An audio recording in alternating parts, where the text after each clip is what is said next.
Hello all. Thanks for being here. If you're here, we're gonna do the Reverie roundtable in just a second. There we go. Get ourselves all set up. Got some people already here in terms of the participants. Yeah. The usual crew. Be on time. Let's see. Hey friends. Okay then. Great talk. Yeah, good talk. Hey, we're all fucking streamers here except for Sociologic, all right? Sometimes I'm talking to my chat. Give me a second.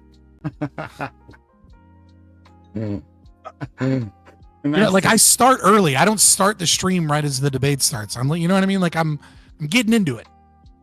Mm-hmm. Nice to see you too. Get into it. But yeah, nice to have you fellas here. We should have a full house today.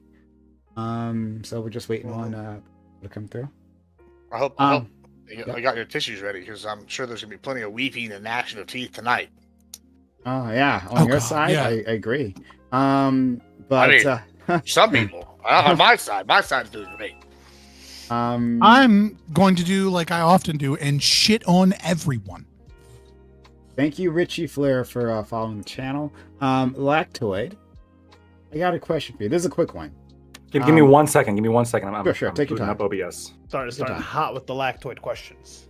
Yeah, no, it'll be a quick one. This is not one where like I expect to berate him for an hour. No, just very quick. How it all starts, Prime. I suppose so.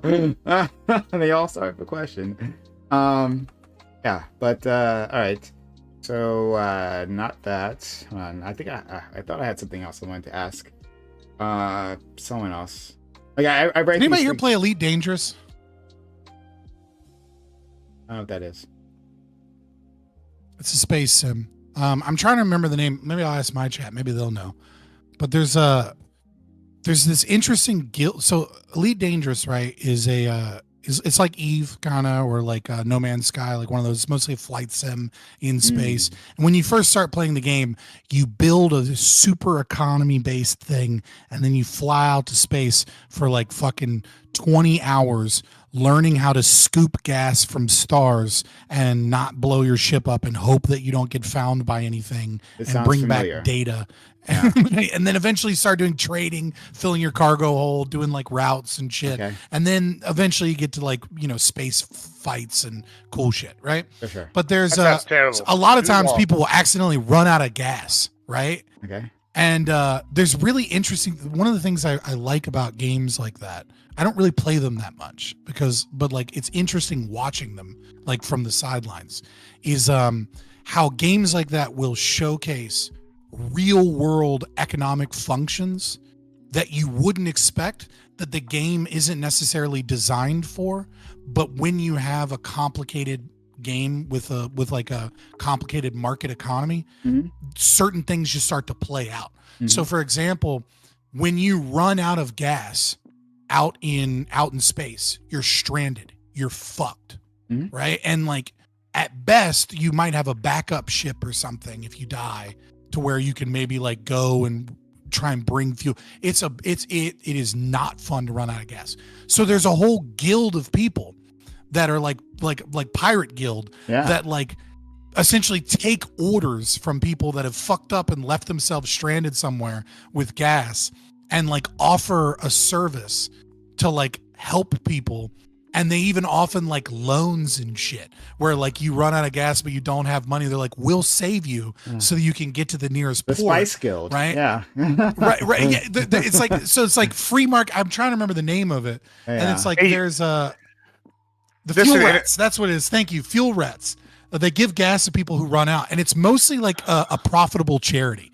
Right. Like, and so it's like, and it's very interesting to watch like economic principles play out. Well, you know what Prime would say? He would say in that game. Eve has been an example of that for years. Prime here would say in that game that the government should be funding fuel rats to go out there and do this for free, and all the players should be paying a tax. Hold on. No, save these other players Prime who are too stupid to get enough fuel to go on their journey. No, Prime would absolutely say that if there is, I don't know. Wait a minute, hold on. Yeah, if there is, and I don't know this game, so I don't know how it's set up. But if there is, for instance, an imperial government, right, that's ruling over this space, then yes, it would behoove them to fund some sort of rescue agency. Yeah, actually, to come and rescue people. Why wouldn't we want to rescue people? We should absolutely do that. I'll tell you why.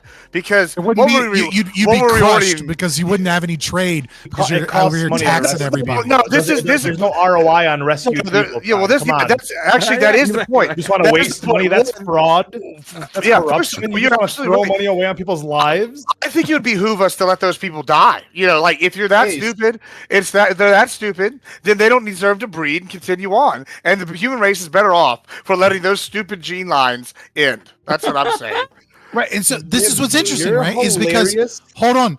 This is what's so interesting about like the way when you watch space sim games, especially the way reality plays out in the game world is that both of like you would be like, oh my God, what happens if you get stuck with no gas? Yeah, the government should take care of this, except it's clearly not necessary because there's a market void and someone did it, made a profit, and they did it without having to do taxes. Right. And then Admiral Gibbs is over here like, they should die.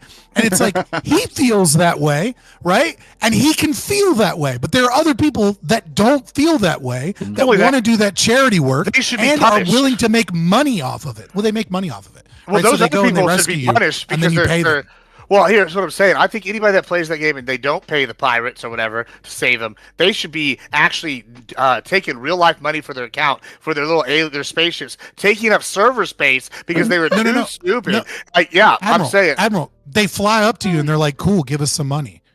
And if they don't give them money and they don't agree, you don't like do something, then they just leave you stranded. I understand, but I'm saying the people who ship got stranded should have money taken away from their real life bank accounts because their ships are now taking up data on a server somewhere, and they were too stupid to fucking leave. They should be hit with a penalty. A penalty. The server data. See? Oh no. See, this is what I'm saying. Like I find it. How many people do you think would be left in the country? There's some really. I'll send you. What would be the population of America? Just give or take. I'll send you a video. We'd be doing real down good. The rabbit hole.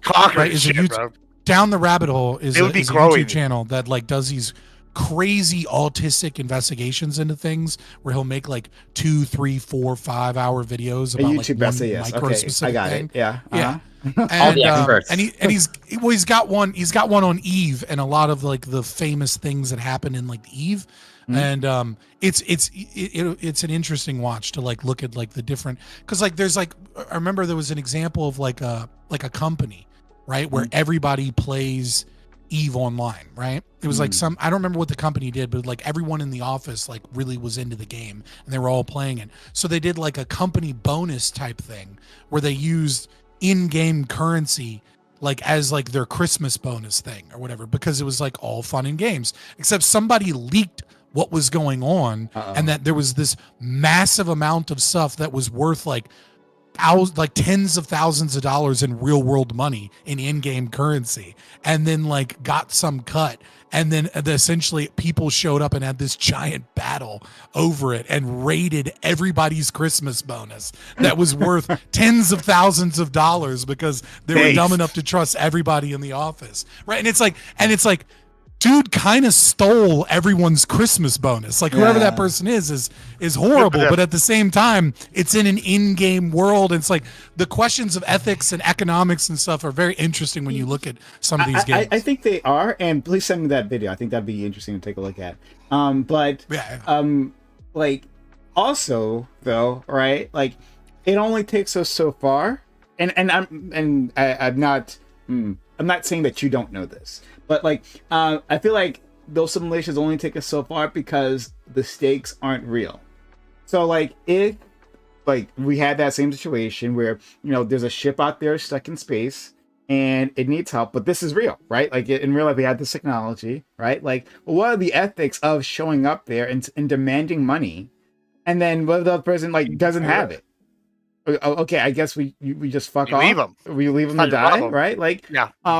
Like it's interesting to see how the stakes are real. The stakes aren't just as high, right? Like the stakes are real because you potentially lose hundreds of hours of game time that you have to make back, right? So you'd have to invest hundreds and hundreds and hundreds of hours of your life to be able to reclaim all the assets that you made. So the stakes are real. The stakes aren't life or death. Sure.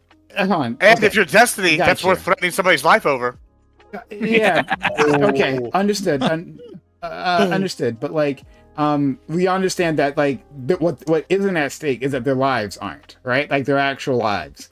Well, so like so it only takes, well, unless Gibbs is in charge, of course. Yes. So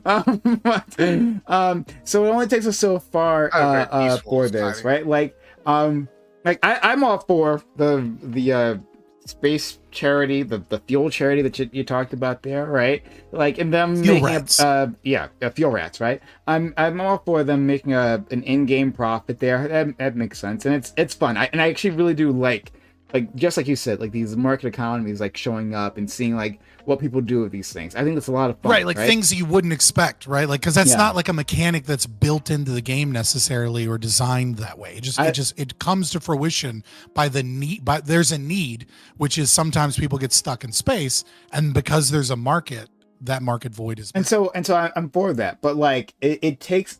We should always remember that only takes us so far, because like I think at the same time I would condemn these individuals. In real life, if the terms were that you have to pay us or we leave you here to die.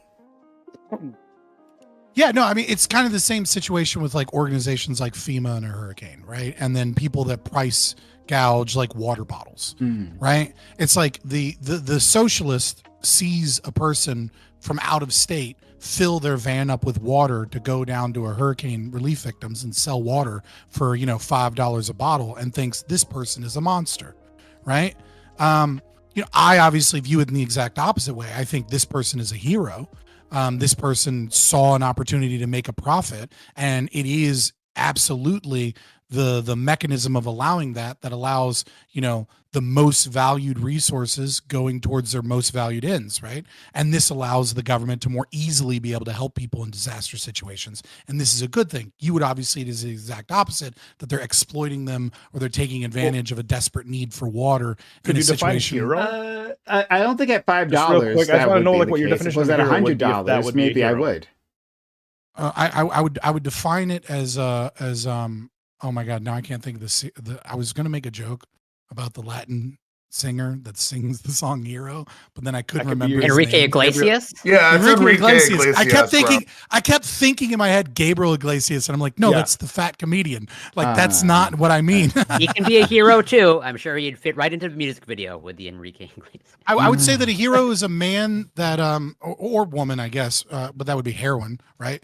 But a man that steps up to a challenge towards a goal within their own self-interest that is beneficial to all, right? I think a hero can be, a businessman. I think a hero can be, a father that steps up to the plate, right? But I think it is not necessarily a matter of self-sacrifice. I think that is evil. I think what a true hero does is something that is good for them, good for their community, good for others, and takes action to enact their will to make themselves and the world a better place through that and embraces that call to action to do so. Wait a minute. Does exploitation not come into self-sacrifice? I was going to say exploitation working too, because in that situation that you listed, it's a little bit exploitative to like charge $5 for a water bottle, right? Because it's not going to be like beneficial to the community if not exploitation in his mind. That's the point. Yeah, in my mind, it's not exploitation. Beneficial. They don't get to die. Good. Okay, fair.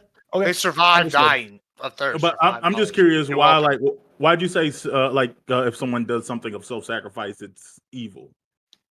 Well, I think that is the height of evil. I think that is like he defines sacrifice the major. Yeah, so someone who sacrifices their time to work in a soup kitchen, like no personal gain. Ask him what sacrifice is. So what I would say is that sacrifice is when you give up something of yourself, of that which you do not for that which you do not value. Right. So taxation is a form of sacrifice. Right. Telling people that about it's a the soup moral kitchen duty or people. obligation. Soup kitchen doesn't count as Right, sacrifice yeah. in his world. That's the point. Well, it depends. It depends on the scenario, right? Like Sure, there's not but enough the person who's details for me to volunteering know. there probably values So like, it. right. I would assume so, right? Like I would assume but if someone is volunteering in a soup kitchen, but they're not paying their bills because they value, going to the soup kitchen more than they value taking care of their own shit and their own family. But that's not like then that to me would be a sacrifice and that would be evil, right? But so long as it's like just something they're doing, some people like to play video games, some people like to feel good. No. back This to their isn't community. an enjoyment thing. What if they feel like God, like everything sucks? Like I hate that I have to do this, but no one else is. I'm doing this as Yeah, a that would be sacrifice. evil. That would be evil to me. That would be an evil action. They're Absolutely. evil for doing that. I don't know. I told That you. feels like a If strange they feel definition. a moral duty or obligation either imposed by some religion or imposed by some organization to or engage. society, Well, just any of those society. Yeah, Right. You look at society and you're like, yeah, I should be helping out, and so therefore I'm going to take the time out. No one else is doing it, so I'm going to sacrifice my time with no hold on. ROI. There's a difference. He said the difference is that Bam said, I hate doing this. Yeah, Right? like Well, yeah, like you're doing you would something rather that have a you society don't where want everybody's to fed. do. Like you don't Yeah. want to go build houses for people, right? Like no one wants to go to work, right? Like you kind of like are Wow. forced to go to work. It would in any Clearly- regard. I mean, clearly you do in some regard, right? Well, or you wouldn't do it. when No, you you say need work, you're to. talking about exchange for money. Like, Yeah, I'm just talking about people donating their time. Like people, like someone who's like, I'm just gonna stick with my soup kitchen because it works. Someone who's going to a soup kitchen would rather a world where everyone has food. Like they hate that their job, the role they're doing has to exist. And I'm saying that why would that person be considered evil? Like if they just like, I don't want to be doing You can this. gain. I want everyone You to be can fed. gain. You can gain something that's known as psychic In other profit, ways. right? Well, you can gain psychic profit, right? So if I want to play Star Wars Knights of the Old Republic, and I have a copy of Star Wars Knights of the Old Republic 1 and Star Wars Knights of the Old Republic 2, right? Well, I have both of these games. I'm going to eventually play one of them. And the reason I'm going to play one of them is that I believe that one of them is going to make me happier than the other, right? So if we take that example and we extrapolate it further and further out into the economy, we can see things that some people gain self-satisfaction and happiness because they feel that they're doing something good, right? Mhm. And that is a form of gaining their subjective value, right? So some people go to college to become a teacher, knowing they're not going to get paid that much to be a teacher, but they know also that they're going to be able to lay their head down at night and go, I'm Proud of the mentoring work the I'm next doing, generation. yeah. I'm doing something good, right? But then there's going to be jobs in electrical engineering, which mostly you do that but for one of two reasons. Either you're super autistic and you love the fucking computers and numbers and you hate people, or you're doing it because it makes good money, not because you think you're making the world a better place and you're mentoring the next generation, right? So both of these things have value and different people value them differently, right? Like, for example, women tend to like to work with people and they tend to like to have that idea of like, I'm doing something I acknowledge good. what you're saying about like the people can find, like someone can find satisfaction from something and that can be value. I'm just going to bring it back to the exact same example I said. Someone who doesn't find satisfaction or value, they're doing it out of a societal necessity. Like why? Like right, but so the question is why are they doing it? And you're saying they're doing it out of a societal necessity. Well, where does that come from? It's not coming from the external world that the action, the motivation to the action isn't coming from reality. The motivation to the action is coming from something, right? Either so they went you're to saying church, that like it would be there's some valuable if they don't philosophy. want dead people outside their door from starvation. Again, would be it's a thing of context. value? It's context dependent, right? Because what I'm talking about is the concept of altruism versus selfishness, right? And so it is good, it is right to do it when you are doing it because you value things and you're, like if whatever it may be. But if there are circumstances where you feel because of some philosophy, like Christianity, for example, or you feel because of like some other belief system that you have to do this, that you have to give up what you love because it would be wrong for you to go out and enjoy your life when other people are suffering. That is evil, right? Like, because you are no longer doing what you value most, and you are taking rationality out of the world. And instead of engaging in being the best person that you can be, and being the best person for your family and your community that you actually can be, what you're doing is you're sacrificing your ability to be your best so that you can do something based off of a philosophy that is shaming you from doing the thing that you want to do, the thing that you love, the thing that you rationally know is best. And that's where socialism comes from.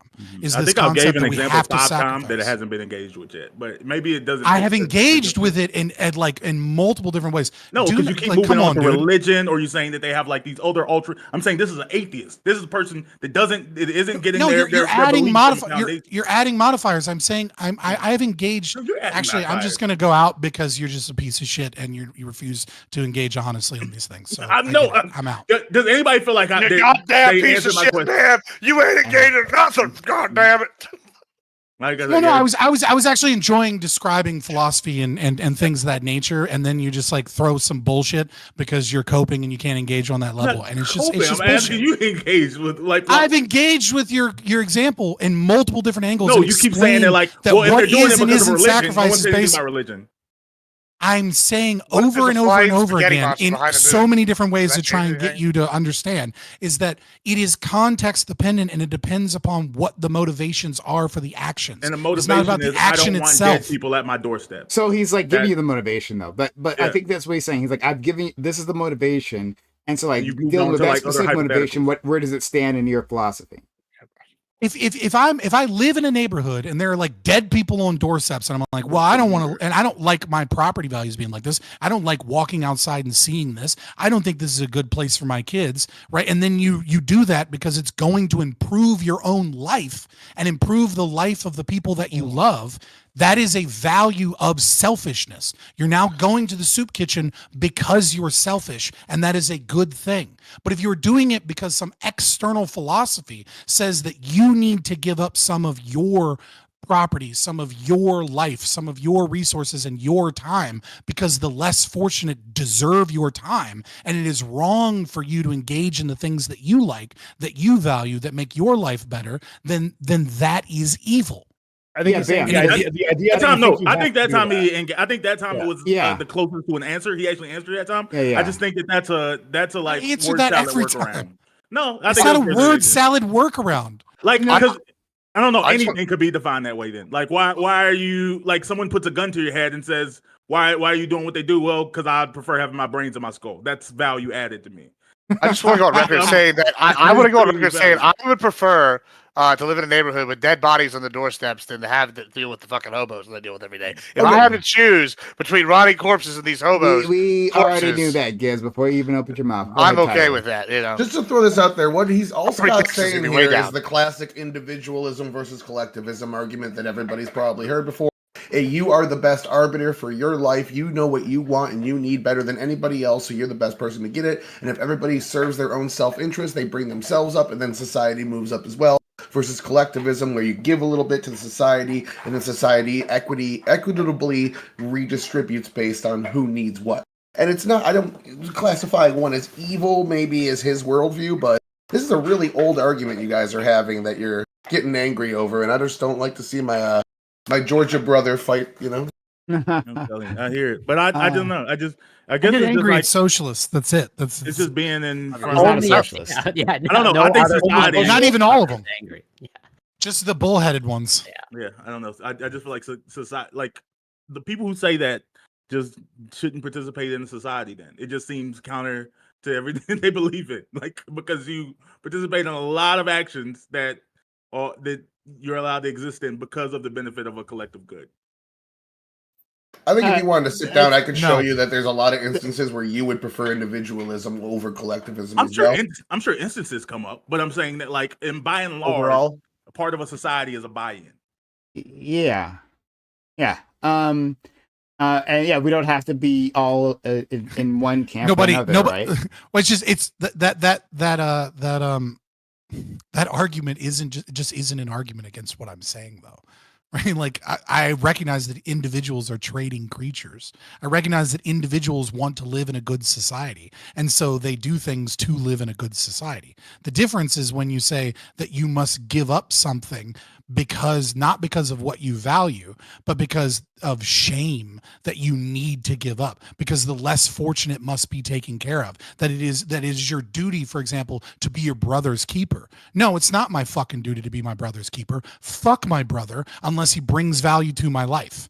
But somebody's keeping you. That's the thing. Like, I don't know to or not. You believe that, like, I'm an individual that offers enough value that I deserve to exist in society. Hold on. But and maybe I'm misunderstanding something. And Scott, of course, you can correct me. But you also said, right, that like, hey, if you have this external ideology and you value, right, like working within that system, that ideology that says, hey, you're your brother's keeper, but it's like, I like that, right? Like I think I get a good feeling out of this, right? Then it's fine, right? Like there's not many. It's not about a good feeling so much as is it a rational choice that is within your own rational self-interest, right? Because doing heroin feels good, right? But that's not a rational self-interest choice. Hell right? yeah! Like it's not going to. It is it's the going person to, that's doing it. That's the point. It in the framework. It's rational. It's rational in that they are a human action. They have done what they preferred, but it's not rational towards their own well-being in life, right? It's high Does that time. apply to every preference obese thinking. person? Yeah, that is also Shots true. Like fired, going to bro. McDonald's is not in your rational self-interest, right? Okay, so every But person at the who's same obese time is irrational and not acting in the rational self. It's in their irrational self. Okay, now the thing that breaks this is acting like because, this is like, the first Scott time you've was ever heard like, these words. I would in say that, like, philosophy, and hey, I know you can that live you're in the smarter than society. this. Don't try and get me on a catch up on this. This is silly. You know what I mean, right? But I'm saying, like, you can live in a society, and you, like, someone offers, like, random strange man, hey, yeah, we have a society, we've got electricity, we've got working toilets, we don't sleep outside, like, and all you have to do is exchange these little pieces of paper, and you can, like, garner all types of things. Would you want to be a part of that? And someone says, yeah. Oh, yeah, but also you may have to pay a percentage of it as what we call taxes. Scott would still say that's theft. That's not a agreement. That's not this. Self-interested. It's funny. That. It's funny how many times I've spoken to you that you think that. It just goes to show how bad you are at listening. Like you just described a covenant community, which is the number one thing that I advocate for. Like you just described something I advocate for almost every time I'm here. And it's just funny. Like, it just shows that you have not taken a single bit of anything I've ever told you. You're saying that if we don't go door to door and ask each individual what percentage of what tax they want to pay into, then it's theft. I'm saying that, like, you're correct. By being born here, there's a buy into it. You can, because the America does give you the right to leave. You can leave society. You didn't sign the Where do you go? Where do you go? No, I go somewhere that my forefathers have, and I must give up my property. No, there are absolutely uninhabited, like the Penguin Island, the Trump's Penguin Island, right? You can go there. So wait, just to be clear, this is wrong. This is wrong for a couple reasons. But the first reason why it's wrong is the U.S. government will still tax you, even if you make money somewhere else in the world. Oh, nobody said anything. There is nowhere you can go. There's nowhere. Why do you need money? Because the IRS will tax you even if you're not bringing in actual currency. If I trade for like 8 goats, the IRS will tax me for whatever they value a certain percentage of goats. Not if you announce your passport or whatever. If you're not a citizen anymore, they're not. That's what I want to clarify. I don't actually know the legality. If you renounce your citizenship, will they still tax you? Yeah. If I renounce my citizenship and move to the Penguin Island, I think I'd probably get away with not getting taxed by the U.S. government. What if you just move somewhere where there's no extradition? If I go to Lebanon, they're not gonna. You can't tax me. But here's the problem: you weren't born in California. If you were, you might have to do so for 8 years after. Here's the really like the tough question though, Bam. Which is you're saying, he's gonna bring up black people. Okay, I know this argument. You bet your ass I'm gonna bring up black people. Oh, here we go. Corey, let me bring up the brothers. Here's where it's disanalogy. It is disanalogy. No, you don't. Let me make the argument. Because black people wanted citizenship. They wanted citizenship. That's the difference. You're off. You're off. That's actually not where I was going to go. All of them did. What I was going to say is you're saying, oh, you don't like this, the rules of society. You can just leave.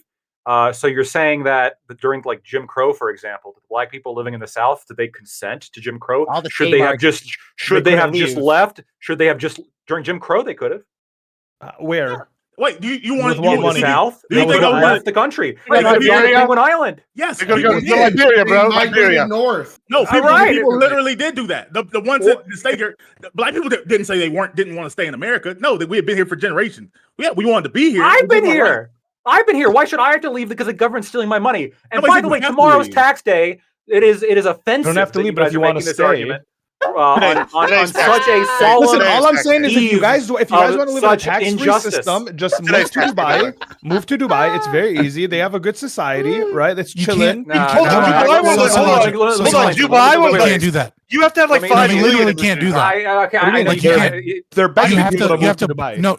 You have to buy citizenship in Dubai to have tax-free society. There's all these rules in that. What I'm saying is that just because you happen to live in a place doesn't mean you to not pay taxes. But hey, it's crazy that they're okay with Dubai doing that, but not here. It's just not the way it works. Okay, so multiple things. One, I think I actually made a mistake, and I think, and this is to your point, Lactoid, and Scott's point. I think the Penguin Island is actually owned by Australia. I think it's actually. Oh, I can't even go to Penguin Island. I was gonna say that like everyone on the tariff list is like so you can't go part of a country anywhere in the world. I would get tariffed if I go to Penguin Island. No, we're not uninhabited. We do have like tribes that have like been untouched by society. There's Libra land international waters.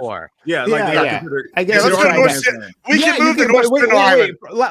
And Fabian, doesn't that kind of work against like your guys' argument of the society that like nowhere in the world really has it? And you can't go anywhere that has a functioning, like I guess libertarian, no tax like society. Because even Dubai, like you have to pay in. Sociological quick question. What's up? Sociological quick question.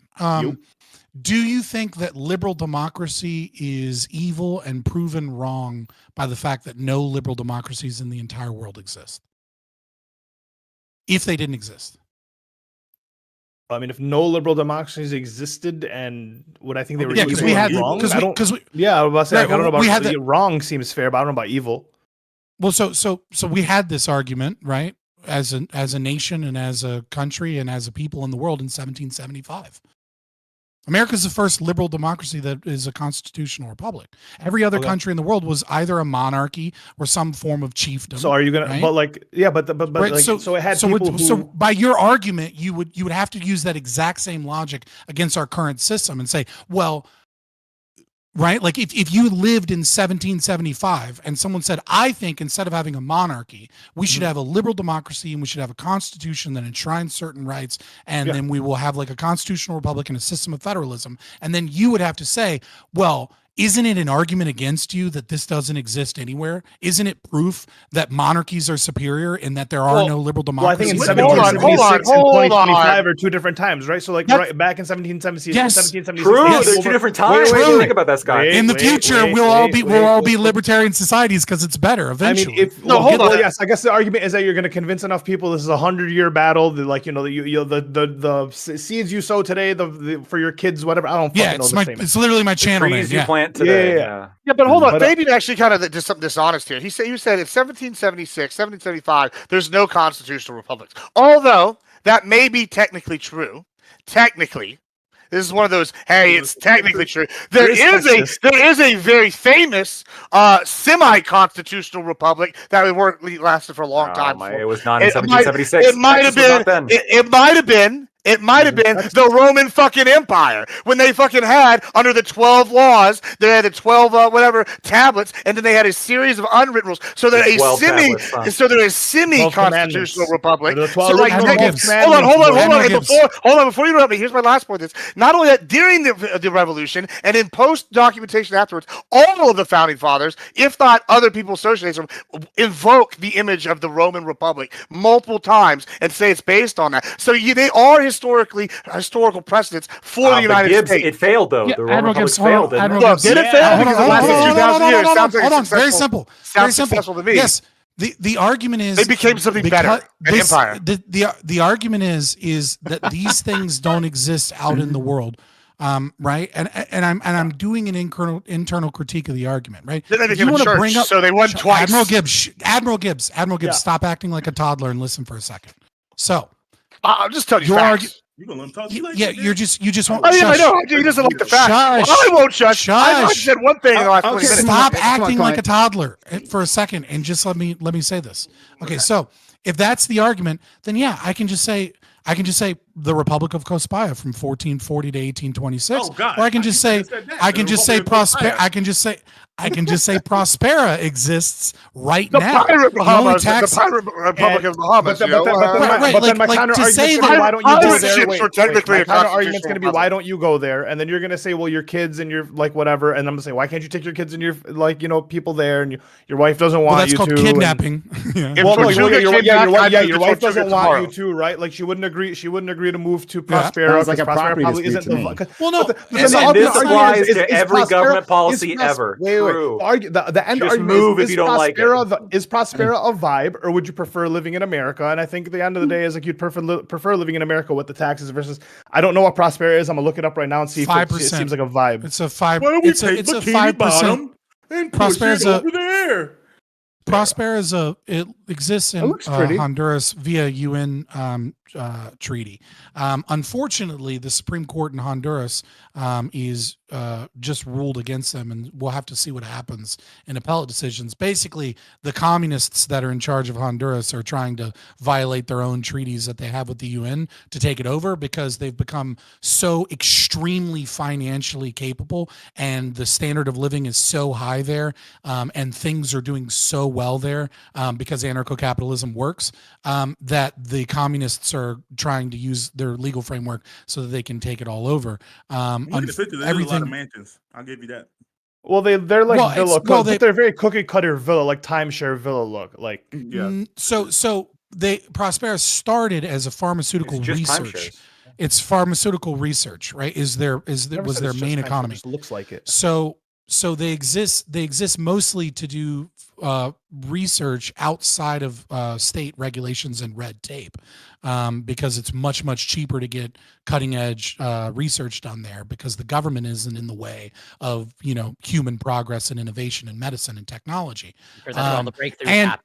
Notorious for all the breakthroughs in we'll see. We'll see. I mean, it's a small group. I just want to point out that Scott did something very masterful a few minutes ago. Lactoid doesn't live there. Why don't you live there, Lactoid?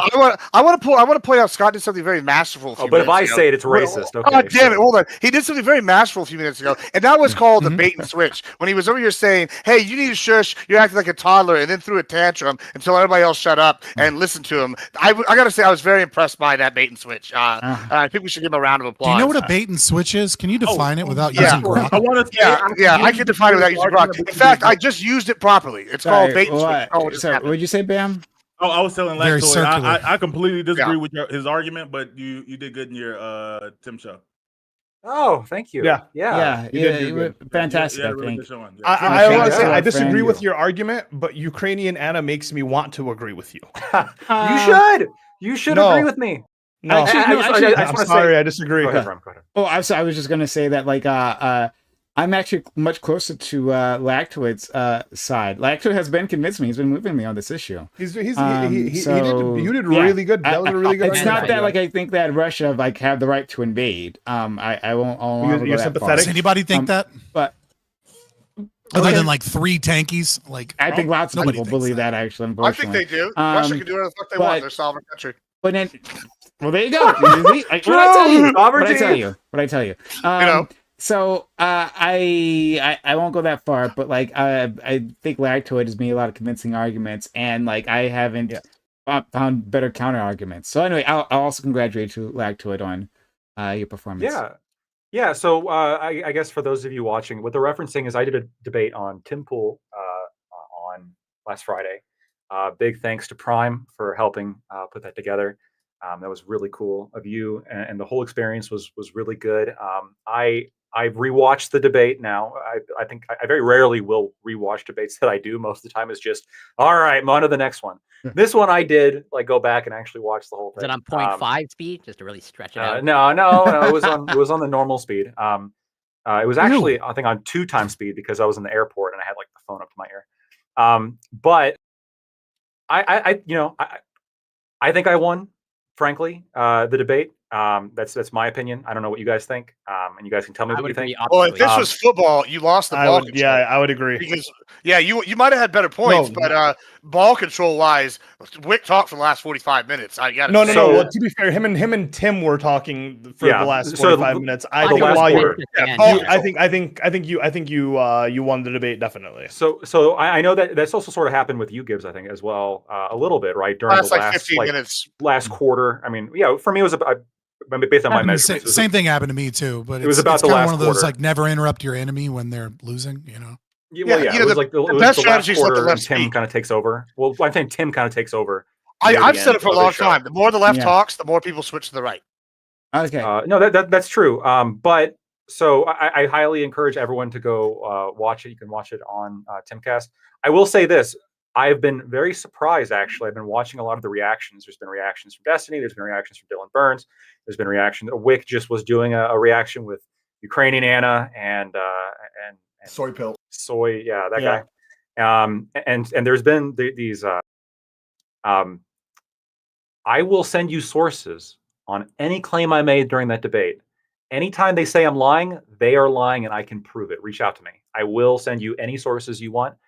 It's been mind-boggling how many times they're saying that's lying, that's Russian propaganda every single time, and they're just this is stuff you can find in Google very easily. They don't care. They don't care at all. And to be honest, I think that when you call somebody a liar, and I have sources for everything I said, when you call somebody a liar, but you're doing it are they on paper like while lying, it's all on Google. You can find it. It's all like that in itself is kind of like pretty pernicious dishonesty. So. If you have any question about any source, any fact whatsoever, maybe I fucked up when I was on Tempool by naming my sources during the debate, right? Like I named every name, every book, every place that I got the info. No, that's the way to do it. Yeah. Well, you say that, but that's not the way to get people to farm drama and be like liar and then be able to clap back like that. You're correct. You know what I mean? Because like they can't do that to me because I'm like I already gave the source the thing that you're saying. I'm like maybe I should have held all my sources. You got to be more opinion. Like, you're making that up.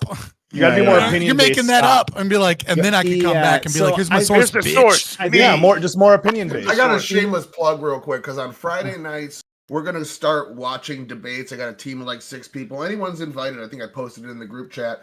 But we're going to kind of do like EFAP, every frame of pause, where you go through a debate. Anytime anyone has a point, we pause it, discuss that certain thing. We broke the first hour of your guys' debate down into 6 parts. And you got 6 people fapping? Yeah, 6 people fapping together. The last one has to eat the cookie. But we broke it down into 6 parts. We got Lactoid winning the first 3. Wick winning 1 exchange against Lactoid toward the end of that, and then Wick going basically 2-0 against Tim Pool in that first hour. So from what we saw, Lactoid basically just sat back, handed Wick all the rope he needed to hang himself, only threw in points when he needed to. It looked like great lawyer training, to be honest with you. It looked like you'd been in a courtroom, sat there. I told you looked like a lawyer. Yeah, it was really the discipline that you showed in terms of just letting him hang himself and spurg out and get angry and start yelling and make hyperbolic points and be one-sided and disregard it. It was just, you just sat there and patiently let him lose himself. It was great. Wait a minute, I'll add in. I don't think Wick did that bad. I think it's a really tough issue. I think there's a lot of meat on that bone that you have to be prepared for, and I don't know if Wick has every sort of... I think from what I could tell... position of Wick, but I would agree that I actually expressed concerns sort of privately of like I think Lactoid optically did well, and I think he showed a lot of composure personally, and I would also say you showed a lot of courage in terms of wearing a denim shirt. I think that takes also a lot of courage. You know something that never. I think that shirt looks good on me. Okay, I don't know what you're talking about. I'm not saying it doesn't. So I wanted to say something from the debate that I don't think really ever got. Very brave of you is like the fucking Canadian version of "bless your heart." That's the word. Well, that is the worst insult I've gotten from anybody else on this debate panel. Like that is by far. Because now I don't know that might actually be accurate. Chat on Temple, the entire chat for me was literally just, man, physiognomy does not work because this fat piece of shit, soy boy looking, gross, disgusting human being is so base right now. They were sharing around a gif of me called, and I quote, "Fat Baka No," which is me just going, no. Well, I was like, I felt like a 12-year-old girl on Instagram. I was like, God damn. On the other hand, Tim Pool's audience was calling me Blackie during that time. That's rough. I feel so much better. The audience. Thank you, Prime. I appreciate you, Prime. During for my debate as well, the comment section, a significant amount of it is just no, they're not. They're making some insults on Wick's appearance, and obviously I think that's unfair. One thing like that was, I think, getting a lot of anger though. Was just the sheer amount of interruptions, which I think that was fair to be. I rewatching that again, I was like, Jesus Christ! I could have maybe even been a little bit less patient. You should have been less patient. Points. You should have been less patient. He's used to hosting, like he's used to being a moderator, his own mod. So he's like. His talking pattern used to cutting somebody off like in the middle because it's his show. This wasn't his show. You should have. I would have pushed back a lot. Go ahead, Gibbs. I was going to also say something I don't think ever really got answered, right? Is like on this issue, right? When you go on there, one of the first things Tim Pool, I don't know who said, I don't know exactly, but it's in the first 15 minutes. He said, all right, this is an issue where I just don't care, right? How do you sell me this as like an issue to other people that don't care? I'm kind of in that camp too. I don't really give a shit. Like I have some stocks that are going to benefit from this. I thought that was a bad point. But I was actually surprised that you put back against him on that. No, it's a good point. Let me just finish here. Let me just finish. Point, bring it hold on. Just let me just finish here. So I whenever he said that, I can relate to that. I think many other people on the right can relate to that. And it's like, why should we care? Okay, so when you do that, it now becomes a sales tactic. And I don't think Wick ever really sold me on like during the whole debate, why should I care? Okay, these are bad things happening. Bad things happening. Why is this special? Like, what makes this a special like egg that I need to care about? Yeah. Cool. And then when you ask about like Gaza and like when it relates to other places, and it's just like, no, it doesn't apply to other places. It's not democracy. Can I make a real complaint? As a 6'5" person, Tim Pool, if you ever see this, and I will mention it again if I ever see you again, for the love of God, can you get new mic stands that allow me to not do this? Yeah, you and Lightwood were hunched. I'm 6'5", and like he put me in this little fucking chair. My chair was all the way down. My knees were like up here, and then I was like, I felt like Schmeagol on the fucking show. They're anchored on the desk, and then they only go up at like a 30-degree angle. And if you're taller than like 5'10", you're fucked. Like you have to like hunch over to like be able to talk into the mic. Just to why are all clarify, y'all wearing long sleeves? I know it was like a little bit of a meme, but just to clarify, like the Ukrainian argument is not actually one of democracy. It's one solely of just like sovereignty. That's the position they're taking. Because during the debate, I mean, I was making the democracy point, and they were saying no, like that democracy is not the point. Okay, so we can get into the topic. I just wanted to say that. My bad. Well, multiple things. Okay, so Aiko's coming in soon. If you could look out for him, Bam, he's gonna jump in a second. So I think that on that topic, our friend Lactoid did very well. I think that was my big critique of you. I think you should have been more aggressive to get your point across, right? Because I think you could have handled the debate perfectly. Fine yourself. Tim was going to jump in any which way, right? That was just going to happen. But like the interruptions were like a little wild there.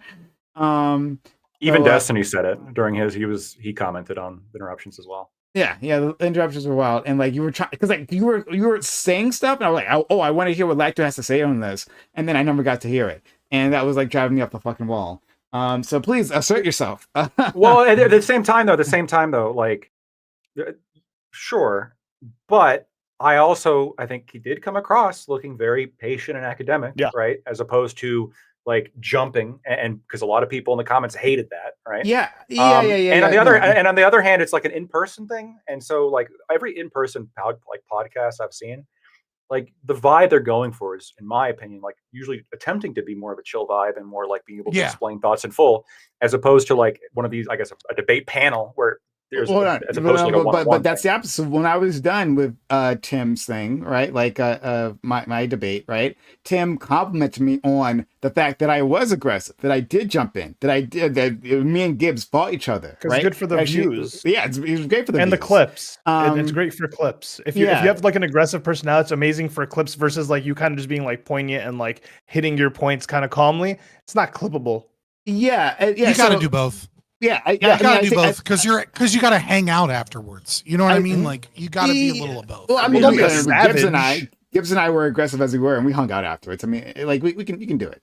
But like, so right. I'm just saying there's a balance that isn't necessarily true on like an internet debate.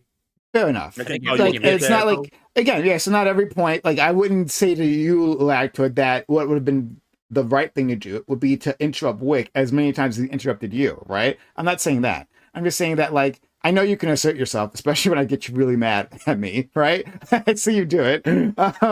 So but I'm not gonna be deranged like that, like on Timcast, as opposed to here. I'm gonna be a little bit more deranged here, right? Okay, I'm sorry, right? No, because most of the time, like I'll be honest with you, because when I would like Wick, please, Wick. Oh no, there was a couple times I tried, but like excuse me, on a panel, on a panel like this, right? Like I'm not as educated on every topic that I talk about here as I am on that topic. And so, I'm going to be like maybe a little bit more theatrical. But like on that topic, I was genuinely trying to like explain the specific points. And I didn't get to hear you. I didn't hear you. Oh, sure, you did. Of course you did. No. A lot of it. I'm saying I know, but like we didn't get you as much as we should have. There were those moments, right? Okay, like you were either asked a question right by Wick, and then Wick immediately interrupted you, or like you were like going into some new territory, and I really wanted to hear what you had to say, and then I didn't get to hear it. Like whatever that point was, it's lost. Yeah. And I think that there were some occasions. Again, it didn't have to be every single time you have to fight for your position, but I think some of those times, you could have like asserted yourself more. It's like, no, I will finish this. You will give him this space, right? And I've done that. But that's a light critique. It's not like translate that. Prom saying that Wick took your manhood.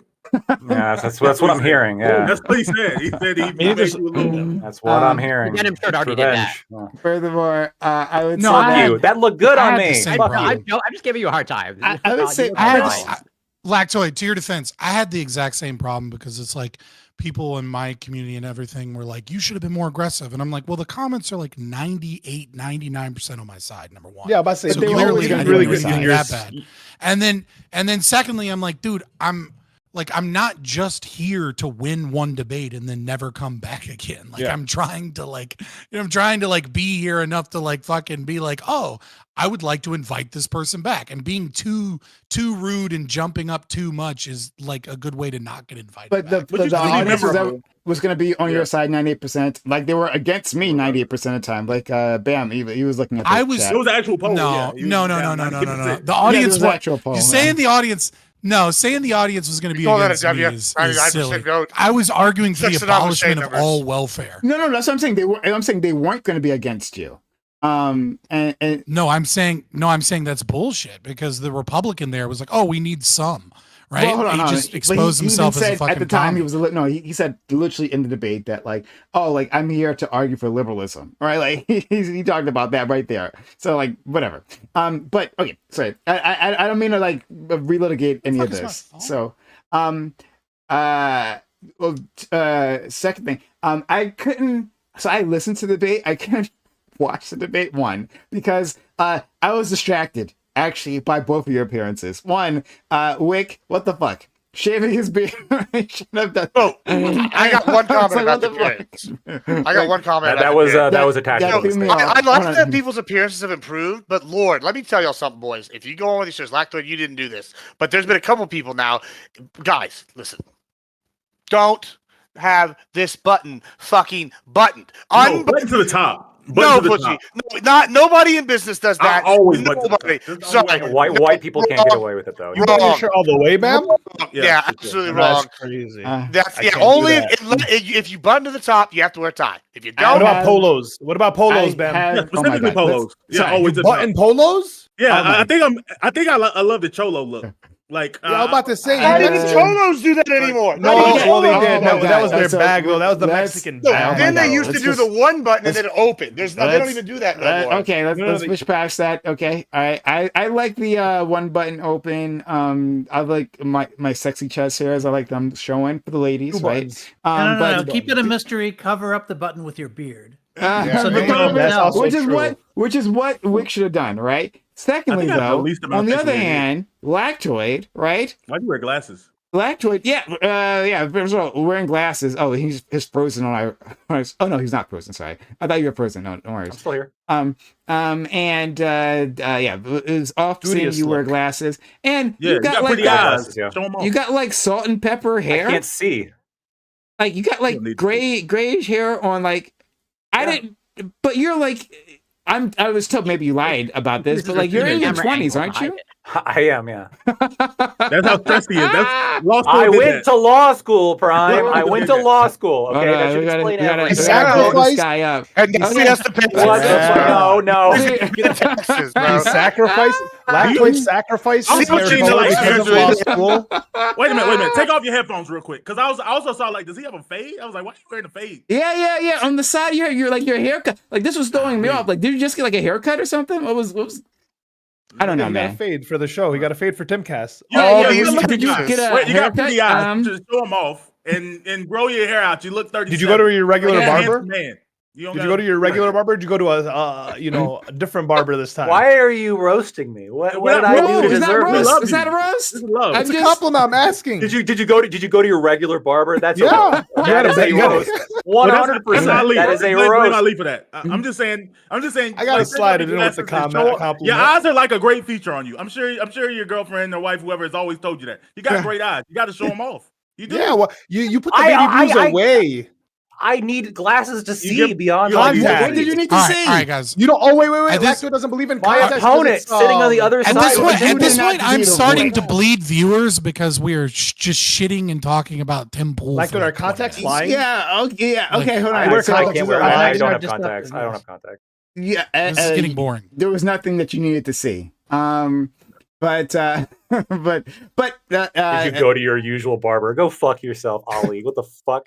My point was that simply like I listened to it rather than watch it, because I kept thinking about your appearances rather than actually engaging with it. So anyway, that's not who I sent Tim Pool. Yeah, I was like, what's this guy? What the fuck? It's like I said the 20-somethings guy, right? Who always talks about like, oh yeah, I'm only like 28 years old or some shit like that, right?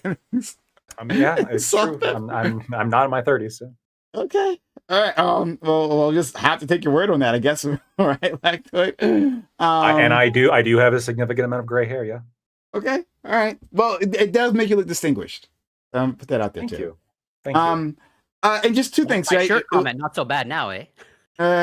True. Two things that, and then I want to move on from this. It was from like the previous discussion. I just want to get it in quickly. One, I don't think you under international law you're allowed to renounce your citizenship without having another citizenship, right? So like Lactoid can't just like say I'm gonna get out of like get rid of my U.S. citizenship. You just have to pay $2,000. Yeah, is that so? You have to do that. Okay, so there are examples of stateless people. Yeah, there are examples of stateless people. Like for instance, the UK made that we talked about this on the Reverie like years ago.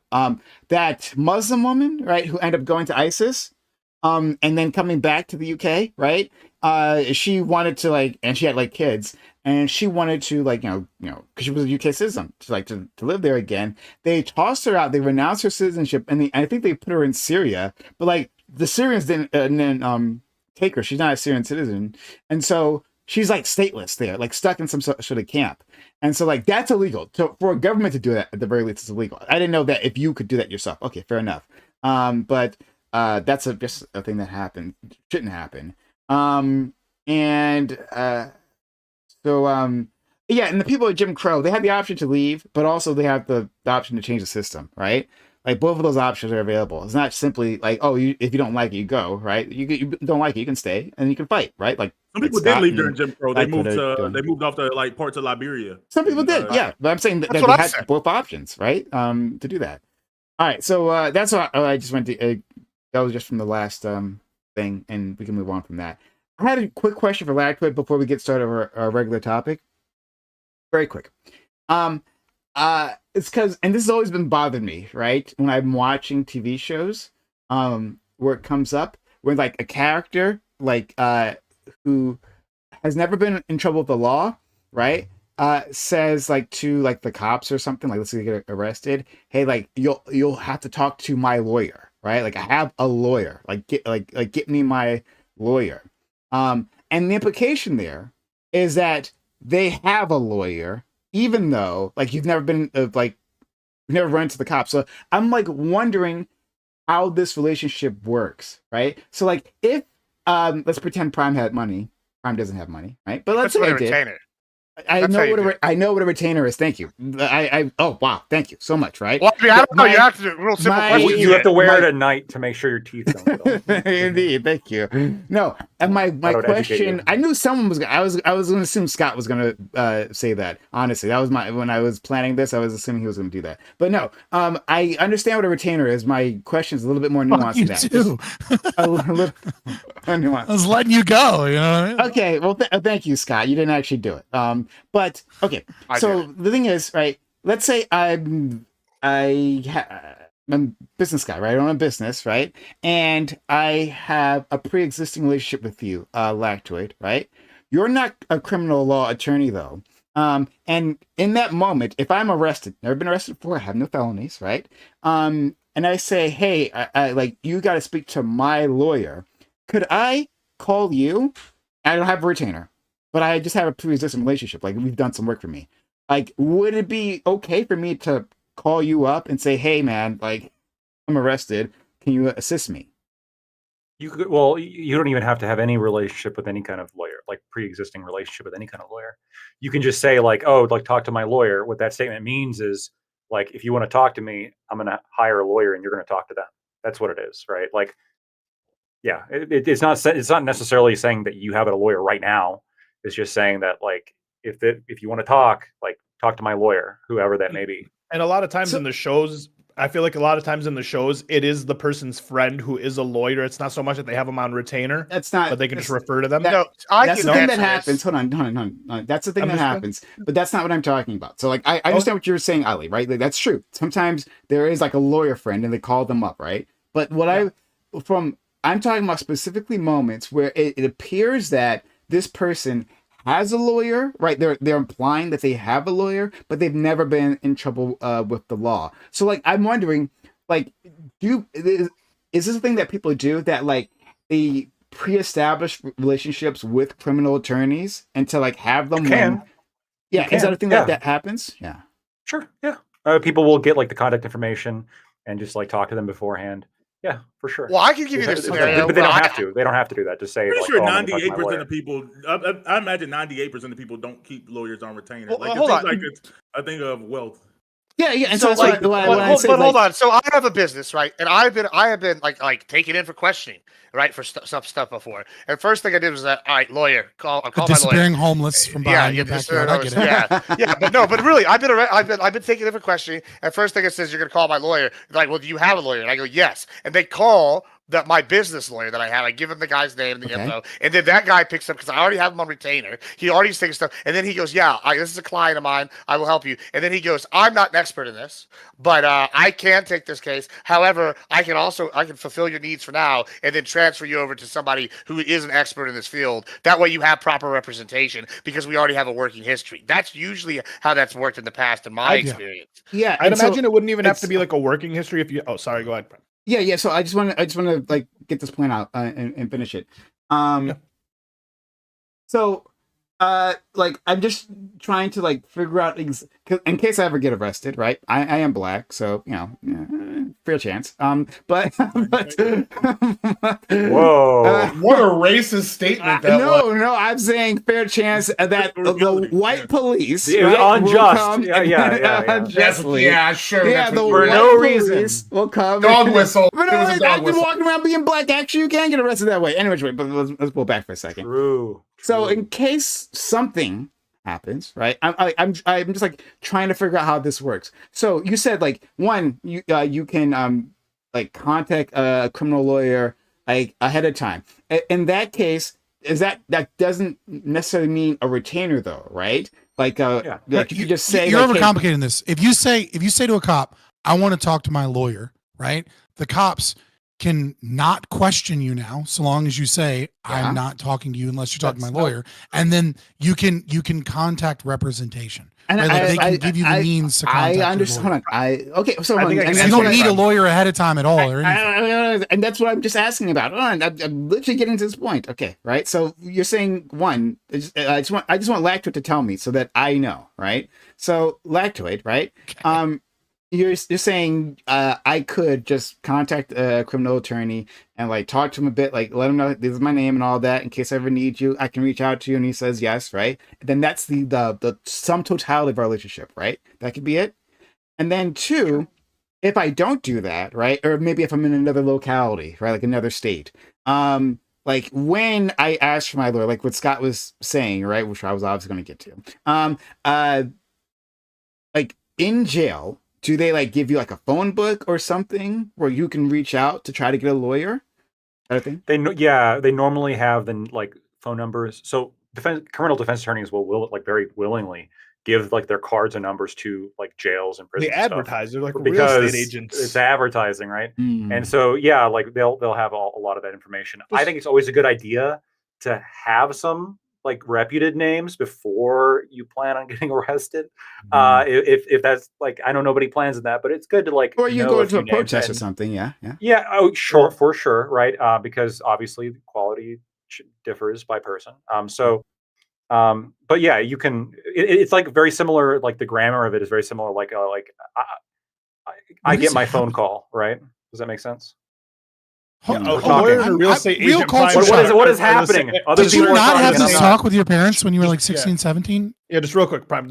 A real estate and a lawyer are like essentially the same thing. You can collect their cards. You can hit them up for a consultation. Usually it's free, depending on like the lawyer, how like valuable his or her time is, right? But yeah, you can just call them, get their card, have their card like in your like wallet or whatever. You can have 2 or 3 at a time, and then when you go like call my lawyer, it could be like the numbers that are in your like wallet and your phone, like whatever it may be. You have access to those. It's not so much that you have like a lawyer on retainer, and it's not that that lawyer is your lawyer. But every lawyer is kind of looking for a case, essentially, like at a certain point. That's their advertising. So it's not that they're like they're tied to you. It's just that they want you to use them as their lawyer. If they're willing to take the case, they'll answer the call and then come in and take the case.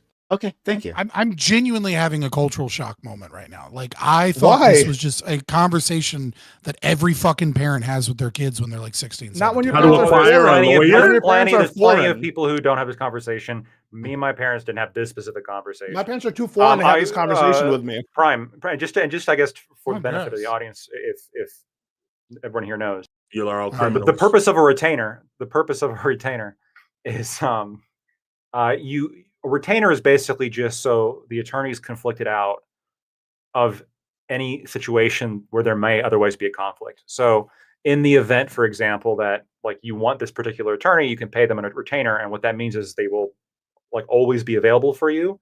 And because you're paid them, like you have that kind of professional relationship in a situation where, like, let's say, you and a co-conspirator get in trouble, the attorney can only represent one of you because there's a conflict of interest, because the goal of every defense attorney is to throw the other guy under the bus, right? That's the whole purpose.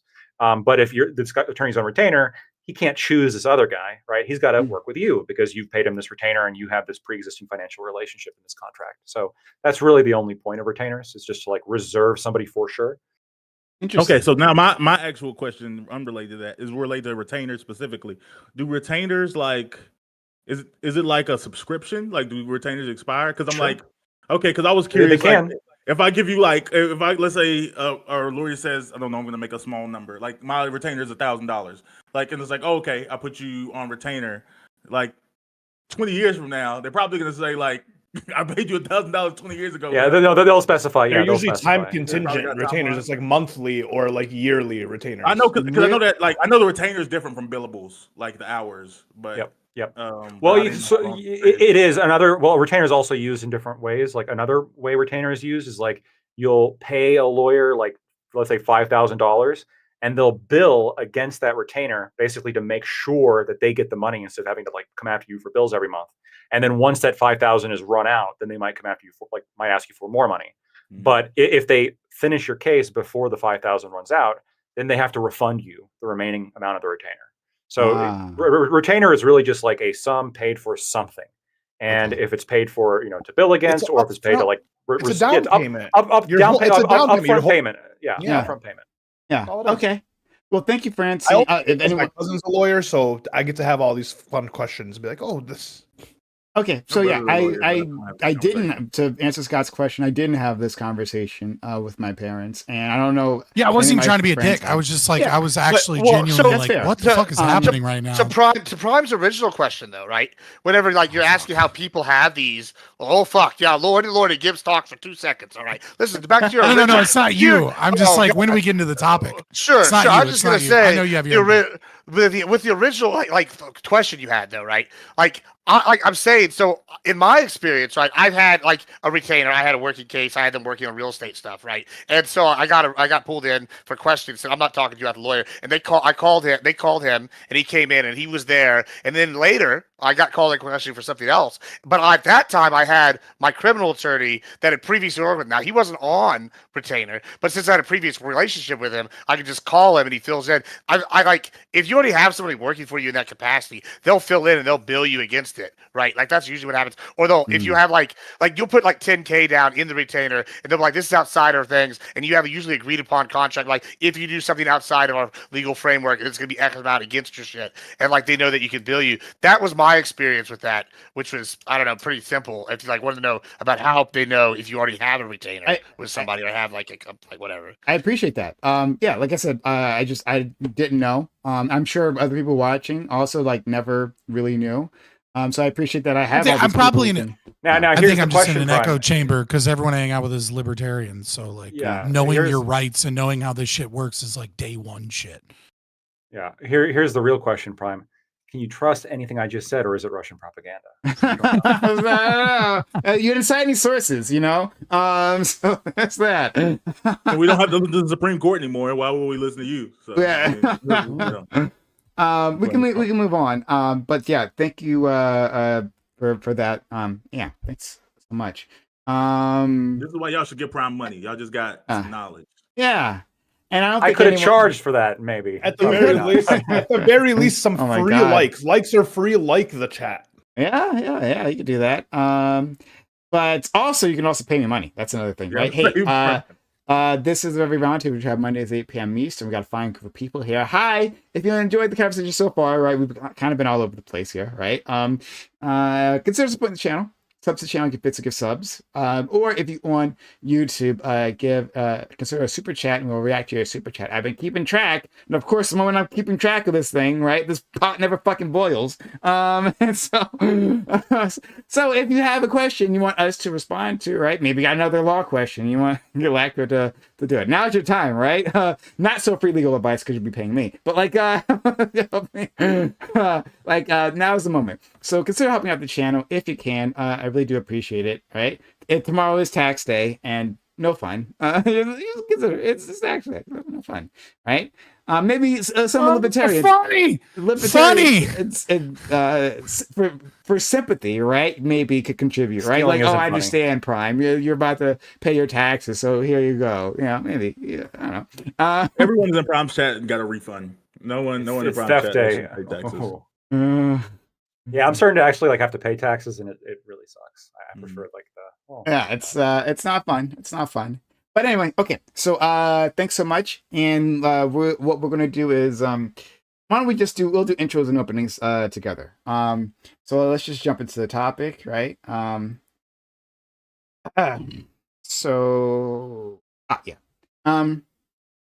The Singapore Prime Minister, Lawrence Wong, delivered a speech to his parliament concerning the Trump tariffs that has gone viral. In his remarks, Wong strongly implies that Singapore is exploring reorienting its trade relationship to other countries because he feels that the U.S. is no longer a reliable partner. Similar sentiments have been shared by many other nations, including American allies. With this in mind, Do you think that the Trump tariffs were a success or a failure? Do you believe Trump has a solid plan? If so, do you believe it's played out as he intended? Or do you believe that this series of events has been chaotic and has left the U.S. in a worse position? So yeah, I got sent this by a friend of the show. It was very kind. And I thought it was a really good speech, right? Like a very calm, like collected deliverance of a speech from a world leader. And yeah, it did go viral. It seems like it was hosted on many different channels, and one of them I saw was like 2.5 million at least, like yesterday. There, so a lot of people were watching this, and I'm sure a lot more on like Twitter and stuff. So this is just an example of a world leader saying, well, he's saying lots of things, right? I think he was being measured in his speech. He wasn't like out and out like attacking Trump, but he like very plainly laid out how the world economic system is changing. Like this is a harbinger. The Trump tariffs are like the biggest harbinger we've seen. It's been changing beforehand, but the biggest harbinger we've seen that like what we were relying on before for trade, for how international commerce works, those rules don't apply anymore. And so, Trump again being a big signal of this, right? I'd like to see what everyone thinks about it, right? Like we've danced around the Trump tariffs here on this panel, but we've never really dug into it. And so I'm very excited to hear what you all have to say. And yeah, I guess I'll leave it there for now. We'll start with my man, Lactoid. Yeah, I'm Lactoid. You can find me at Lactoid TV on Twitch, X, and YouTube. My position is very straightforward. It's going to be very short. The tariffs are bad, completely, and I have no reservation. The tariffs are bad. It's an unforced error, very stupid. There's nothing that I can bring up to defend them. Okay. Thanks so much. Scott. I wasn't expecting that. So I'm gonna go my Admiral Gibbs bag to start, right, and say that I am a prophet. Okay, everything that I said would happen happened, right? I said long before the election that what we were going to see is Trump lying about tariffs being the greatest thing ever, that he was going to sell people on it to get votes so that he could negotiate tariffs and try and get some free trade deals, but that we would almost certainly end up in a trade war with China. Okay, so everything I've said about it has been fairly consistent. Listen, there's a lot to dig in here, right? Obviously, any tariff is bad. Anybody that didn't know that before didn't understand anything about economics. Tariffs are always bad for every party, but they can be used as a tactic or a tool to negotiate free trade agreements. Trump is I don't know if it's because he's an idiot or if because he's playing 5D chess or something in between, right? But the way that he has communicated it is certainly makes markets even more volatile than they would be from this policy anyways. And he is, this 10% minimum tariff seems more like a cope to try and sell people on the idea that Americans are behind tariffs, because I think if I have to wager a guess, I think he knows all these tariffs are bad, right? But he's still trying to sell the idea that some tariffs are good. And the reason I say this is because when you actually look at what's going on, you'll know that there's a lot of negotiating going on here. There's a lot of deal making going on. You have Vietnam and Malaysia coming to the table, trying to get deals. You have Argentina is going to get a free trade policy for the first time. You have like over 70 countries that are trying to negotiate the tariffs, right? And then of course another thing that you notice is you see these 25% tariffs against Canada and Mexico on these really weird arbitrary things, but then we had lower tariffs initially with China, and then of course we saw Apple, Nvidia, all the major tech companies, Dell was a big one, right, getting an exemption on the Chinese tariffs whilst we're in the middle of this giant war. And so it's very clear that there is a lot of volatility and there's also a lot of opportunity for deal making. I don't like tariffs. They're bad. But I think there's a bigger story here that both the right and the left kind of don't understand, which is that our economy, with the World Trade Organization, with us being a dominant superpower, has been an ever increasing, stacking higher house of cards. We have a fake fucking economy. We have a bunch of services. We have a bunch of jobs that do nothing but GDP number go up, so we're happy. We have a bunch of non-material, non-real things in our economy that are kind of based on this world order that is increasingly fucking America as China especially gains more and more and more of the percentage of world trade. And the thing is that the World Trade Organization and our trade deals were always set up to where America took shit, right? We let the world tariff us, use VAT taxes, fuck us over because we were happy with it because we were still the big dog. And over time, China, who engages in currency manipulation and tariffs and all kinds of taxes and all kinds of illegal shit and fraud regularly, they have gained more and more power. I think most people remember that individual at the World Trade Organization calling about Taiwan, and then they pretended that the mic cut out, and then eventually they hung up the call because the people that are in charge of our trade can't even acknowledge Taiwan's existence as anything other than China, right? Like that is what is going on. And so I think tariffs are bad. I think that we're in for a big shock. I hope, and I'm optimistic that there are things we can do to give free trade, but the lefties that all of a sudden understand taxes, understand trickle-down economics and how that works, and how when you tax corporations, prices trickle down to the consumer, magically that have lied through their fucking teeth that trickle-down economics don't work and tax cuts for corporations don't work, all of a sudden being like, tariffs are so bad, that we're fucking silent for 60 fucking years as every other country was using tariffs and punishing us, that we're silent after mad cow disease, which was basically a nothing burger, went away, but the entire red meat and dairy industry was tariffs remain the same, where many countries, especially like New Zealand and Australia, had like 300% tariffs, and then we used taxes to subsidize those things. They were silent completely. And now that it's Trump, all of a sudden they understand basic economic theory, and all of a sudden taxation is bad because it trickles down, and all of a sudden we need free trade agreements, even though they let America get bent over the ass for 60 fucking years. I don't want to hear a single lefty bitch about tariffs because you're full of shit. You're lying sacks of shit. You didn't magically begin to understand these things. I will give Gen Z some leeway. Maybe they did just learn about it. But like the millennials and the political pundits, go fuck yourself. You're a grifter. Okay. All right. I thought I took Lactoid's time. I was like, I got more time. Fair enough. I thought, maybe this might be a bit more cordial. Oh no, we're gonna do our usual thing. That's fair. All right, let's go to our friend Corey. Thanks so much for being here, friend. Thank you. Always appreciated and grateful to be here. I do have to ask Scott, was that an intentional pun, calling Mad Cow a nothing burger? I just have to ask. Yeah, it was. I slipped that in on purpose. I appreciate you noticing it. Good pun. I also appreciate and respect Lactoid's position and being explicit with their position. Like, yeah, tariffs are bad. But I will also sort of largely reject, at least speaking for myself, sort of Scott's characterization of whatever. What I would say is like I'm against a blanket tariff across the world. I'm not against tariffs being targeted in a specific way that actually makes sense, as opposed to pretty much like taxing, or rather tariffing the entire world, sort of that pretty much no logic actually behind it. But what I would say, on actual tariffs, is, well, good or bad, I guess, depending on your perspective.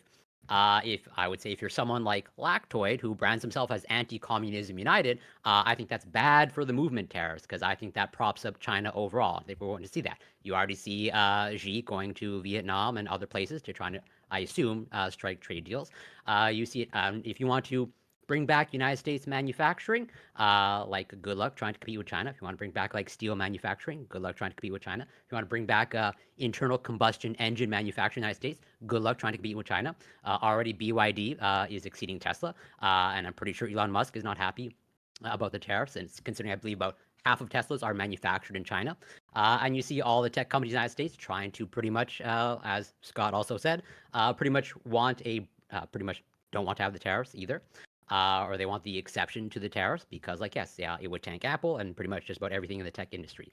And so it's like, well, if you're an American that actually is interested in American interest and having America as the actual superpower and the largest economy, then tariffs are bad. But I guess as a Canadian, and let's say doesn't have an actual problem with America's standing in the world decreasing, then I say tariffs are good. And so I'll leave it there for now. So much, friend. Let's go to our friend Bam, and we're happy to have you here, Bam. It was like 2 or 3 weeks, I don't know, but like I'm glad you're here, friend. Yeah, for sure. Tariffs are neither good nor bad. They're just a tool for a means to some end. They have no inherent value.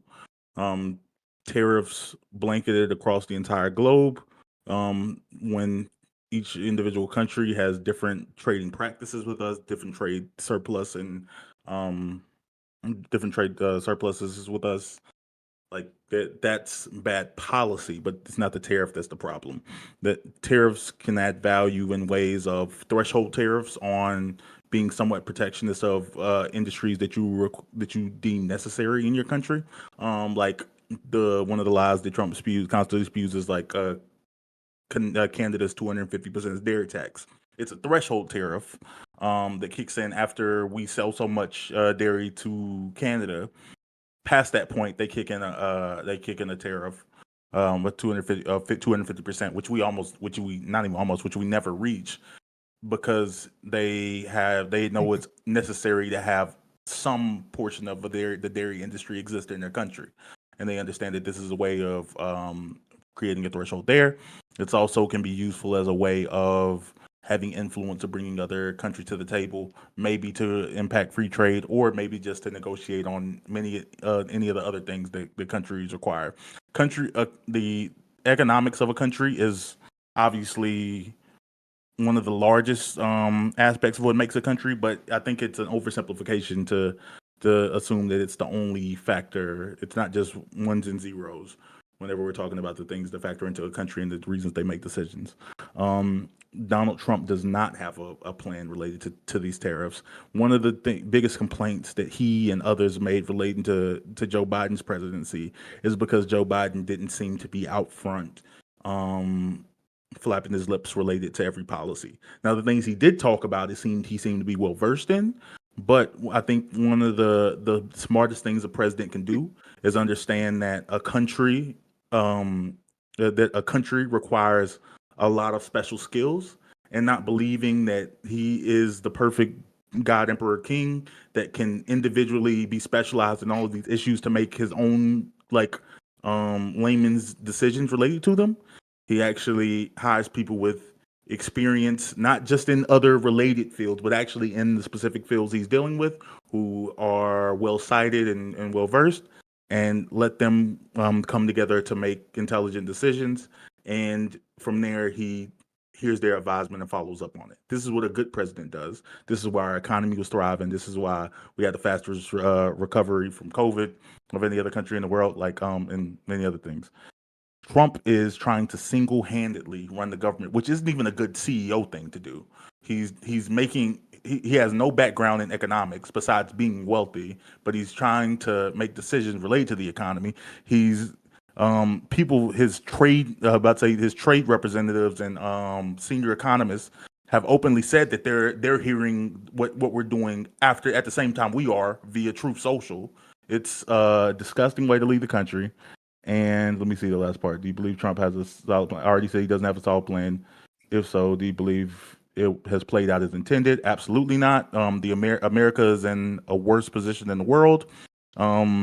Thankfully, we're rich and wealthy enough that this won't completely doom us. But in the long term, related to all of our relationships with countries, they are going to figure out that we are a little bit too bipolar now. And I can see the long-term plans of trying to move away from having to deal with the U.S. as a global reserve currency and being trade partners. Thank you so much for that, Bam. Gibbs, so glad to have you, friend. Love to hear what you have to say. Yeah, good to be here. I'm glad I'm here. First of all, I want to state that I agree with Bam in one thing that he said, which was that tariffs are neither good nor evil. They're just a tool. And usually I argue like pro-tariff positions from a political standpoint, but we're going to argue from an economic standpoint today. But I do want to say, after going after Dan here, he seems kind of confused. And this is kind of an echoing statement from the left. Either Trump doesn't have a plan and he doesn't lead from the front, or he somehow simultaneously at the same time is trying to run the whole government by himself. Which is it, folks? It's either one or the other. It can't be both. Like I say with haters, we can't do walking and chew gum. Bill Maher came out this week in a crazy interview, and he said, hey, I know that Trump may sound crazy, but I went to the White House and I talked to him, and that man is not crazy. He just plays a character, and he's over here, he's making calculated decisions. Let's follow this up with here. Kevin O'Leary also gave about 50 interviews in the last 48 hours talking about the tariffs, economy, and all this stuff. And one of the things he said that's interesting that I don't think has been brought up enough in this conversation is how China just straight up rips off American companies and fucks over American producers. And I know we have some people who are not fans of IP, but let's just kind of talk about something they do. One of the things they do, right? Say in one situation, and this is going to be a direct quote, so I might butcher his little story, but it's pretty simple to follow. A company decides they're going to inject $10 million into creating a product, and let's just call that R&D, right? And 8 out of 10 times, this product's going to fail. But when it does get off the ground, once it hits to about making about $5 million a year annually at that rate, China inevitably always rips it off and produces the great value or the Chinese version and introduces it to the market at a way lower price that undercuts the American company. Now, why is this bad? Well, one, obviously it hurts the American company's profits. But two, the American company has to go at least several years, probably, if they're just now hitting the 5 million mark, before they recoup their R&D losses at 10 million. So yeah, this is a way tariffs can level the playing field against companies like China who are sitting here fucking American companies over, who put the R&D into something and they get it. Let's talk about at the mom and pop level. If we don't want to feel bad for our corporate overlords. I know all you lefties are bleeding hearts and you care about the individual people. Well, I also care about the individual people. And right now under Trump, it is the best time to be an ag worker in nearly history as far as beef prices go, if you're raising cattle. And I've been preaching this and go and talk about it, but nobody seems to really get this. ICAL might bring up later that, Trump in his first term increased Europe's annual yield of cattle cool. I know ICAO and I've talked about it before. I thought I was muted. My bad. Yeah, 40K from 30K tons to 40K tons, right? Just so y'all can have an example, the average cow is about 1,390 to 1,500 pounds depending. So we'll just call it 1,400 because that's easier, right?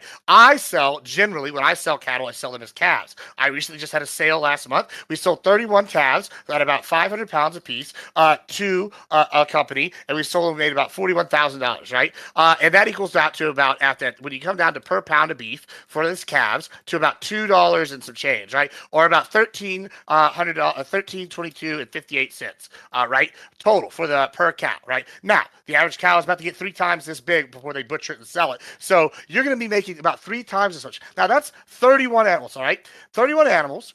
How much? 31 times 1,400 is what, guys? Do we know? Does anybody have that math? I'll tell you. Don't worry. I'm here for you. That equals out to 43,000. Oh wow! That right there is a massive percentage of the total amount of beef allowed to be exported to the entire fucking EU. So whenever I see something disingenuous and dishonest that the left posts oh my God, Australia's stealing China's beef gap. Well, guess what? These companies have been getting filled by Australian and EU producers for the whole time because they have not been allowing a fair playing field the entire time with the American ag market. And guess what? Americans, here we get smart. We found out grain prices were going up. You know what we did? We stopped using fucking grain. We moved our either cattle locations to areas like Texas or other areas where we have salt grass, other grasses, and stopped and became grain independent. And now the beef industry is booming. We don't have the supply to meet the demand. And guess what? Even if the supply increases significantly, the demand is still going to stay at the same rate. So it's a wonderful time. There are all these other side industries. Recently, I talked to Sociologic about why we don't have halal markets or kosher markets for beef right now. But you know why we don't? Because it's so profitable right now with the demand we have to just sell it straight to H-E-B or Walmart or whatever, and we're going to get the same price. There's no profit margin.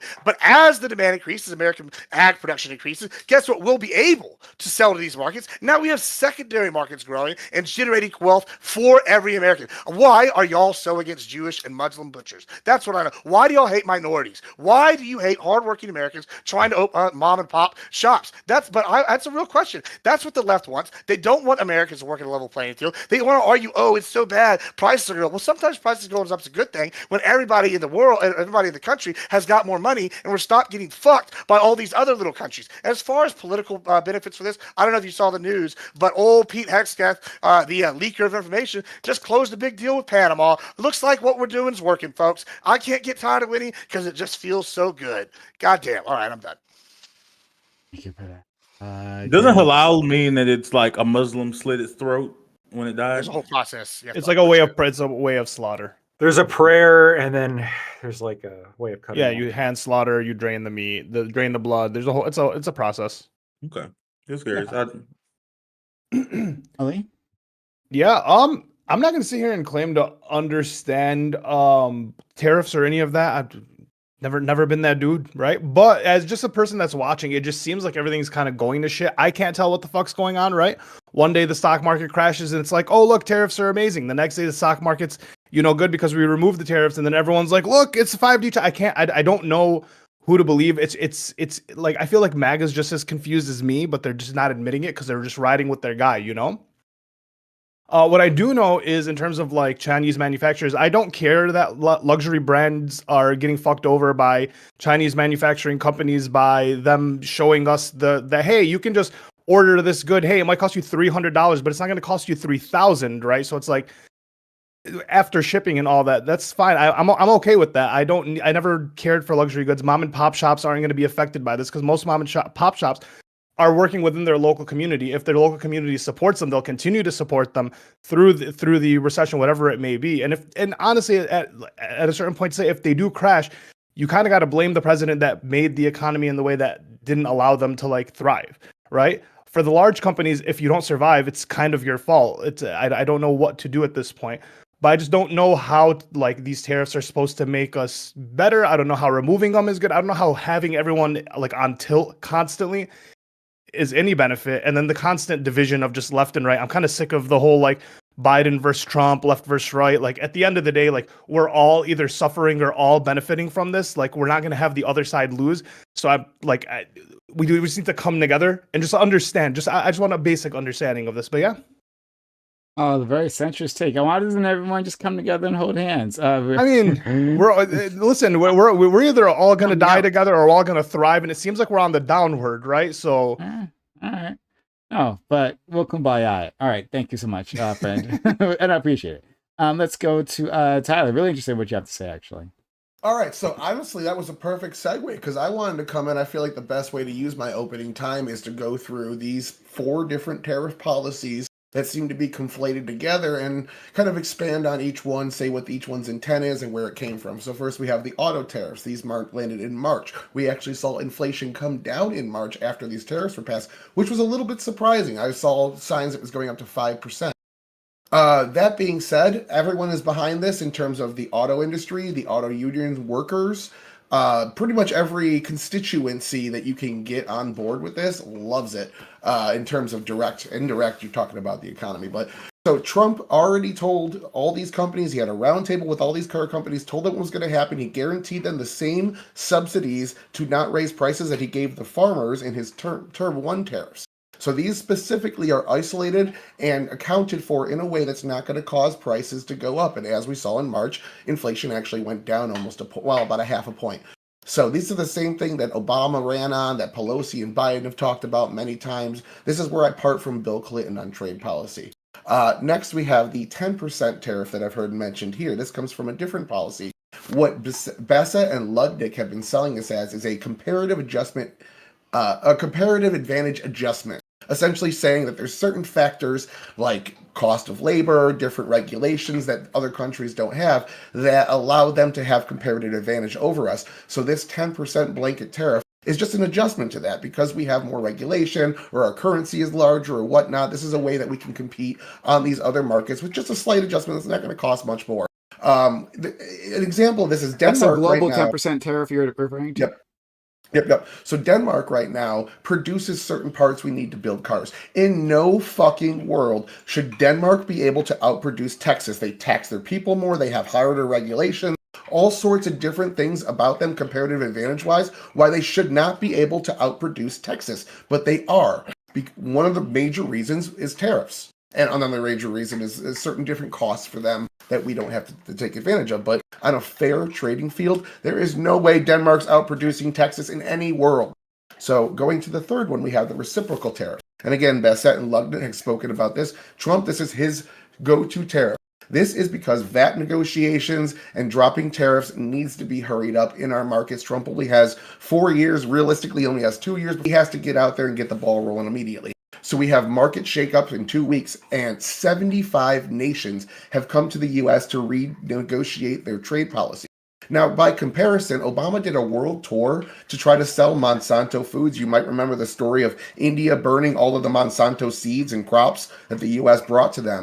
He only got 3 to 4 nations after months and months and months of lobbying to even begin negotiations over taking more U.S. products. Trump got 75 nations to come to him in 2 weeks. Say what you will about how it affected the markets and how it might lead to some consumer problem, which it absolutely did. Mind you, I'm keeping attention to that. But 75 nations in just a couple of weeks is huge by comparison to anything we've seen in our life. So now going to tariff number 4. I just don't know how you can say that's not a win. Out of these 4 tariffs, that one is not a win for his administration, even if it did fuck up the market. Last, we have the emergency tariffs. Now, what we see here is everything we have is the whole fentanyl emergency or border emergency. This was Colombia, Panama, Texas, pretty much all the Western Hemisphere tariffs. Canada, the Senate has purview over these. They voted last week, 4 Republicans switched sides to vote with the Democrats to say there was no emergency at our Canadian border and took the power away from Trump to tariff Canada along the lines of this specific policy. So the Senate does have oversight here, but a lot of this is how Trump got the migrant protection protocols in his first term. This is how he got Panama to give us this great deal we just got this week. This is how he got Mexico on board with different border funding. This is how he got Colombia on board with different things.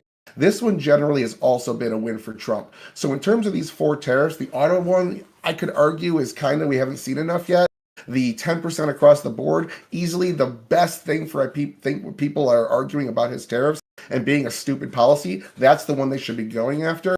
But the reciprocal tariffs, I think that was a huge win for the Trump administration. And like, if you're a person that's like on the left wing that cares about different things like consumer protections, climate protections, worker protections, I don't know how you could argue to leave this globalist loophole to allow only 1% of the richest companies to ignore all of our regulation, worker protection, climate protections, so they can ship their jobs overseas because it makes products cheaper. If you're right wing, I totally get that. That's your whole worldview. I get it. In some ways, I side with it. But if you're a left winger cares about these things, you are allowing a loophole around your policy.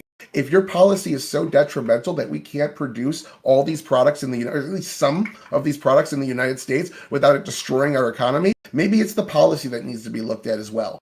That being said, if you're on the other side where these arguments don't touch you, you're on the right, think of this from a national security or a foreign policy perspective. We need to decouple with China to punish them, as Gibbs was saying. IP theft, different bad actions on the market. If they were in the U.S. doing these trade practices, they'd be in jail for undercutting companies in ways that's illegal. We need to decouple from them the same way that the EU needs to decouple from Russia. Right now, they're spending more on Russian energy imports than they did on Ukraine funding for the war in 2024. The fact that they're still so tied to Russia's economy in terms of relying upon their cheap energy is just saying that they cannot unleash the full force of their tariffs, their sanctions, and their army onto Russia without repercussions that hurt them just as much. So it's imperative that we decouple from these nations. That's all I got. Thanks so much, Tyler. We'll go to Aiko. And just so you know, I'm going to have an opening statement after Aiko. Just so you aware. I can't talk to you? Okay, Scott, thank you. Tyler's going bar for bar with Scott, you know? Let's go over our friend Aiko. Just quickly, rather than just do my own opening, there's just a whole bunch of stuff in there that I kind of want to just like quickly characterize.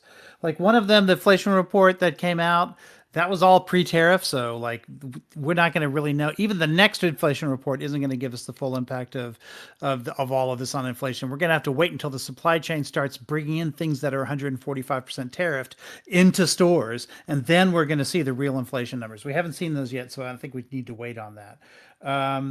I think that this idea that these tariffs are the reciprocal ones that are being called reciprocal are actually reciprocal. They're not. They're not responding to tariffs that are actually done on us. What they did is they created a formula based on how much trade is going in either direction, and then they made up a tariff number that they put on the other country when they may not even have a tariff at all on us. They just may be selling more to us than they're buying, and we're calling that a tariff somehow, like a virtual tariff. I'm not exactly sure what the logic is on that. But I really wanted to respond to something Scott said earlier, and I know this is opening statements, not responses, but I just can't help it, because he said for 60 years, people on the left, like, didn't understand tariffs. I don't know when he said lefties, he didn't say Democrats exactly, but I assume that he's conflating those two things as the same. I remember, maybe I'm the only person on the panel that's old enough to remember when Bill Clinton ran in 92, he picked up, because Reagan had been pushing NAFTA for years and couldn't get it done. And then Clinton came in and said, okay, sorry, Democrats, I know you don't believe in free trade, especially union people didn't at the time. And, but I do. And the time at which Democrats discovered the value of free trade was in 92. That's when it happened. It wasn't for the past 60 years. They've never believed in it. In fact, for most of the last 60 years, they've been doing that. And it's been very controversial on the left. People like Prime probably not too happy about Clinton moving everybody to the center when it comes to that sort of thing.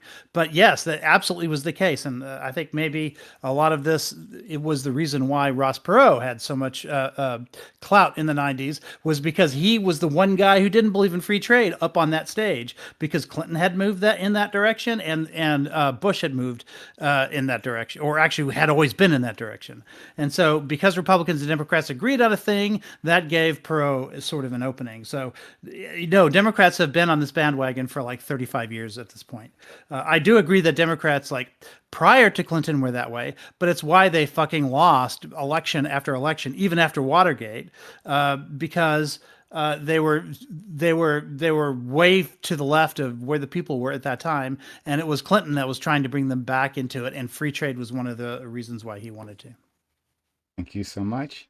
Okay, I'm going to jump in. I just want to, and Aiko, of course, you can respond to someone. If you want to spend your opening statement, respond to someone else, you can do that. That's fine. Sure. Okay. Okay. I'm going to be doing that.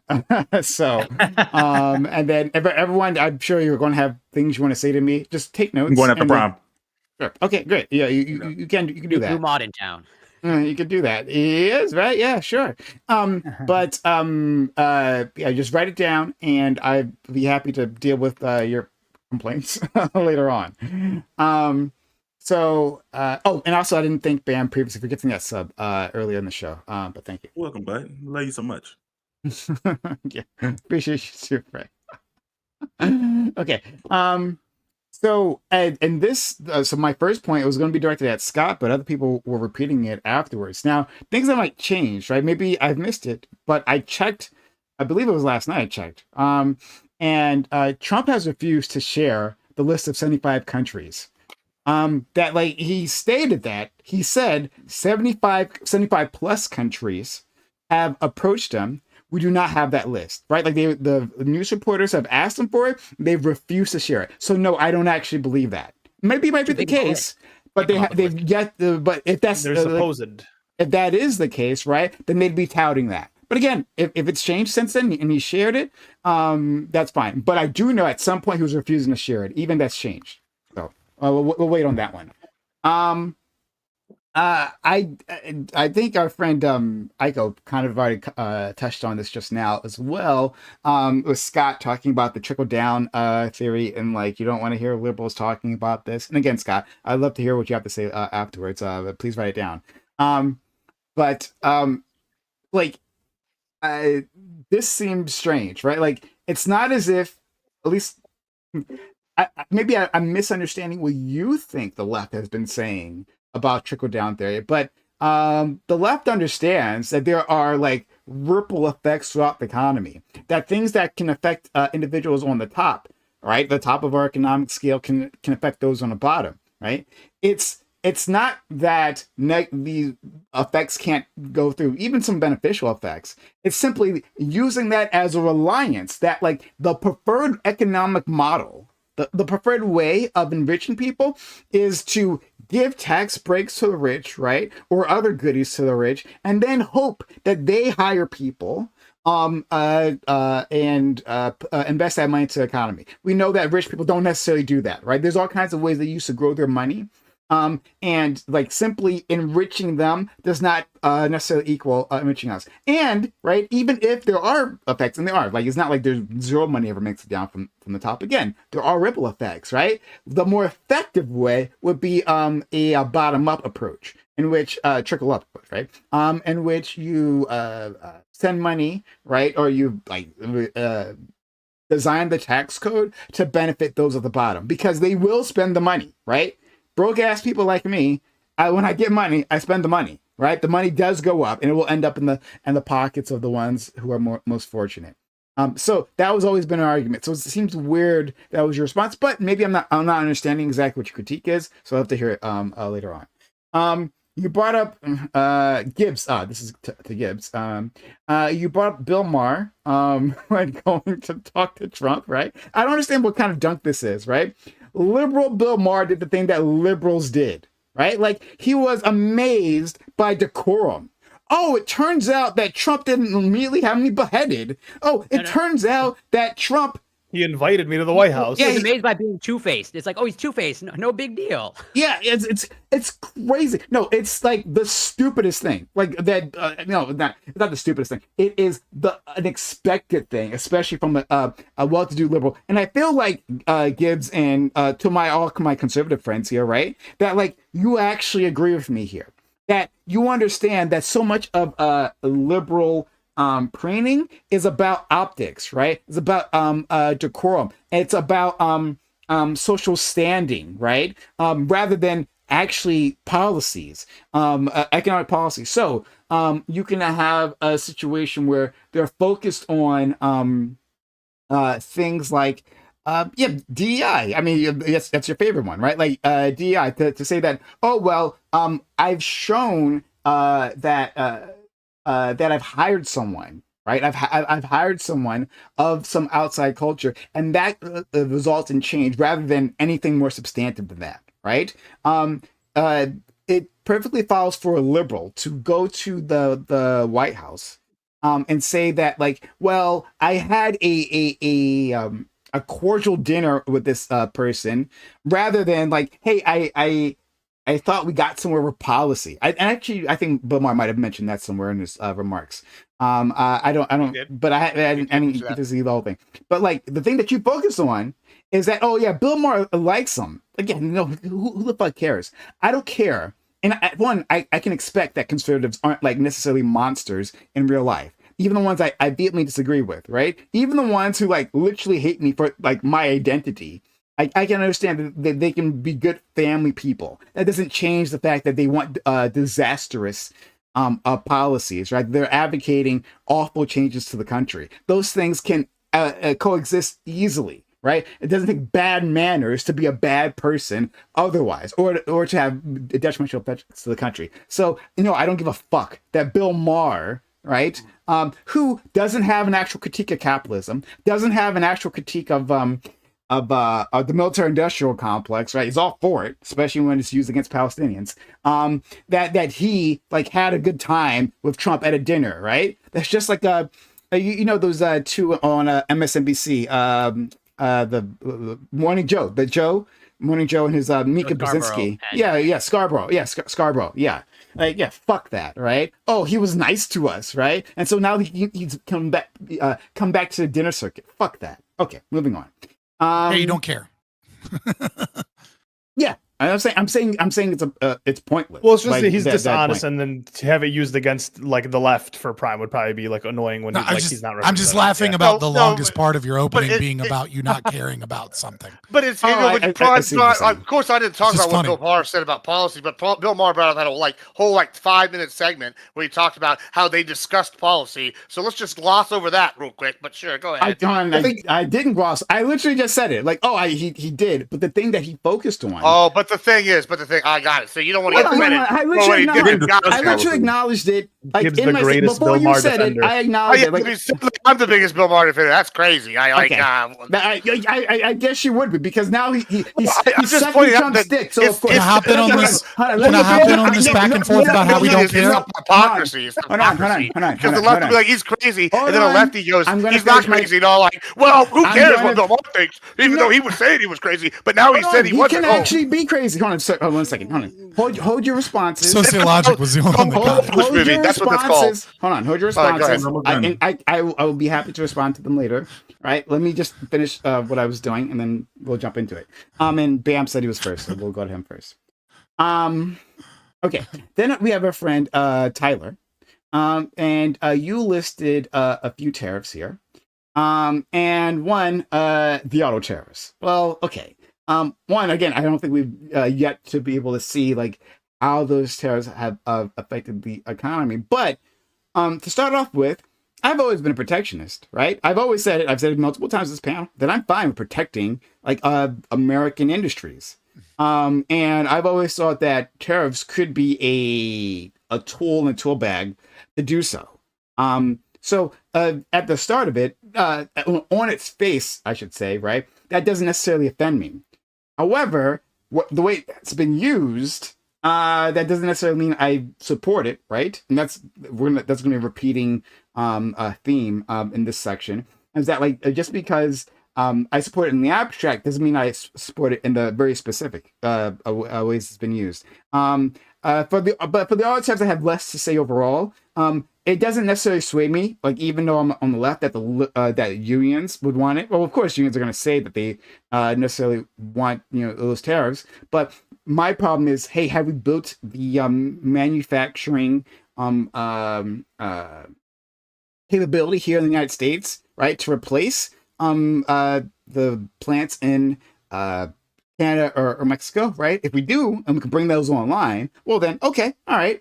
And then customers can actually have a choice. Okay, I don't want to pay a tariff on this thing, right? So I'm going to go to this other choice. If that's the case, then I'm a lot more open to that. But if it's not the case, then I have a problem with it. All right. Then you bought the global 10% tariff policy, utterly ridiculous. What a ridiculous policy. A blanket 10% on everyone? Fucking why? Why? Right? And he's saying it's just going to raise prices a little. It's going to raise prices a significant amount, right? To a point where certain businesses simply aren't going to be able to handle that, right? That will be above whatever breaking even point there is, and those businesses die for pointlessness, right? Of just a needless self-inflicted wound. 10% global on any nation, on all of them. On all of them, even ones we have a surplus, we have a trade surplus with. That's crazy, right? Aiko said it before that some nations, they don't even have tariffs against us, zero, right? And which goes on to the next one, reciprocal tariffs as well. It's not reciprocal, especially they didn't have any tariffs. I believe Singapore didn't have any tariffs. I think he said in the speech that they didn't have previously any tariffs, right? And there are other nations that don't, right? And also just the formula, ridiculous, random. There's a way to do this. There is a way to do this, right? But it's not through this formula they pulled out of ChatGPT from all indications, right? That this is the way. These massive terrorists, and what was the example? It was the African nation of Lusenko or Lusar. It starts with Lesotho. Lesotho. Thank you. Yeah. It's a nation within South Africa. Thank you. There is an H in the name, though. Thank you. I only say that because my stepmom is South African. I've heard it a billion times. Scott, eyes on the road, please. Sorry, my chat told me to do this because they told me I need to drive to Georgia so I could fix your fucking mic because you kept cutting out. Okay, so Lesotho, yeah, poor nation that was tariffed like I think 50% because we have a trade imbalance, right? Because they buy we buy more stuff from them, right? We buy diamonds and we buy, I forget what the other thing is, wool or something, I don't know, like leather, I don't know. But we buy like these goods from them, but they're too poor to buy back from us. But that's fine because we're getting diamonds and we can't produce diamonds here. It's a ridiculous idea. 50% tariff, the dumbest thing. You know, so no, actually, I'm not in favor of your reciprocal tariffs. They're not actually reciprocal to start with. So let's get rid of that. I mean, we can call it that because that's what Trump's called that. But like, that's not the case. We can dispense of that idea. Ridiculous. And we can say that if you are going to do tariffs, I have less to say on the emergency. Well, actually, I do have stuff to say on emergency tariffs. Like he said, the fact that he's gone back on his word, right, as to what these tariffs will be multiple times, that's my issue with those tariffs as well. There's a way of doing this. Unlike my conservative friends here, right, like I'm perfectly fine with direct investments, right? If you're saying that we want to reshore manufacturing, I think that's a worthwhile goal, and I support that goal. Well, mostly. The details matter here. But especially for certain industries like manufacturing chips, we should absolutely do that 100%. But we had a bill to do that before. It was called the CHIPS Act, and Trump has done everything he could to sabotage that. That was the way that we were actually reshoring the manufacturing of chips. That's gone. Instead, we're putting tariffs on it. And okay, so we're putting we put tariffs on China, right? Put tariffs on these chips, and then we're saying, well, we're excluding those chips, but actually we're including those chips, those chips in a separate sectorial tariff that we will announce at some other point in time. Brilliant! Another masterful gambit from Donald Trump. Brilliant. This is not a way to run an economy. This is not a way to run an economy. I have much more to say on all that later on, but I think I've said enough there. And oh, and last thing to Tyler, right? The argument was never to bypass the laws of the United States, right? You're saying like if you don't support this, well, then understand your ideology, whatever that the opposite ideology is, to allow manufacturers to bypass U.S. laws. This is never the case. Of course not, right? The left has been extremely critical of like how corporations have treated foreign workers, right, to produce our goods. And we put pressure on them. We've demanded reforms, like, hey, you have to get these goods certified that they weren't used by created with slave labor. We've done all kinds of things. Now, whether that's been effective or not, I think that's a bit larger question. But yeah, certainly the other option, we can go more into this later on, right? But to just wrap it up, the other option isn't that like, oh, I want the corporations to escape the eye of the U.S. regulators to like go and brutalize foreigners. That's not the case. Okay, I said a lot. I'll go to ban because I called it, but then after that, anyone can jump in and yell at me or whatever you want to do. Yeah, well, I'm about to say I'll do what I hope is the last diatribe. Mine's not going to be 10 minutes, but like we can. I want to argue with people point by point. Just to be specifically like, so people don't think I'm like dodging bullets. I'm like throwing shots. This is going to be mostly towards Ty and some towards Scott, and specific things responded to. Number one, towards Todd, I believe some of the problem kind of mentioned, there are no deals right now. You can say that like, wow, the 75 countries, like I said, there's not even a list, but there's also not a deal. No deals in place. Trump and the administration have made arguments that like the quote unquote deals they're looking for is other countries are going to buy as much from us as we buy from them. When you look at the GDP and economies and like populations of these countries, it's not even a realistic possibility.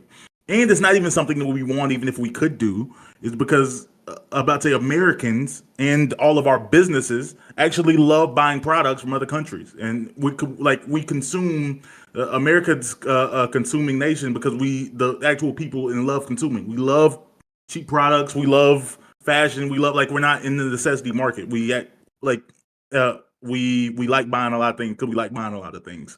And I think that there's a world where a really intelligent person comes in and makes a few deals that I'll acknowledge is like, oh, okay, this may be a better reality than what comes out prior. But right now we have 0 deals on the table, so it's impossible for me to call the reciprocal tariffs a win. They were also only enforced for like 13 hours, which like is crazy. It's like, wow, we're living in this new world thanks to Trump. This is to Scott about like Democrats just didn't figure out trickle down economics. No, that's not. It's not an oversimplification you make it out to be. When prices go up related to taxation and things like that, they will pass on that cost to consumers. But if the cost of the supplies goes down for whatever reason, the prices stay up because the consumers have already come to accept the new prices. And just because someone else, like another brand, because the argument against this is, if someone's making a product too expensive, someone else will just make a product that's cheaper than theirs and win all their business. But that's not how these things actually work in the real world when we apply it to like name brands. I'm not even trying to argue with you like too much. Can you explain what you mean by that? Like if I impose a 10% tariff on a company, the price of the good goes up, right? Yes. I did. Right. And if I impose a 10% increase in the corporate tax rate, the price goes up, correct? I never said it didn't. I said that the price goes up. That was my point. Okay. No, but you said that. But you said that they like. No, it's not the same as trickle down. But if you remove that tariff, the assumption will be that the price goes down. But the price doesn't go down. Just because they have less cost now doesn't mean that they're going to give away those profits to the consumers. Especially if you've already created an environment where the consumers have come to accept the new prices. I think something we've seen in the first Trump administration, there were whenever people were mentioning tariffs, they were talking about like different products, like, oh yeah, the price of everything's going to go up. The price of everything's going to go up. But there were even like American-made like washing machines and dryers that ended up going up in the process that weren't subject to the tariffs at all, just because we had existed in an economy. Wait, I'm just going to run through everything. I'm just pointing out that was to you. If you want, I'm just trying to get it. Yeah, I'm just trying to get clarification. Like I'm not necessarily trying to argue. Clarification? I just want to make sure. So you're saying it's not necessarily true that if we remove corporate tax or we remove tariffs that they go down, but you're saying that in the opposite direction, it is true that if we add corporate tax or we add that. So you're saying the trickle down economics isn't necessarily true, but you are admitting, just to be clear, that if we were to increase the corporate tax rate, that would necessitate inflation and an increase in prices on the American people if we quote unquote tax the rich more. On the cost of buying products, absolutely. But fair enough. But I agree with that. The reason that people can be okay with those things is because of the hopes of what those tax dollars can do in other sectors of the economy. But yeah, that's enough of that. Also to Tyler, the auto tariff were paused in March. They went into effect, but he immediately paused them. In March, they said they were going to kick back in April. Then when Liberation Day came to be, he paused all the reciprocal tariffs and kept the 10% tariffs in place. And he said he was going to keep the 25% tariffs on. He was going to keep the 25% auto tariffs in place. But he just announced today that he's actually planning on pausing or canceling those again because everyone in the auto industry is making complaints of how this is completely unfeasible and impossible to do. And it's going to cause like massive like detriments to the auto community.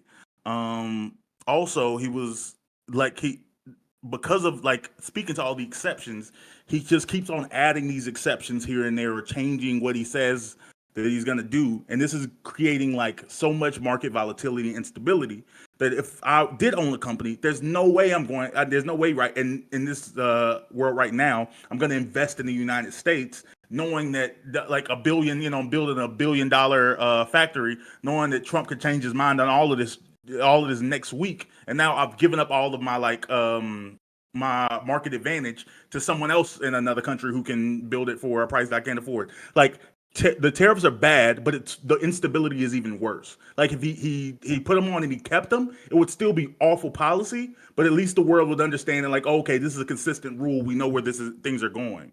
And it's just bad for the administration because he's forcing everyone to come out to lie to the Americans' face and give plans to. They really don't know what's going on, and he's making everyone look bad. Like he's not even telling his top advisors what's going on. And yeah, and as far as the emergency, we've gotten almost nothing related to the border that like either wasn't already agreed to or couldn't have been done. Like if he's the deal maker in chief, couldn't have been done with a phone call. Like they're like, hey, like because these are actually our closest allies. Like you didn't have to threaten Canada to get a deal done related to fentanyl. Yeah. Let's go. Gibbs had his hand up, and then we can go to anyone else. Tyler, then Lactoid.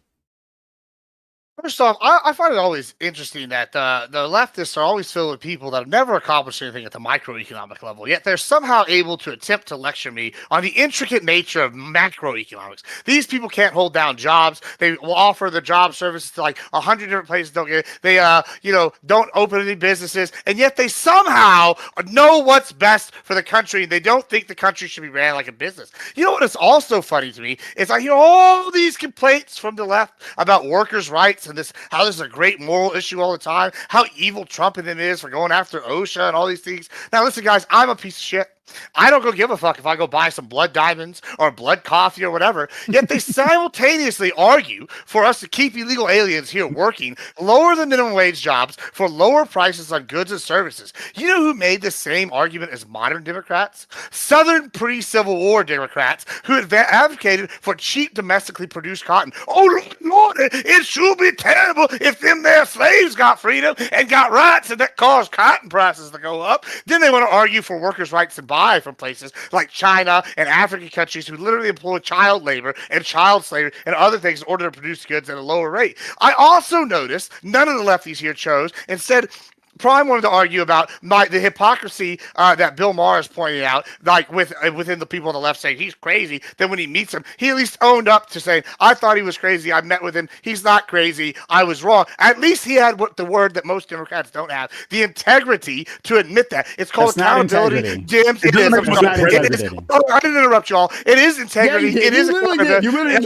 It is integrity and accountability. And I also want to notice one last thing. Take some accountability, Admiral Gibbs. I know things we don't care about. I know. On to the more important point. I also noticed none of the people on the left here chose to interact with any of my beef analogies because, one, I guess they're just not educated on agriculture enough to get into that. But it's pretty clear that anybody that knows anything about ag is super excited about how things have been going down with the Trump administration, especially in regards to cattle prices nationwide. If we can look at other things, I brought up the how China undercuts us on IP and all such stuff. I know Fabian brought up some of that too, but y'all didn't engage in either of those because you know what? Y'all actually don't care about Americans. All y'all care is about what's good for y'all and how y'all can do stuff at the cheap. Y'all want something so cheap that y'all's government handout can pay for the brand new iPhone, and you can be a cool little guy that takes his government disability for his ADHD and depression and doesn't actually have to work and can go live in his $5 million home in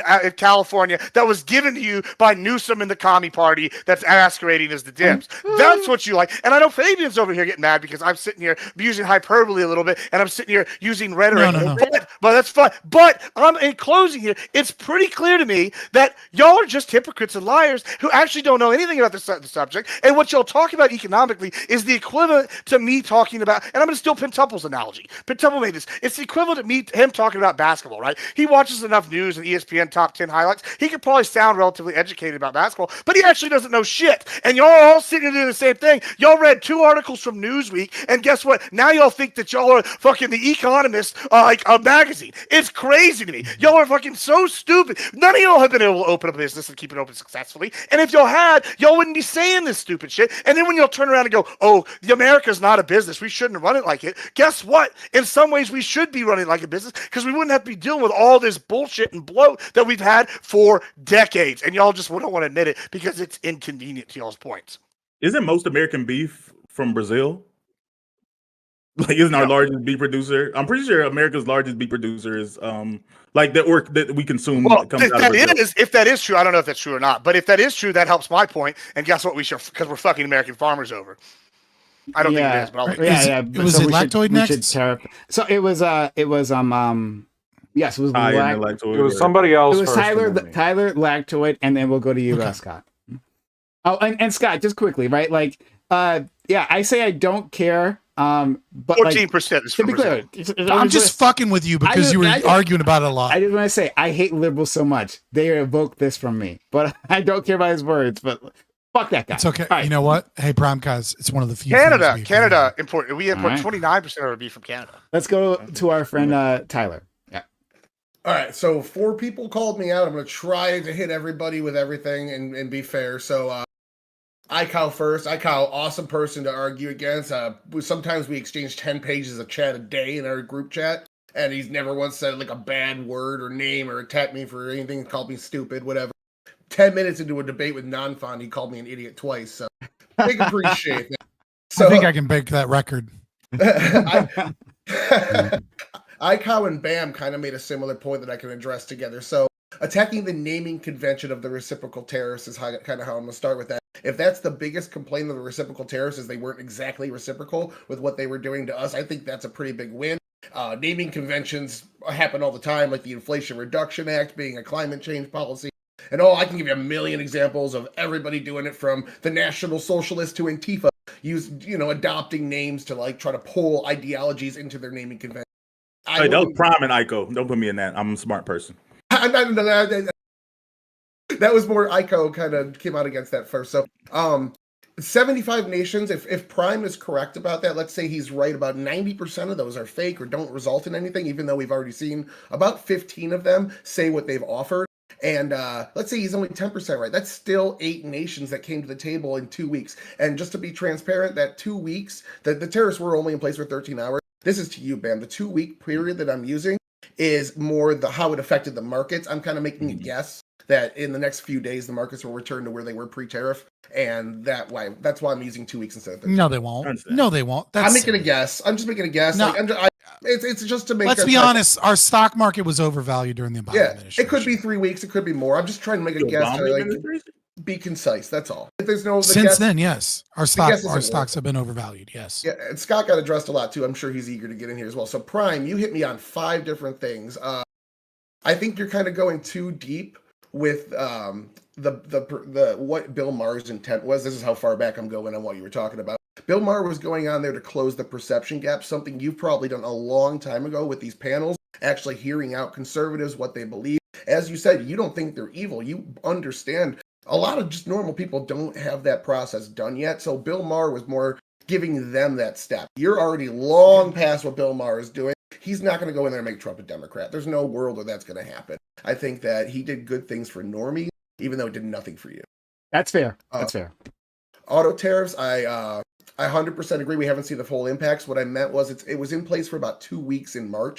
And what we saw in March was jobs overperformed by 60% of the expected job number. Inflation underperformed by 20% while we had 2 weeks of auto tariffs in place. I'm not saying we're seeing the full impacts at all, and I'm not trying to make that argument. So ICAO was absolutely right, and you were right to call me out there.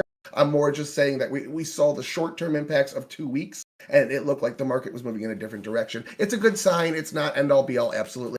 The 10%, I kind of agreed with what you're saying. It's hard to fight you on your point there. The Trump administration is actually asking other nations to allow this 10% tariff to be in place while they have 0% tariffs against us. They're saying this is basically eye for an eye tariffing to make up for 30 years of bad practicing, and you need to turn a blind eye to it while dropping your tariffs against us to 0. It's a really shitty thing to do, and I think that has the most room for people to criticize it.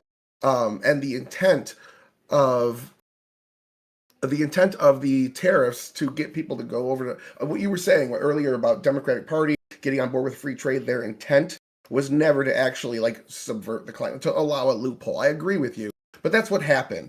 And the fact that Trump is now saying things like, if you're a U.S. company and you offshore jobs, we're going to put 100% tariff on you, even if it's bad for the economy.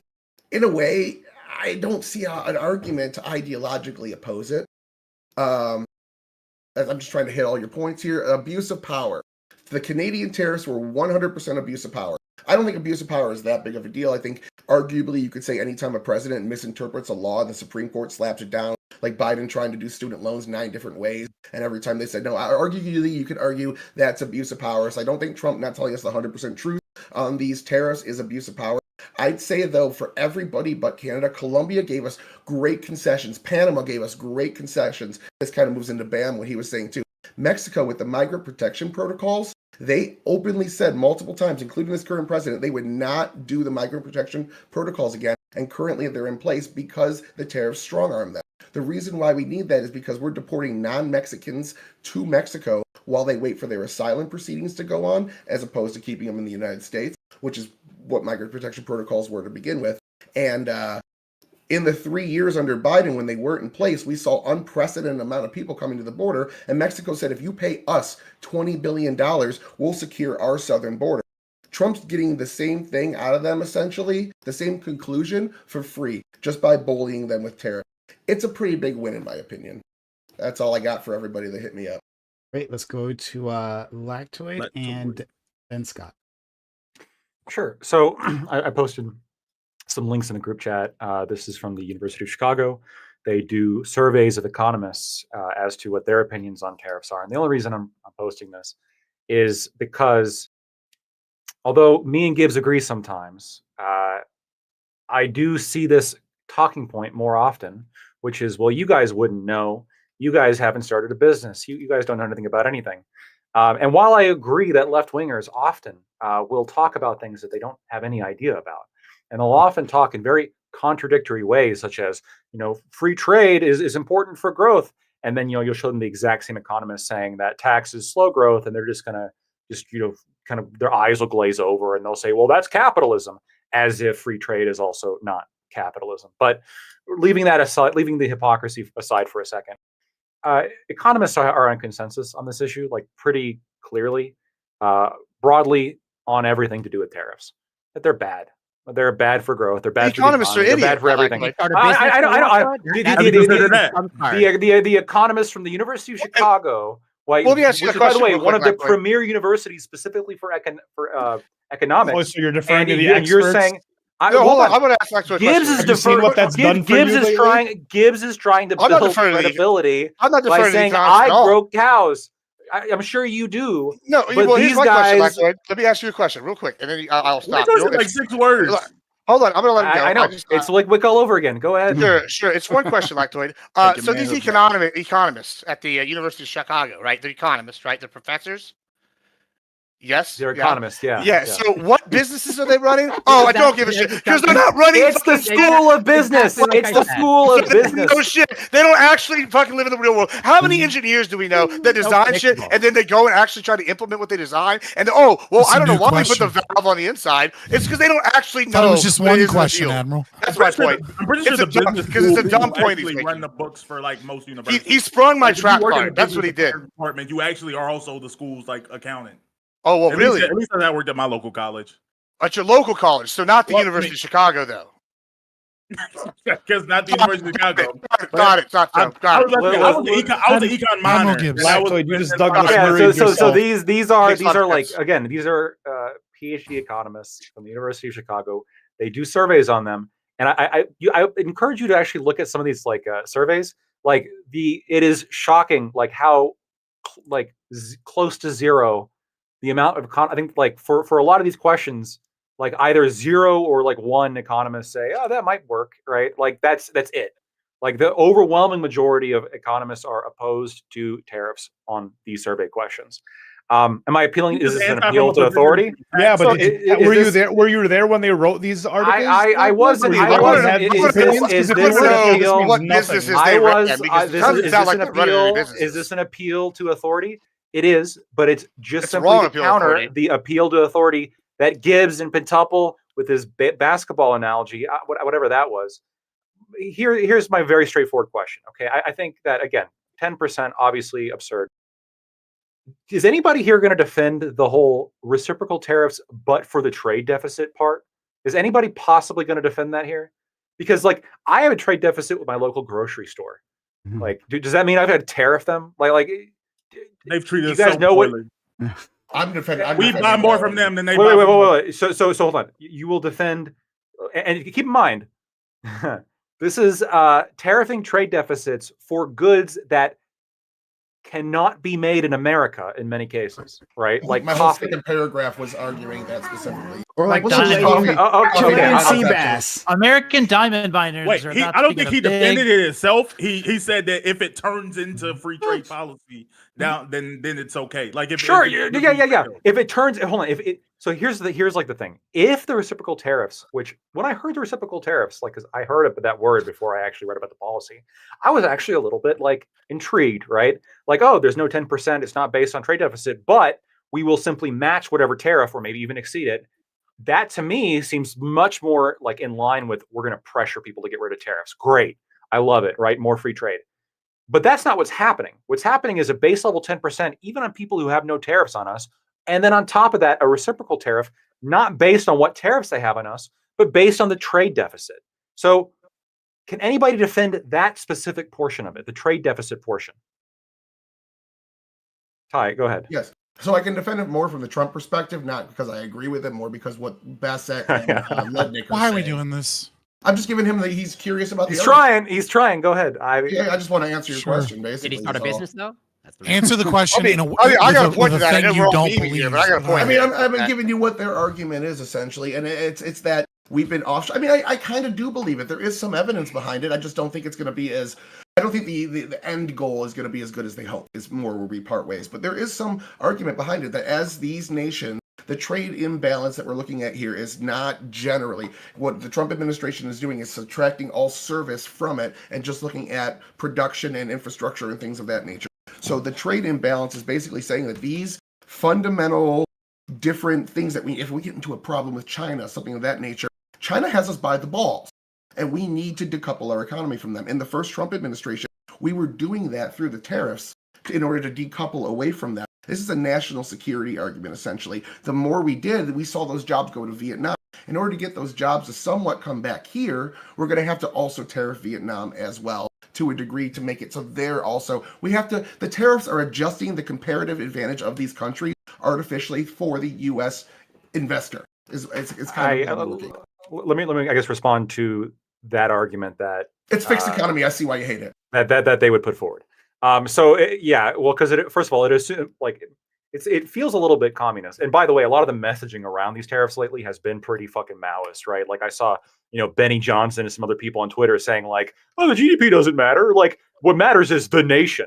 Like the stock market, whatever. And then of course it goes up again. Yeah. And then of course it goes up again, and they're like, yeah, we're bringing it back, baby. Yeah. We're bringing it back. And then it goes back down, and then, oh, God.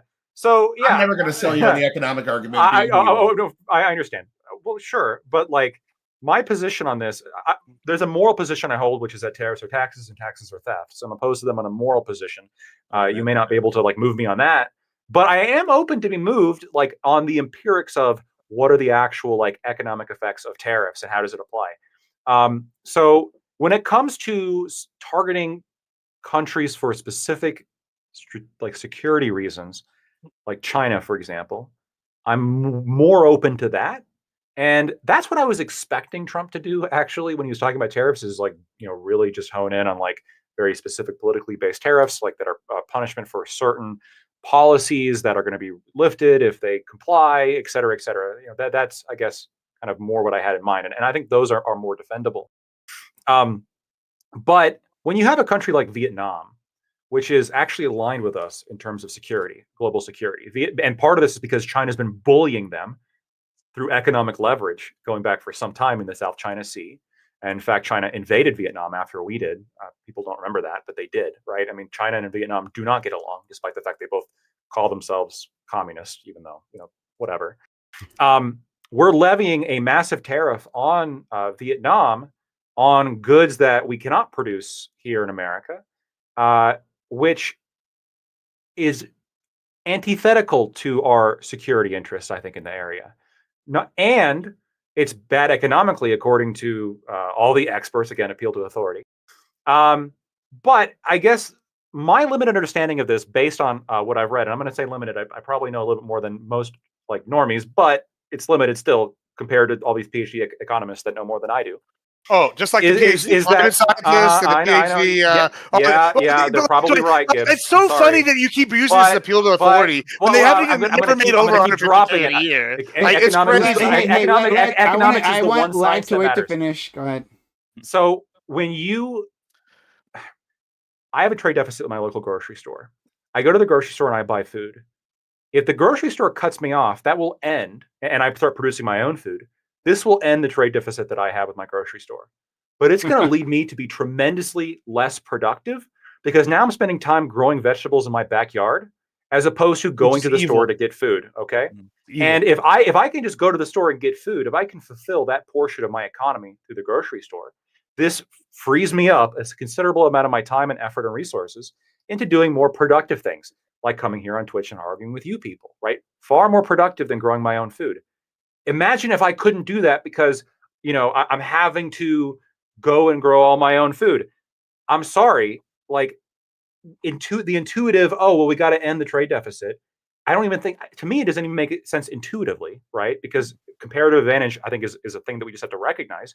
But specifically, Vietnam doesn't make any sense from a geopolitical standpoint. This just seems like somebody pulled a formula out of their ass and just stuck it on a chart and lifted it up in front of everybody and crashed the U.S. economy within a day. And then it came back a bit because they decided to pull it back. Thank God. I don't want to criticize him for that. I think we should be getting him to pull that back as much as possible. But I can't defend this. And you guys know I will defend Trump if it's defensible and if it's something that you lefties are being ridiculous, because oftentimes he does get a lot of shit for dumb shit that lefties pulling him. But this is a genuinely dumb policy. I can't find any silver light. Besides maybe the shit on China, but even then, it's not tied to any kind of political thing. It's just fuck you, we're going to keep raising it. Hey, it's what are we trying to get out of it? Scott, do you mind if I ask Slacktoy the question before you go? If it takes longer than 45 seconds. I got a bunch of shit to say, so you might as well, yeah. Yeah, I'm about to say, if it takes longer than 45 seconds, you call me a liar and say shut up. But Lactoid, because I know you Mississippi. Oh, Lord. No, Lactoid, do you believe that tariffs are just bad in general? Like they're bad always? Like I just said, I think that there's very specific surgical tariffs for national security interests that could be acceptable. Okay, yeah, that's why I was gonna make a pitch to you real quick. It may take even be easier then. I'm gonna use a made up example just for simplicity's sake.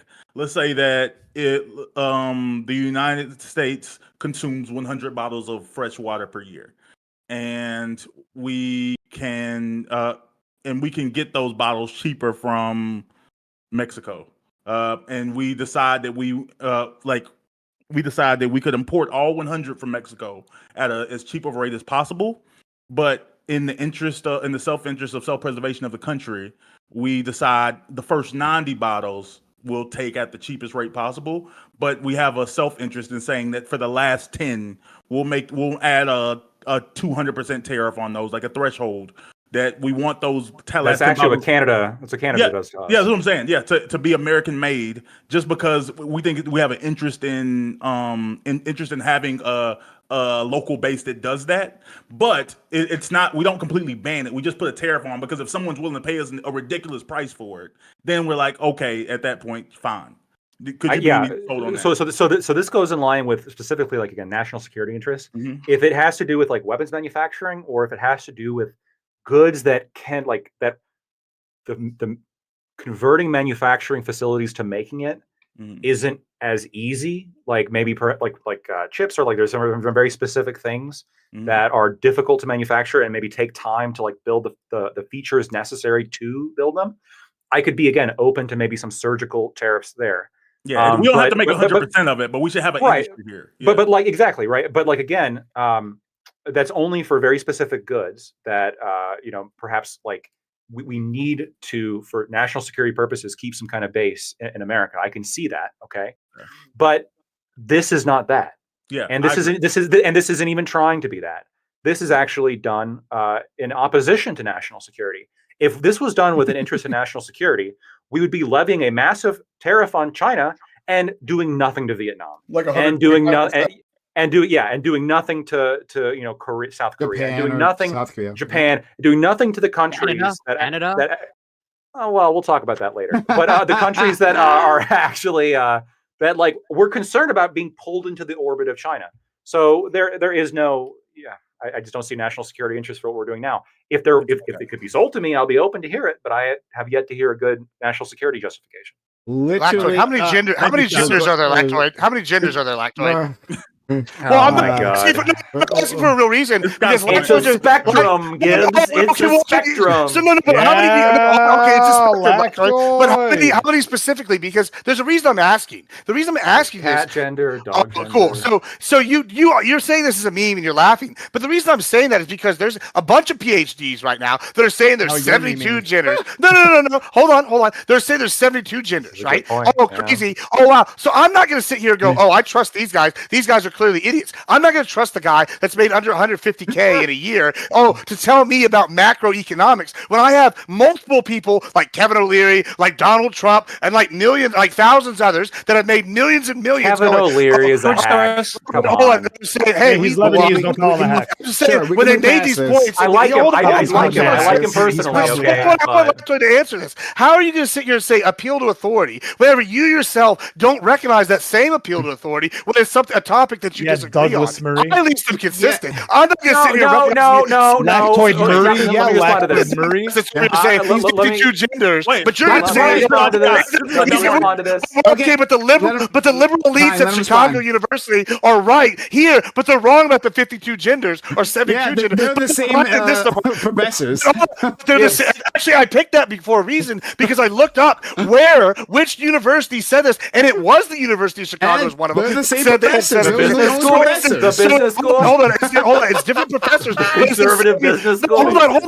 Stop. Cut it like me here. There's a reason. That's fine. This is the. I just want to say this though. Conservatives have sat here and gone, we're sick of liberal elites in schools for years, and you're sitting here doing this. Hold on. Doing the socialist bullshit. Going, hey, I agree with these economists at this fucking school, right? But I simultaneously reject the premise of 72 genders when some of the same PhDs at that same school were equal in stature. Well, yeah, they're equal in stature. They're both PhDs from that same university. Are saying this. So Lactoid will even admit his own appeal to authority is total bullshit because he doesn't trust that school in regards to stuff, and he's only using it because it proves his point. No, I got to respond to that. So we don't have first of all, I don't like that he's engaging in this hate speech of denigrating all of the remaining 70 genders besides the man and woman. Okay, there's a lot more it gives. But second of all, 126 or 207, like some of them. There's people who believe there's like 100 genders who open businesses. And you were just saying beforehand if they make millions, I might listen to them about fucking macroeconomics, but I'm not going to listen to the because guess what?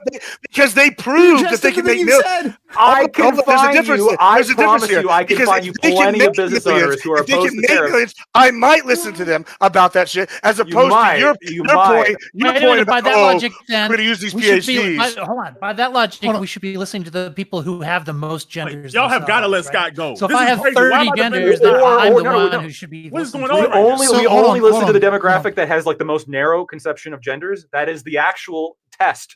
This is the litmus test to see who knows about economics. Admiral Gibbs, do you know what the Chicago School is as a term, as opposed to the University of Chicago? I know that I don't give a fuck about whatever you're about to say. Right. They open a business. That's a great way. Do you know who the Chicago boys are? Do they run a business? Let me just follow that up with once again. I don't give a fuck about who the Chicago boys are, the Bedley Dick boys, or whoever you want to talk about. Right. So you don't know anything about. He only knows different schools. You're right. You got it. Just whatever he has to say. Just say, well, that doesn't justify his opinion, and then you'll be good. Just keep saying that. He got me, guys. I don't know anything about the University of Chicago or Chirac or bumfuck Egypt. He got me. Chirac. It's okay that you don't understand, right? But you're right. Appeal to authority is not an argument. I completely agree with you, right? Saying, we polled all of these economists and they all agree tariffs are bad, therefore tariffs are bad is not actually an argument. But there is something to be said about consistency amongst multiple different perspectives, right? And I think that's really what Lactoid's argument is, right? So your major schools of economics would be known as Keynesians, MMT, and Chicago School. Now, obviously, as an anarcho-capitalist, I'm an Austrian, but it's a much smaller school of economic theory. The Chicago School is named such from the University of Chicago. That's where Thomas Sowell's from. That's where Milton Friedman is from, etc. Right? So, I don't think the argument is because a bunch of economists say so, I'm right. I think the argument is even the Chicago School, even the Austrians, even the MMT people, even the Keynesians, like if I had a time machine and I could only choose to go back in time and kill Hitler or kill Keynes, I'd kill Keynes, right? Like Hitler's and I hate Hitler. I'm just saying, right? Like all of the major branches of philosophy surrounding economics agree that tariffs, at the very least, in the short term, are a burden on basically everyone. Right. I think that's. Am I wrong in that assumption? I trust their opinion. The only reason I brought that up. He's probably knows more about economics. The only reason I really brought this up is because Gibbs, and not just Gibbs. I've seen other people do this. Like they're appealing to this authority of like business owners want this. When first of all they don't. Like in large part, but also like if you want to appeal to business owners as being some kind of experts, when oftentimes again they're not. The actual experts are better appealed to as experts as opposed to random business owner. Hold on. Oh yeah. I mean, I'll disagree with you. I'll disagree with you here and bridge the gap. Lowercase I'll disagree. I'll disagree with you here on that. That like the economists are, I think we do need to recognize, right, that this concept of experts and credentialism and as far as I'm concerned, they're all fucking fake. And that's why I brought up the engineer thing. I don't care if 97. Maybe it's my degree that's like giving me like a big head on this, but I feel like it matters for something. Okay. No, I went to grad school too. Like, you know what I mean? Like, it's a little bit. Legal questions. So I only have more context and knowledge. What are we doing, brother? You should be only asking business owners. But also, I learned more reading on my own and researching on my own than I ever fucking did in university, right? And we've seen so many complete fucking hacks and tools ruin our goddamn country, with a PhD next to their name. But I understand. But I understand your argument is like, look, all of these different people that study this, that all disagree all the time, agree on this thing. Yeah, it was mostly to just own Gibbs, who is also appealing to authority, right? Well, if Gibbs is appealing to an authority by saying that like an ice cream cart vendor has a better concept of like global trade than a University of Chicago economist, I feel like that's like a little bit misguided. When you say an engineer, use an engineer. Engineers. How often do we hear engineers putting in the banana stand on the wrong side of it? We got it. Hold on, guys. Let them care what happens in the real world. He just cares about what these theorists do. We got it. We have this. I was trying to bridge them together, and then so I could like. Wait. One last question. One last question. God damn it, brother! No, this is important. This is a dumb argument. Oh no, we've settled it. He didn't appeal to authority. I'm asking to elucidate his position. All of the non-interrupting you did on Tim Pool, you've now cashed in for now. I was holding it in, and now it's all coming up. Okay. Now you're just fucking. You're rehashing this. Like Gibbs. Hey, apparently all I have to do is be loud and uninformed, and some people might think I win. Okay, I'm just saying. That's what you're doing right now. Clearly, Gibbs. Let me ask you straightforward. If let's say there's some essential oil MLM woman who's involved in selling crystals and shit. Does this person, in your opinion, have a better 5'2" with a mini bob? 5'2" with a mini bob. Does this person have a better conception in your mind about global trade and tariffs on Vietnam than a PhD from the University of Chicago? Well, let me answer that. Then I'm going to ask you a question in response to that. Real fast. Oh my God! I'm open.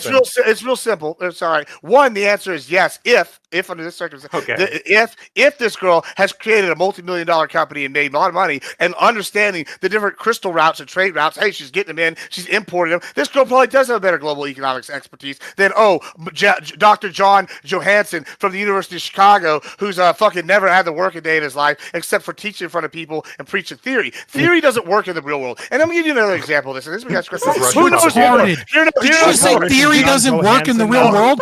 Hold on, check this. Hold on. Can I finish this real quick? You just made the argument that you don't have ideas, that you aren't a thinker. Hold on. How many times? So you shouldn't. Your words are just blah blah blah blah blah blah. I'm sorry that you think that and you can't follow along. Let me just finish here. This is real. Shut the fuck up. You talk all the time. Nike say just do it. But you can't make an argument without a theory. I'm just gonna mute you while I keep talking. Here's the simple. So here's what it's gonna happen.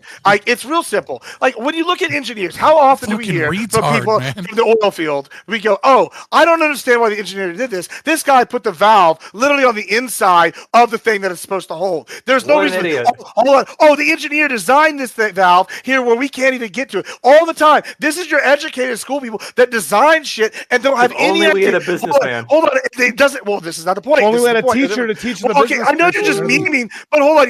This is my point here. You're memeing. No, I'm not. Y'all just refuse to listen. Y'all don't want, just because you don't want to engage in real world knowledge. Experts know more than. Just let me finish.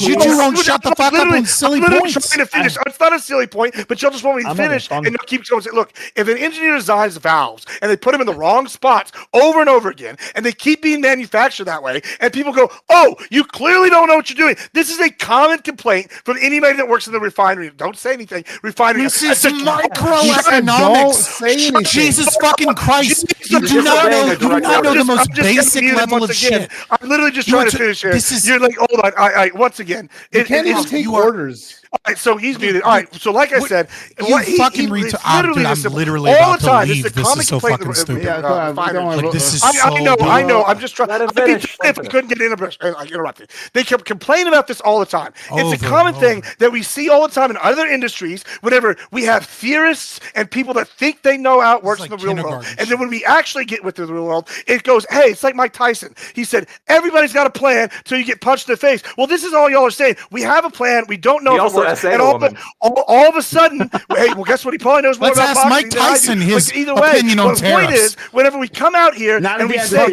all these people that have made millions of dollars, and they're saying this will work, and then we have some economists who's only made $150K in a year ever, doesn't get to know. Oh, Jesus Christ! Not cheese. I gave you space. Literally at the last 1 second, and you like interrupt me. Yes. I literally get interrupted the most. I never get to finish, and then when I go on for 2 seconds, y'all are like, "Oh my God." We're moving on. Sorry. I got to move on. Super short. Okay. Let me just go through my list of things. All right. I will start with this simple thing. Corey, Iko. Right. I will start with this simple thing. Right. When you show up to your Econ 101 class, it doesn't even need to be in college, in high school, right? In like 10th grade, they'll let you know on day one that there are these two things, one called macroeconomics and one thing called microeconomics. Said that. Yeah. And so therefore the experts in macroeconomics would be like people at the Federal Reserve or economists or people that make policies or people that work in like the Department of Labor and things like that, right? Or HUD, right? Those are macroeconomics, right?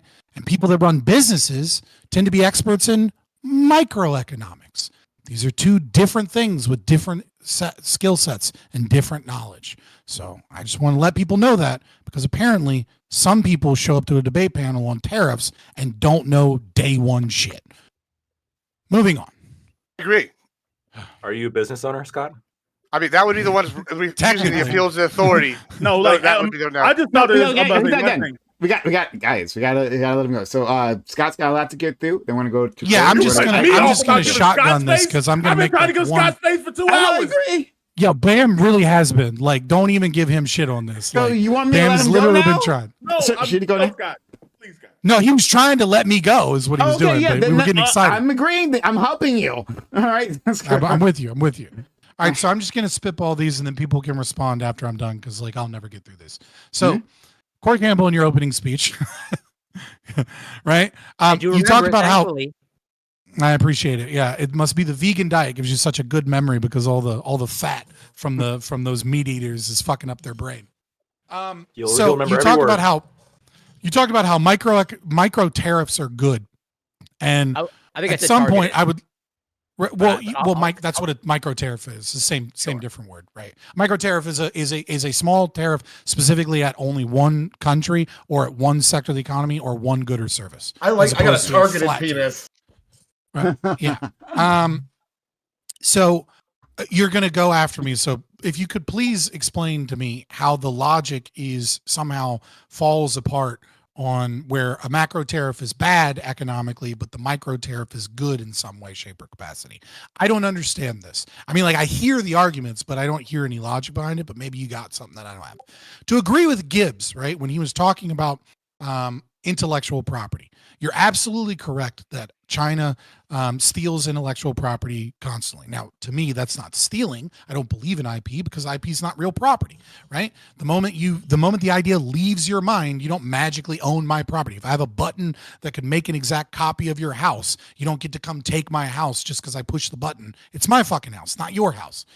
But nevertheless, it goes to show, Admiral Gibbs, even though I am, on the opposite end, maybe I think of like the IP section of you, it goes to show that, look, we can't have this free trade situation where everybody's playing by one set of rules and then other countries aren't playing by those set of rules, and then we act like they aren't fucking us over, right? Like if we are all agreeing as a world we're gonna respect people's IP, and then a few countries stop and just steal and don't play by those rules, well then yeah, they deserve a fucking tariff, or they deserve court, or they deserve something, right? Or the better answer is that we give up IP, but we're not gonna fucking do that. Like, so if we're gonna agree to play by the same rules, then we got to play by the same rules.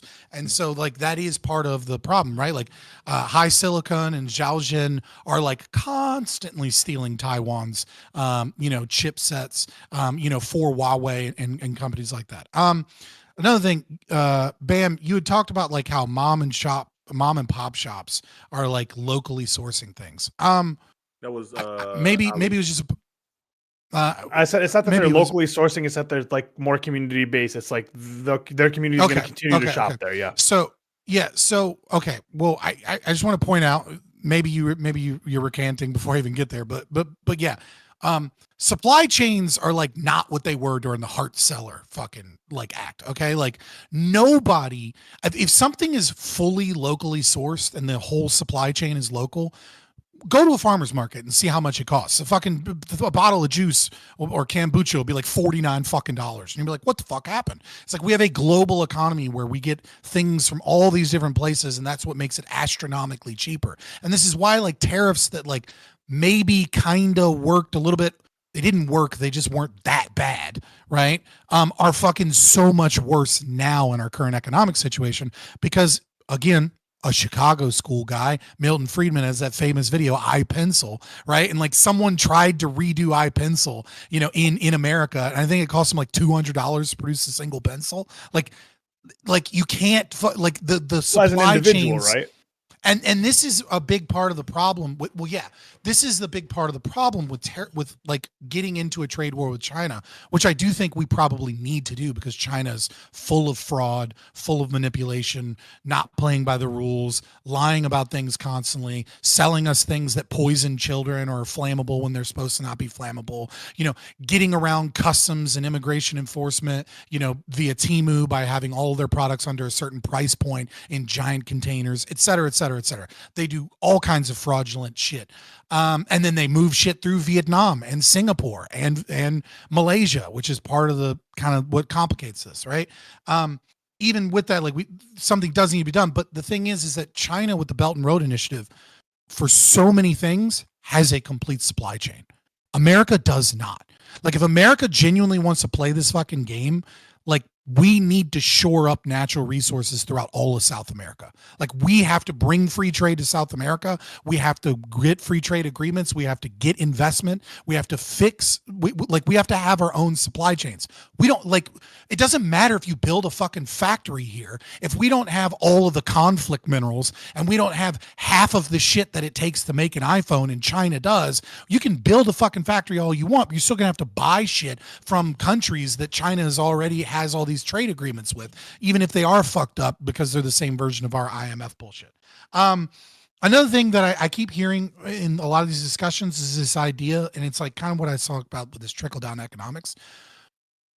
Rich people don't hoard wealth. Like this is such a this is just socialist nonsense.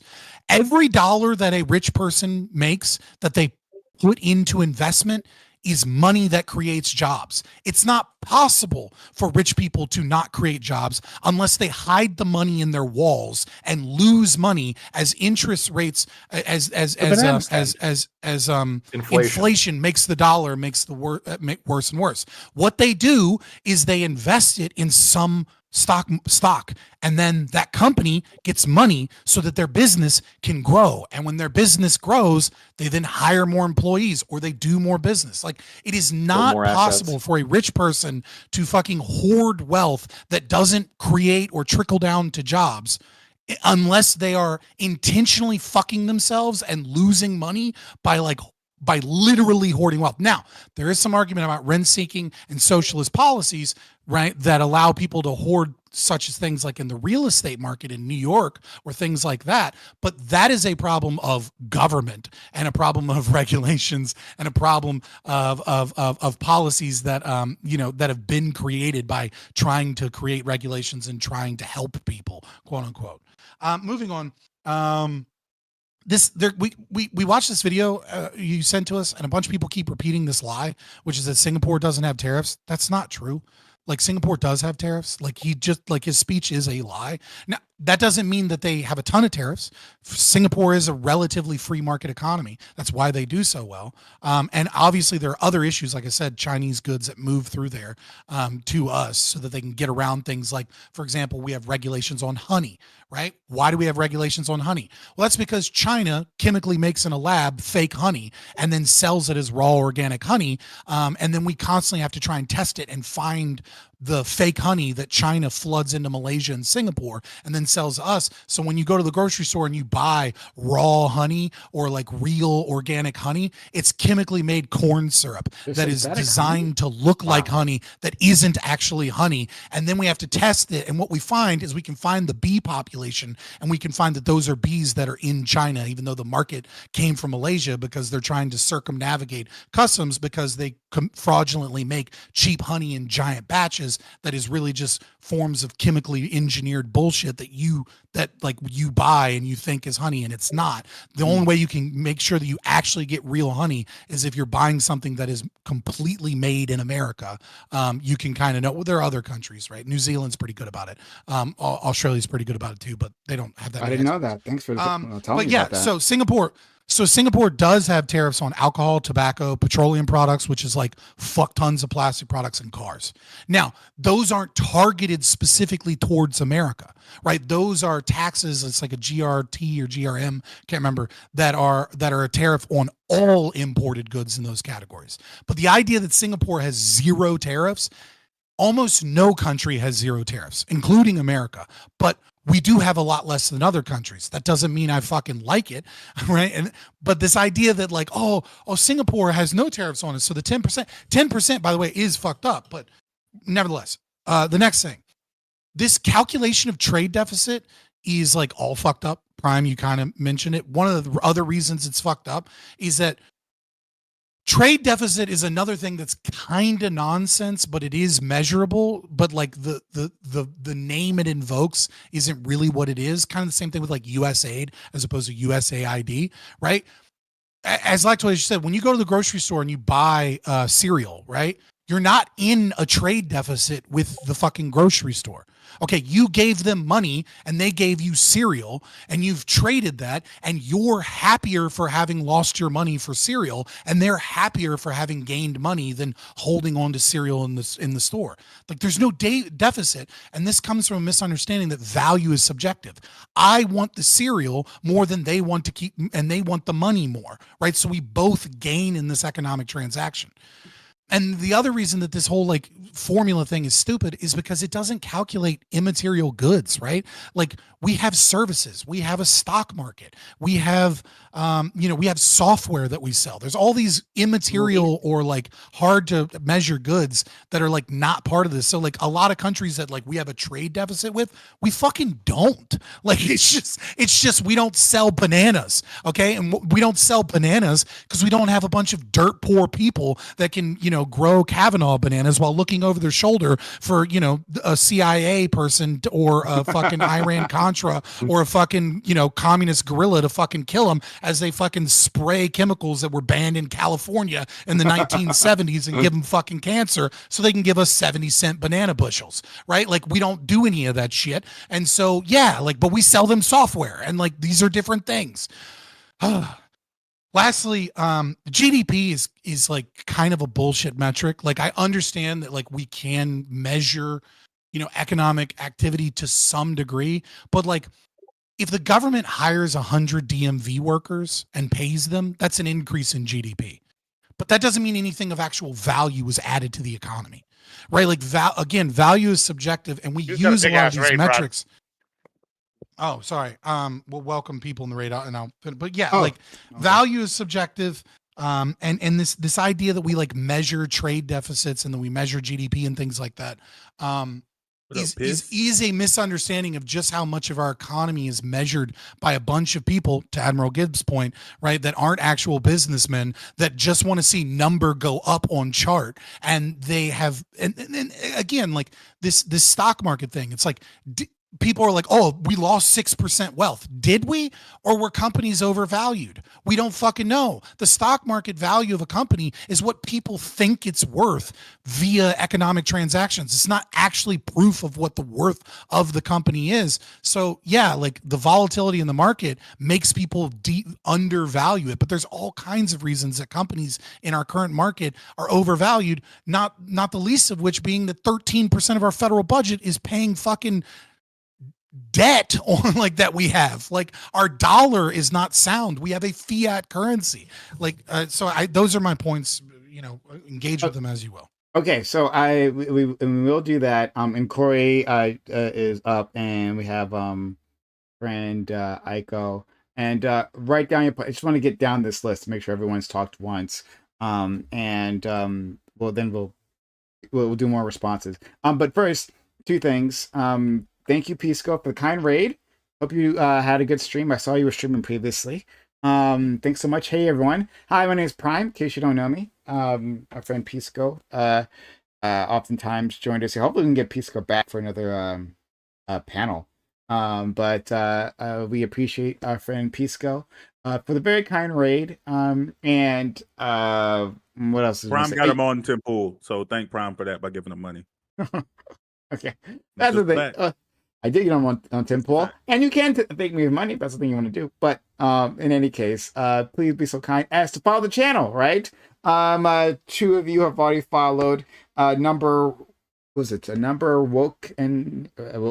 fan? Something, Wokenia fan. Thank you so much for following. Izzy Belly, thank you for following. Aiko Rich, thank you for resubbing. All the kind. 41 months straight. Thank you so much for that. And then Admiral Gibbs gifted us up to Pisco. That's really kind of you. Thank you so much. We're close to a hype train, so help us get to a hype train. Sub to the channel, give bits and give subs. But yeah, if you be so kind, hit the follow button. What we do here, we have these panels. We discuss these issues right now. Obviously, you can see Trump tariffs. We're discussing that, and it's been quite heated. But we have these discussions often. So if that's something that is at all valuable to you, please consider following the channel. We'd love to have you. Thank you so very much for anyone who's here, and stick around. Okay. The other thing is we have. Oh, thank you, Average Debate enjoyer, right? Tyler. It's a mouthful, but every time. But it's Tyler. Thank you, Tyler. You rich. That's what the ladies tell me too. Okay, that's a good one. I like that. So thank you for the sub. Got us on a hype train. A level 1 hype train, 66% done. 34% left. Help us get to a level 2 hype train. Sub to channel, give bits, give subs. Resubs also count. So consider doing that. But Remember subs, get emotes, and you'll get after viewing. And we can also respond to questions if it's like in the form of bits or anything like that. If you want to get us to respond to something, so consider supporting the channel. That's the best way to do so. Help us make get. No one's gonna remember any of my arguments. Oh yeah, we will. And if anyone has a problem, we'll write it down. I got them wrote down. Word for I word. will remember. I will remember. Because he's a vegan. We've established this. Okay. Other thing is, we have a super chat that came in from I don't know how to pronounce her name. Sir Bobbles, I believe. $5, right? $5 American dollars, real dollars. They say, does any person on the panel want to fully remove the UL compliance regulation on safety? And UL apparently stands for Underwriters Laboratories. And you see that UL logo on different products. And it's I'm not fully informed. I know what you're talking about. I'm not fully informed on what they do, but I imagine it's quite a helpful. I think it's a voluntary compliance thing. I don't know. Well, does anyone want to comment on that? I mean, I'm an ANCAP, but like, isn't UL like? Yeah, I was about to say, isn't UL like a voluntary thing? Like, why would the fuck would I? Don't know. Like, I'm not aware of regulations that require you to comply. Yeah, my understanding, and I could be wrong because again, I'm not completely familiar with it. Okay, all right. My understanding is that logo is a voluntary thing. But if we're wrong, please let us know, and then maybe we can respond. So if you could give maybe a bit more information, if the government is saying we absolutely have to do it, Scott's against it. All right, and pretty much for you. All right, and depending on the details of what they actually do, I might support it. So all right, there you go. But thank you again for the super chat. All right, let's give our friend Scott the. Oh no, you already finished, I guess, right? Yeah, I finished. Yeah, we'll go to our friend Corey, who's been waiting patiently. Again, help us get to a level 2 hype train. We have 2 minutes left on the clock. 2 minutes left on the clock. Sub to the channel, give bits or give subs. We're so close to level 2 hype train. And of course, you get free emotes from the hype train when you support. Now is a great time. And again, hit the follow button if you haven't done so yet. Okay, Corey, please. I'll try to leave some time for iCal to speak. Try to be brief. So Gibbs, I am curious. I'm somewhat joking, somewhat not. I'm curious how your heuristic operates in terms of. I hope this never happens to you. But if you get cancer, are you going to seek out a doctor that only has cancer? Is that your operating principle? No, what I'm gonna business owner. What I'm gonna do is I'm gonna go find Dr. Toboggan and I'm gonna go get a poultice, and that's what we're gonna do. That'll cure me. Pretend I know what that means. Wait. A what? A poultice. Yeah, poultice. You never watched Always Sunny, clearly. No. Dr. Mantis Poultice is just another old school name for cure all. Yeah. Mm-hmm. Oh, okay. Whether you drink, yeah. There's some snake try oil. essential oils, Gibbs. Yeah, I might buy something from Alex Jones. I think he's got a cancer cure. We'll be all right. He's he's gonna take some methylene blue. He'll be fine. Corey, what were your comments? No. I made a list. So because Scott understandably posed me a question. That's a fair question in terms of in my opening statement about, I think, 2.5 hours ago now, but credit him for remembering or writing it down, is I mentioned, a targeted tariffs being good. And I understand his perspective in terms of, him viewing tariffs as bad and my characterize him as a targeted tariffs good, I think conflicts with that. And here as well, I tried to clarify where what Lactoid brought up earlier in terms of national security concerns. That's more in terms of what I was alluding to in terms of targeted tariffs can be good in terms of if you actually want to protect a certain industry for national security concerns. As in, I can understand, let's say from a national security perspective of you want a certain amount of ability to manufacture steel in the United States as opposed to, let's say, importing it from Canada. So from that perspective, I was sort of using the word good. But I understand that probably wouldn't track in your world. Yeah, I'm just what's the trade-off here, right? So the trade-off is you're saying you're pro taxing steel, let's say, for example. Let's make it a more extreme example, right? So that we can let's say it's some form of let's say it's just some metal alloy that is needed for nuclear weapons, right? We'll call it nucemium.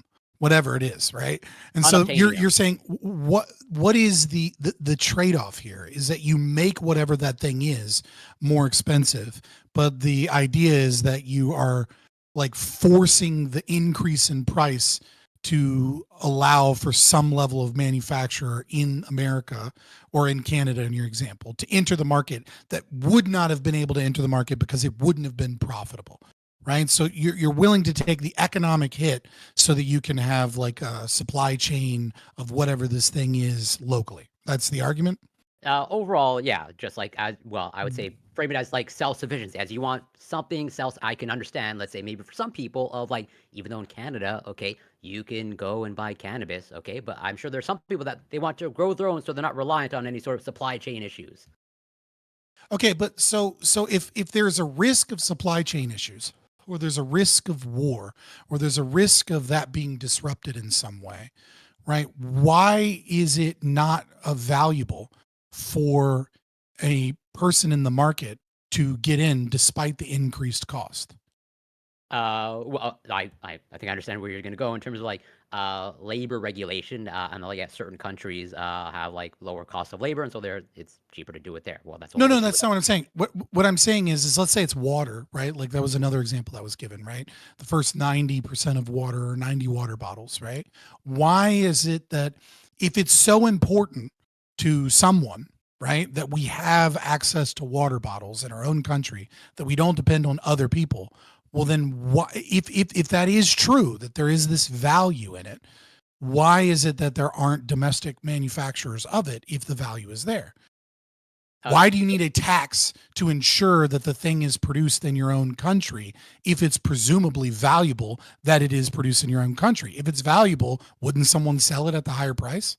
Well, not everything is necessarily baked into price. Like I think I understand where you're coming from in terms of, well, that's where I was going with like, I can understand. I think in your world, if there were no labor regulations and no minimum wage, then like yes, that would not be an issue. But there is a minimum wage in the United States, and therefore that affects things. And so right, but the price is higher, right? But you're saying there is value to paying a higher price.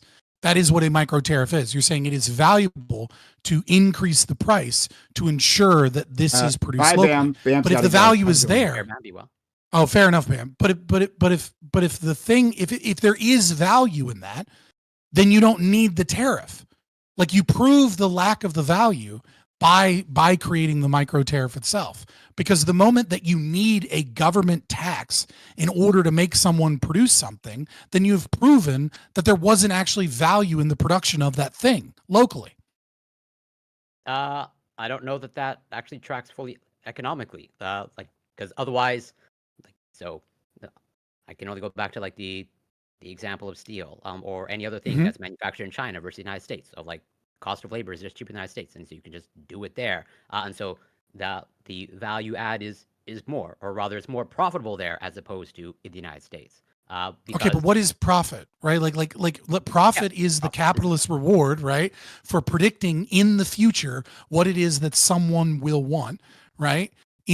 Because we, the universal time preference, right? So the capitalist gets money for the investment and having the capital that is necessary to produce something, right? In the meantime, and predicting in the future, right? That's what a loss is, right?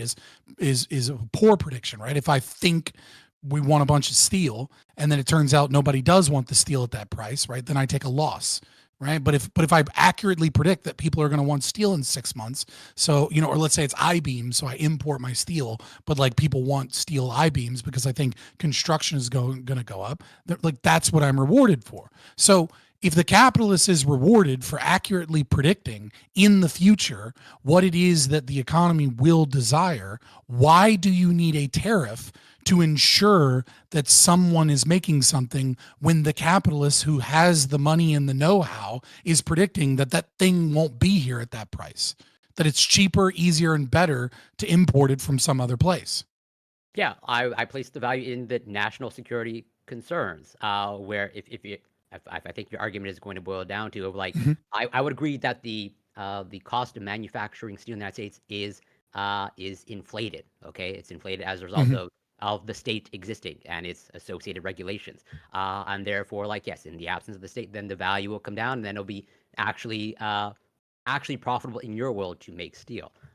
If that's the overarching point that you're making. No, like let's say I'm Lockheed Martin, right? And I need steel for weapons, right? So I am a company that my entire strategy is having a reliable supply chain when war breaks out, because I know that I'm going to make a fuck ton of money when war breaks out, right? If it is actually true, like if the markers show war is potential, if I think in the future I'm going to make money as the CEO of Lockheed Martin, right? Then what I'm going to do is I'm going to ensure at the higher price now that I purchase local steel at a higher price so that I have the correct supply chains in the future, and I'm going to make a fuck ton of money when the steel dries up and I've already got contracts and agreements and things of that nature.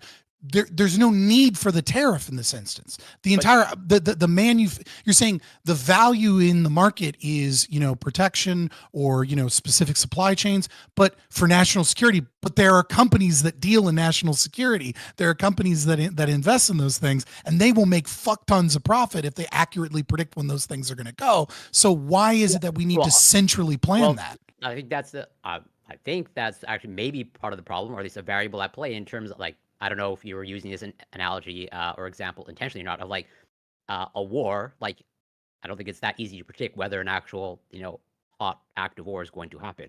And so if you're stockpiling, well, that's true for the state as well, but the capitalist that is rewarded on a profit or a loss is more incentivized to accurately be able to guess that, right? You're correct that it's not easy to guess when a war might break out, and sometimes they break out all the time, like randomly, right? But the capitalist has a higher reward mechanism for accurately predicting when war will go out than an elected politician or a government bureaucrat. I do not, especially one that's isolated from like national security information. I also don't want to just focus just on the ANCAP argument here. I do want to Pat. So do you have anything else? To drill down quickly to there. Well, I also. I mean, it's not so much the ANCAP argument; it's an argument about tariffs, right? Like that's the topic, right? I just happen to present an idea of like the tariffs are bad. I mean, I largely agree with you. That's why, like, I think I said I only think like really targeted tariffs of, like, again, using, I didn't say in my opening statement, but like to what Lactoid was saying, like national security concerns. If you want to reject that, that's totally fair. I'm not going to like die on the hill on that. I can see a place for it. I guess I'll compromise by saying, this. I agree that there is value in having local supply chains for national security interests. I just think all of the philosophy and all of economic understanding is that tariffs are not the appropriate way to do that because they're not effective and they lack the appropriate information and incentive structure. And this should be handled by companies that are rewarded for accurately predicting how much local supply chain they need, as opposed to government employees that are only trying to win elections. Okay, I'll say just one other thing quick. Oh, like you want to say something, Brian? Go for it. No, finish your thing. Okay. The other thing I'll say is to add on to what Scott said earlier in terms of China and fake honey. Like, again, I don't know if you're using this term intentionally. In terms of China engineering honey, I think that's maybe overselling the hand. I agree with you that China is like basically making fake honey, but from what I understand, not that I've done a deep dive, they're essentially just spiking their honey with like essentially corn syrup or whatever, just not honey. Okay. Yeah. Well, you think you're buying premium organic pure honey and raw honey. Yeah. Especially people that do it for like medical reasons or whatever, right? But it's fraud, right? And it makes it cheaper, which makes it to where American producers can't compete on the price level. Just the sentiment that I got is like you thought these, at least I got the message that you were framing as like these Chinese scientists were engineering this honey in the lab and flooding it in the U.S. market. No, they do. They do. No, there's a war to adequately get around the testing of their honey and the way that they change it. They're actually just dumping in a bunch of sugar syrup in the honey. Like they're not doing anything, as far as I know. Okay, fancy. So I just want to. I'll send you a documentary on it. It's pretty interesting. Okay, so Aiko is next. But before then, just quickly, we got. I don't know. I'm sure if this is a new member or it's a continuing member. I'm not sure how things work on YouTube, honestly. But they put a message. Feels like a resub. This could be the turbulent beginnings of a resurgence of more American-made products and manufacturing, like turning an aircraft carrier takes time. So this seems to be a more sympathetic message to President Trump and his policies. Thank you so much for the kind membership. And also, just going back to Sir Bobbles, who gave us that original question on the UL compliance. So I asked him to expand on it, and he says, okay, they say the UL build, they fully test each product to make sure it doesn't light up your house in a ball of fire super fast, or it's full of lead, or manufactured to not have a noxious gas in it. I ask them, is it voluntary? And they reply, there are products that are required to have it, but not all. It is government monitored, started due to lead in toddlers' toys. So that's about as much as I know about it, is what Sir Bobble said. So I'll give my opinion on this, and other people, of course, will have their different opinions. Is that if that's its goal, right, to ensure that we don't have like super flammable material like coming from anywhere like China, like Scott brought up previously, right? If that's the goal, or get let out of toys or whatever other functions that they require, then I'm fine with that. I'm fine with being government mandated. I'm also fine with having a third party do it, right? It doesn't so for me, I don't necessarily need it to be government mandated, as long as there is some sort of compliance mechanism that has consequences, right? Not just because there's sometimes industries do this where they'll like make up their own compliance schedule, right? And then it's just like a rubber stamp, right? Oh yeah, we get to put the stamp on it and to say that there's no slave labor in this, but like there absolutely is, right? As long as it's not some sort of washing that's happening, then I'm fine with it. It doesn't necessarily be government made, just as long as it's actually protecting us from whatever it is they're claiming to protect us. No fraud. So other people can jump in on that if they like, but I'll be super quick. Yeah, if there's fraud, obviously fraud is evil. Punish it, whatever.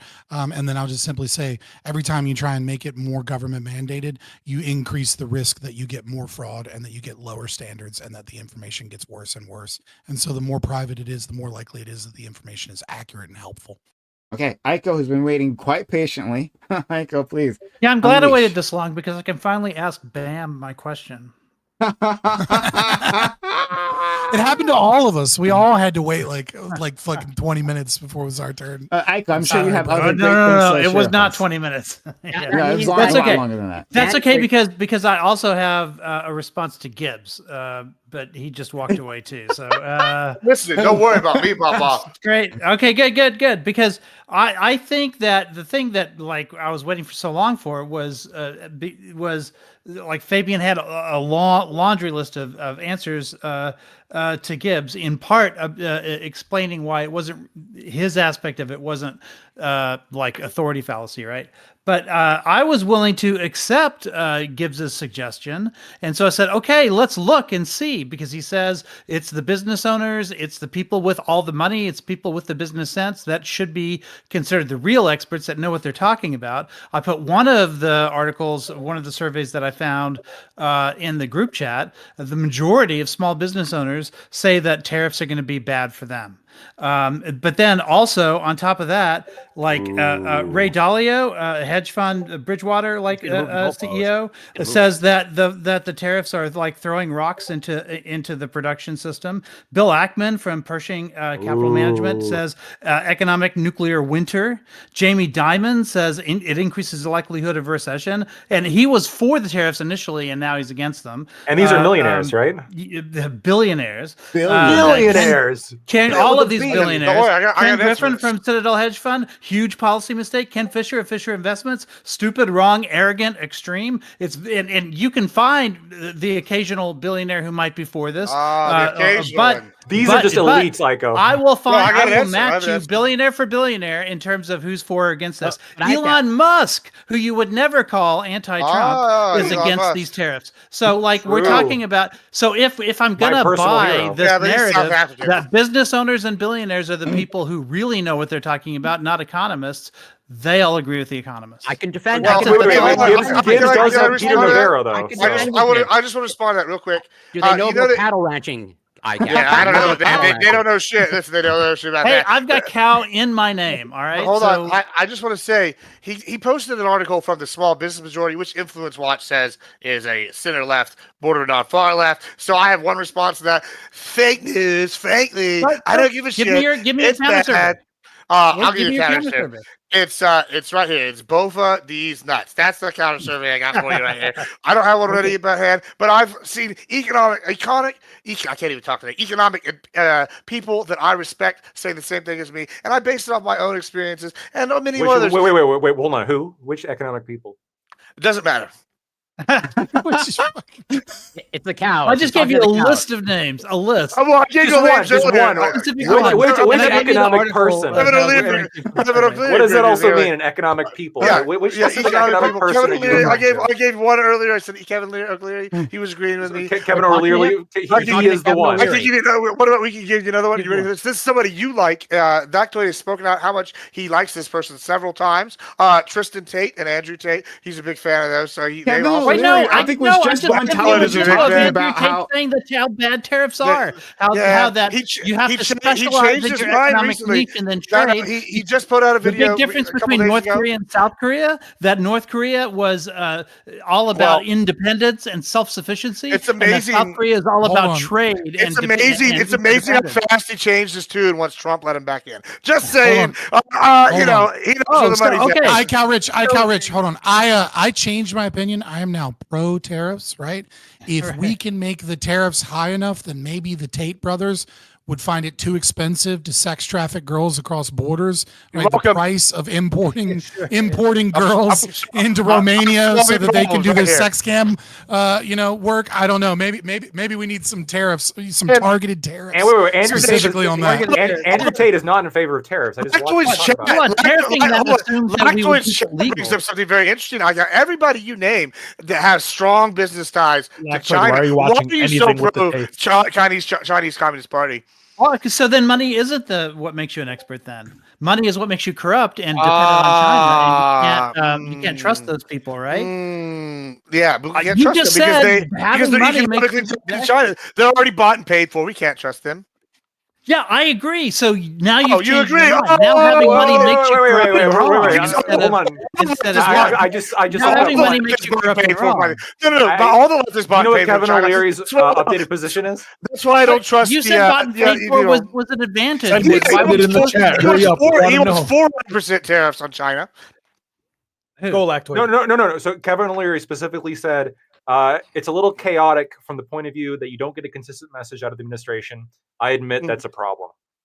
Oh wow! He also said today that he wants 400% tariffs on China. So I mean, more today? Recently. That was like, that was a while ago. He re-echoed it today. I just watched his whole channel. Did today. you? Or did you just watch the thing that he said a few days ago?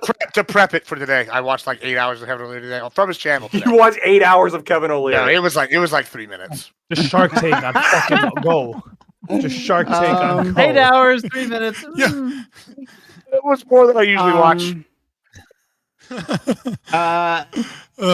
You seem very well informed on Kevin O'Leary's. He watched the one clip. He watched the one clip where Kevin O'Leary he saw a TikTok on Kevin O'Leary. I watched 3 YouTube shorts that were 60 seconds each that had the cool TikTok music. No, he gave an if you really want to know, he did give like an impromptu Facebook and like Twitter Live and all this thing today where he the Facebook link. Yeah, I posted. That's what I watched on Facebook, but it was like his main page that has all of them. But he he went on live for a while, just talking, and he was showing the behind the scenes of how they do. He does interviews where when he's other places. It was pretty cool. So you're here watching him do 4 interviews back to back today, and basically I watched 20 minutes of it, 30 minutes of it. It's pretty cool, the behind the scenes footage. So so then if that's done, hold on, make sure. Aiko, do you have anything else to say? Because you've been waiting long. No. Well, yes, I have lots to say to the person who's not here. But yeah. Sorry, what? Did I got another raid? Yeah. Well, you need more mods, bro. Nina, thank you for the kind raid. 32 people. I hope you're doing well, Nina. And I know you're getting married, Nina. I'm not sure if you're still here, but I know you're getting married, right? So congratulations, Nina. You and your hubby. I don't know. But thanks so much. I hope everyone's having a great day. Hit the follow button if you haven't done so yet, right? Here and on YouTube land. I can see we have a bit more people on YouTube land than we usually do. We usually have like 4 people on YouTube land. Hit the follow button or subscribe button on YouTube land. Consider supporting the channel. And making sure notifications are on so you know I'm going live, right? We have these great conversations all the time. So if you're new out there in YouTube land and you just found this channel and you like us arguing about Trump tariffs, we argue about important shit and sometimes some stupid shit too. All the time. Scott gets really annoyed when we talk about stupid shit. But we talk about it all the time. So consider being part of this community. And yes, and if you're on Twitch land, hit the follow button and make sure notifications are on. Again, thank you, Nina. But so if there's nothing else, and just make sure. All right. I just wanted to say that so Trump did this before. Oh, Sir Bobbles, thank you for the membership on YouTube. Thank you so much. Welcome. You are a new member. Okay. Thank you, Sir Bobbles. That's really, really kind of you. Okay. The previous tariffs. Right, so like Trump did this in his first term, if you remember, not this, right? Not like a global sledgehammer of tariffs everywhere, right? He didn't do this, but he started a trade war with China the first time around, which I had like completely forgotten. Like I don't know how I forgot that, but like it did happen. And he was taxing, I think it was steel and aluminum there, but I could be wrong about that. Okay, yeah, so he was taxing that. But like, it was a complete failure. It was a complete failure. So like part of what like he tried to leverage there was like getting a better trade deal, right? Like I'm going to impose these tariffs, right? I'm going to start this trade war. I'm going to get a better trade deal, and he got a deal. He got an agreement between the U.S. and China, right? Well, great work. Except that China didn't actually do anything, right? Like China, like kind of almost completely dismissed this deal. It was to buy. China lies.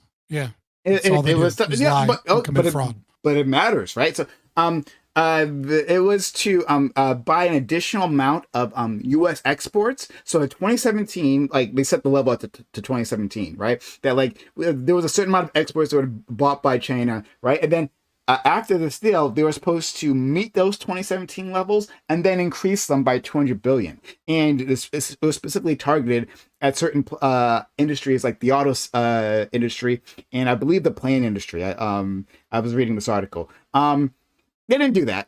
They didn't do that. And in some areas, like the level of investment actually went down. Now, remember, this happened during the pandemic, so that's another thing you should keep in mind. But they didn't actually follow the deal. And they're like, I don't know, nothing ever happened over that. Like, there is no reason to believe, especially for a country of China's size, that they will actually follow through. Biden tried to do something to get them to follow through, but that didn't happen. This trade war in which we've just raised prices, and China's decided we're not even going to bother raising tariffs anymore, right? Because it's pointless at this point, because people just aren't going to buy American goods. Job is done, right? So we're not even going tit for tat anymore.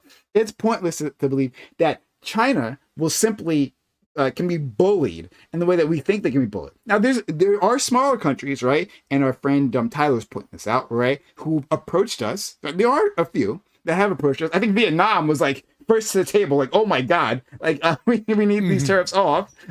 So please help us out.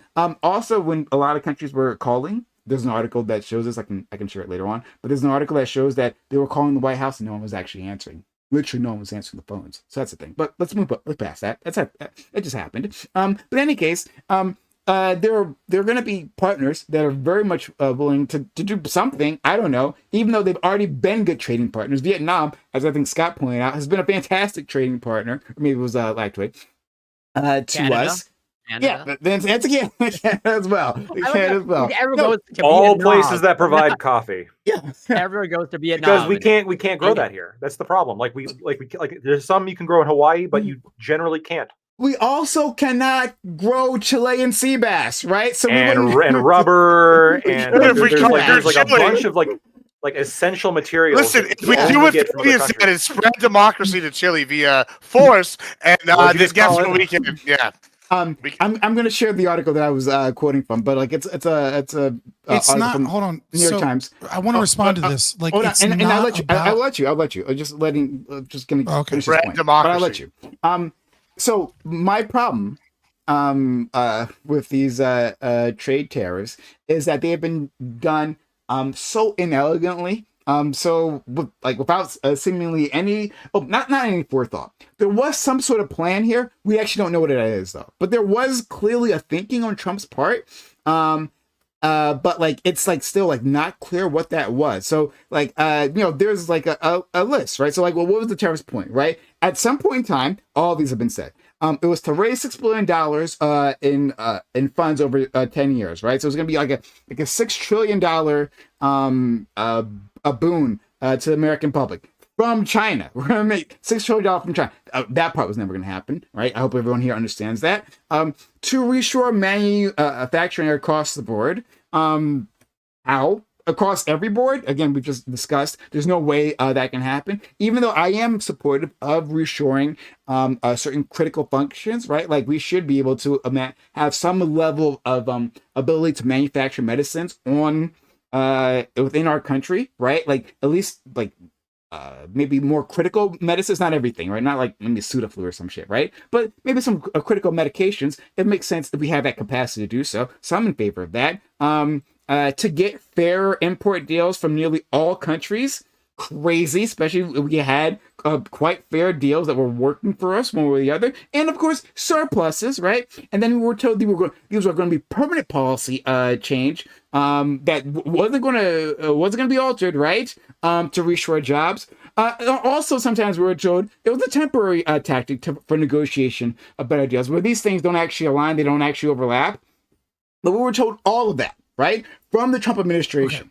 So there was a plan, supposedly, but it wasn't a good plan, and it didn't work. And furthermore, we can see the results, right? We can see, and I think Lacto was maybe alluding to this previously, but that in terms of our standing in the world, our relations to other countries, we are weaker. Literally, China, South Korea agreed, right? It was before these the Liberation Day came into effect, right? China, South Korea, China, South Korea, and Japan agreed to collaboratively respond to the Trump tariffs.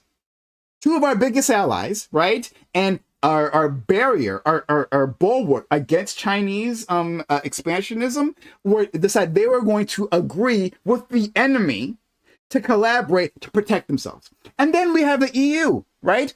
Again, allies, right? You can say they're not the best allies or whatever, but allies threatening them as well. What kind of sense is that? No sense whatsoever. To say that rather than concentrating it on maybe a few bad actors, we can say China's a bad actor. I have more nuanced take on that, but still, I think we can say that China's a bad actor, and trying to isolate them at the very least, how we attempted to do so with Russia, right? Isolating them on the world stage, and instead now they're more popular than ever. Now they're the hero standing up to the United States. And another thing that people forget, right, when we're talking about these, is that we talk about countries, and everyone tends to do this on both sides, right? But we talk about countries as if they're singular individuals, right? They're a singular entity that we're dealing with. What will China do? What will Vietnam do? But you gotta remember, these are countries with politics, right? With leaders who are responding to a general public, even the China, right? Even an autocratic regime responds to a certain extent to its populace because they don't want a revolution.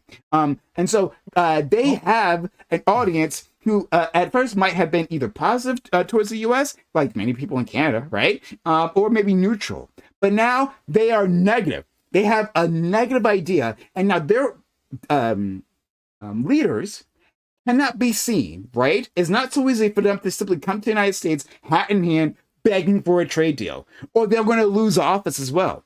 So in a situation where you could have gone to these all these countries and made those deals, right, under the cover of night, for all I care, now you can't do that.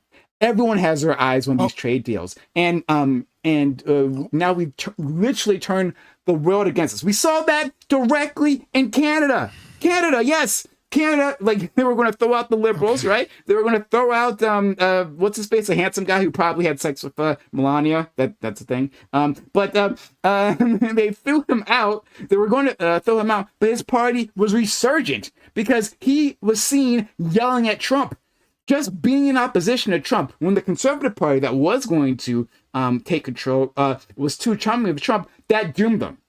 This is what we. This is the result of a nonsensical plan that wasn't properly thought out. All right, go ahead. Okay, I saw comedian Josh Johnson talk about this. All right. I love Josh Johnson, and I think he had a great analogy, though I want to twist it just a little bit. This is not exactly his analogy, but he said that, like, he was talking about Trump's masculinity. But I like his analogy in the way that we look at trade and tariffs, right? Which is, it's kind of like he talked about, masculinity being the same as your dad thinking he's going to fix the leaky faucet, even though he's not a plumber. And like that being comparable to Trump is that like half of it is the desire to fix it and the tools, and the other half of it is like the knowledge to fix it. Right. And I kind of see the same thing. And I kind of agree here, which is that like Trump is trying to fix a leaky faucet and it seems like his plan is fucking trash. But the problem, the other half of that argument, I agree that a lot of the things he's doing are probably not done elegantly. Not just probably, they're completely inelegant. They're super fucking volatile. He needs to be more upfront about what it is. He's lying to people constantly about what he feels about tariffs. So nobody fucking knows what he actually feels about tariffs. So businesses don't even fucking know what to invest in because they don't know if these 10% tariffs are here to stay. If this is like hey, we're getting in a trade war with China, so fucking, dig your heels in deep. We're going to do this and we're going to come out on the other end better. But here's the problem is that Trump is the first person to recognize, or at the very least, genuinely state, we have a leaky fucking faucet. Okay. China is a nation that engages in fraud, currency manipulation. They constantly lie about, their products. They, use all kinds of tactics to get around customs. They defraud people with products with Alibaba Express and Temu. They steal IP, even though I don't believe in IP. They're the only people that do it, despite signing tons of trade agreements that they wouldn't do that. They bully the World Trade Organization. But here's the thing. In 2002, China made up $281 billion of the global trade. That's about 3% of global trade. Today, it's $6.2 trillion. Now, the United States in 2002 was $1.98 trillion. Today, it's 5.3. China does far more trade than us. They went from 3% of world trade to 27% of world trade. We have a leaky faucet with a communist nation that has a lot of economic problems themselves, right? They who knows if those numbers are even real, to be honest, because they lie about everything. It's probably not fucking 6.2 trillion. It's probably 4 trillion or maybe 5 trillion because they lie on everything. They build entire cities that are made of things that you can literally put your hand through the wall with just your fingers. Okay. Everything they do is fake and fraudulent and fucks people over, but they have a lot of money. And the Belt and Road Initiative has a lot of tendrils all around the world. And we have been in a secret war with them, except only they have been fighting. We have been doing some shit with third world countries, right? US aid and things like that. But we have so many wealthy billionaires that work in hedge funds and equity firms. The World Health Organization, treats them like they're great. The World Trade Organization lets them get away with murder. The World Economic Forum is constantly, patting them on the back. We are under more and more regulation and scrutiny and bullshit woke nonsense in our fucking corporations and companies that China doesn't have to fucking be involved in. And so the thing is that it's not about getting some trade deal with China. Trump knows that. Everybody that has any fucking economic knowledge or business knows that. It's about using what's left of our big stick to secure the American economic empire.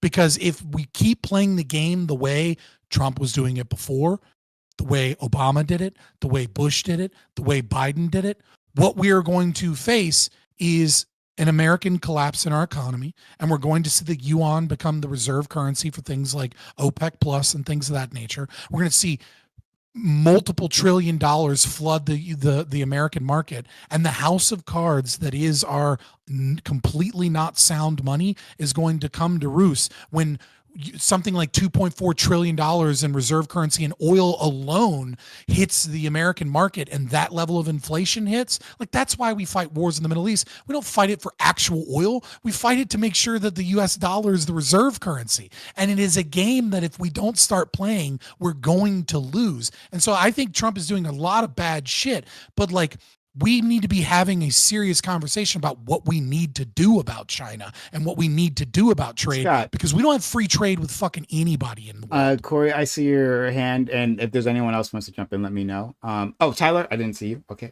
I've been seeing. I got 20 minutes. And then we have sometimes I'm not actually looking at the. Like, I'll show my tits next time. You do that, please. All right. So we'll go to Corey, Tyler, then Aiko. But and I don't. We might have to have a larger conversation about this, like Lactoid and Scott, right? I'm actually more curious as to your terms. And if you don't have a quick answer to this, again, we can talk about it later. But like, I agree, Scott. I basically agree with your point in that, like, we need to, whatever we're doing now is not working if we are going to hold on to American hegemony. But like, there are multiple ways to handle this. Right now, like, they could be starting a trade war. That's why I use his example. I think it's a great example, right? Like, we have a leaky faucet, and Trump is the only one calling it out, and he has no idea how. He's not a plumber, and he doesn't know what the fuck he's doing. He's doing a bunch of dumb shit, and he's going about it terribly. But he's the only one in the house. Plumbers all around him. Well, that's the problem. I'm not. First of all, I'm not sure he's the only one, right? Because Obama wanted to pivot to China, right? I remember that, where he got like roundly criticized. Right? He was going to pivot to China and to deal with this. A bunch of fucking politicians making dumb promises that they never fucking amount to. But Obama's the biggest liar of them all. I'm gonna close Guantanamo Bay. I'm not going to say drones. What drones? I'm not going to say that Obama isn't a liar. You're not going to get that out of me. You already know that. But I'm just saying that, like, $500 million into his White House chief of staff after the Cylinder scandal with China. Oh my God, Scott! Right? Like part of this is like even reaching out to you, right? Like, I'm saying that, like, you're saying, well, the way Obama was doing it and Biden was doing it, maybe Clinton or Bush was doing, these are all wrong. Okay, I can agree with you, because what those people have in common, or at least maybe less Clinton, but sort of Clinton, are the wars they were involved in.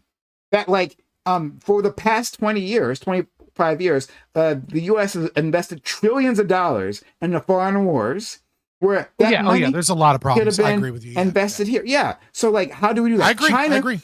Okay, yeah. So maybe this fuck them OS roads. But if I have to have $2.9 trillion stolen from them, I'd rather build roads here than blow up roads in Afghanistan. Yeah, I'm with you. All right, fair enough. Then this comment isn't to you. But I'll finish my point. Is that, yes, we spent 25 years since the beginning of the war on terror, trillions of dollars overseas, blood and treasure gone.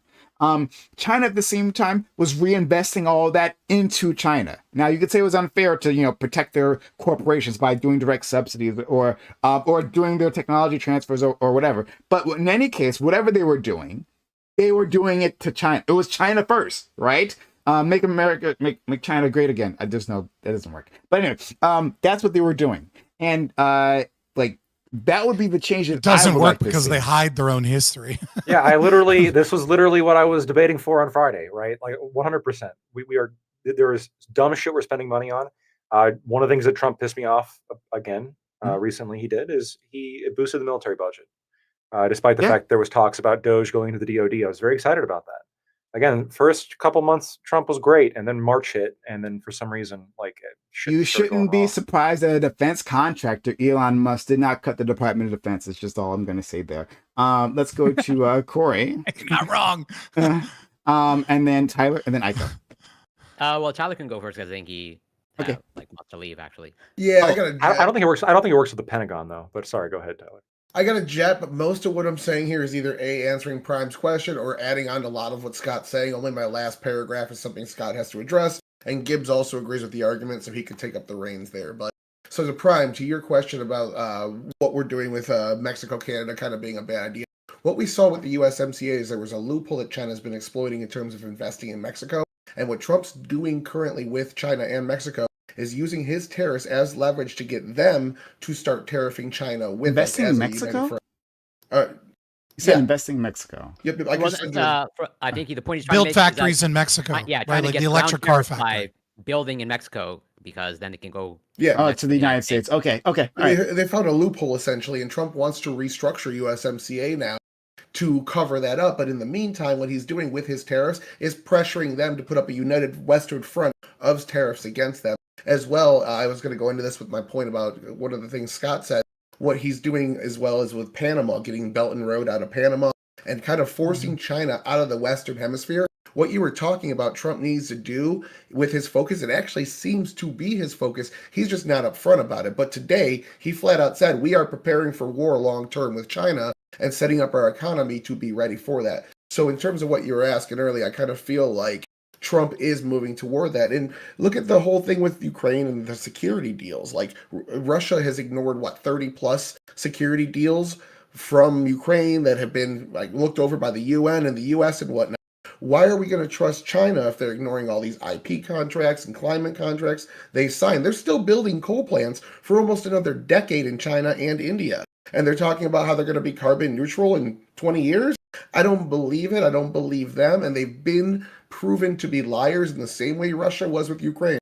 Why should we trust them? And that segues me into kind of what Scott was talking about there as well.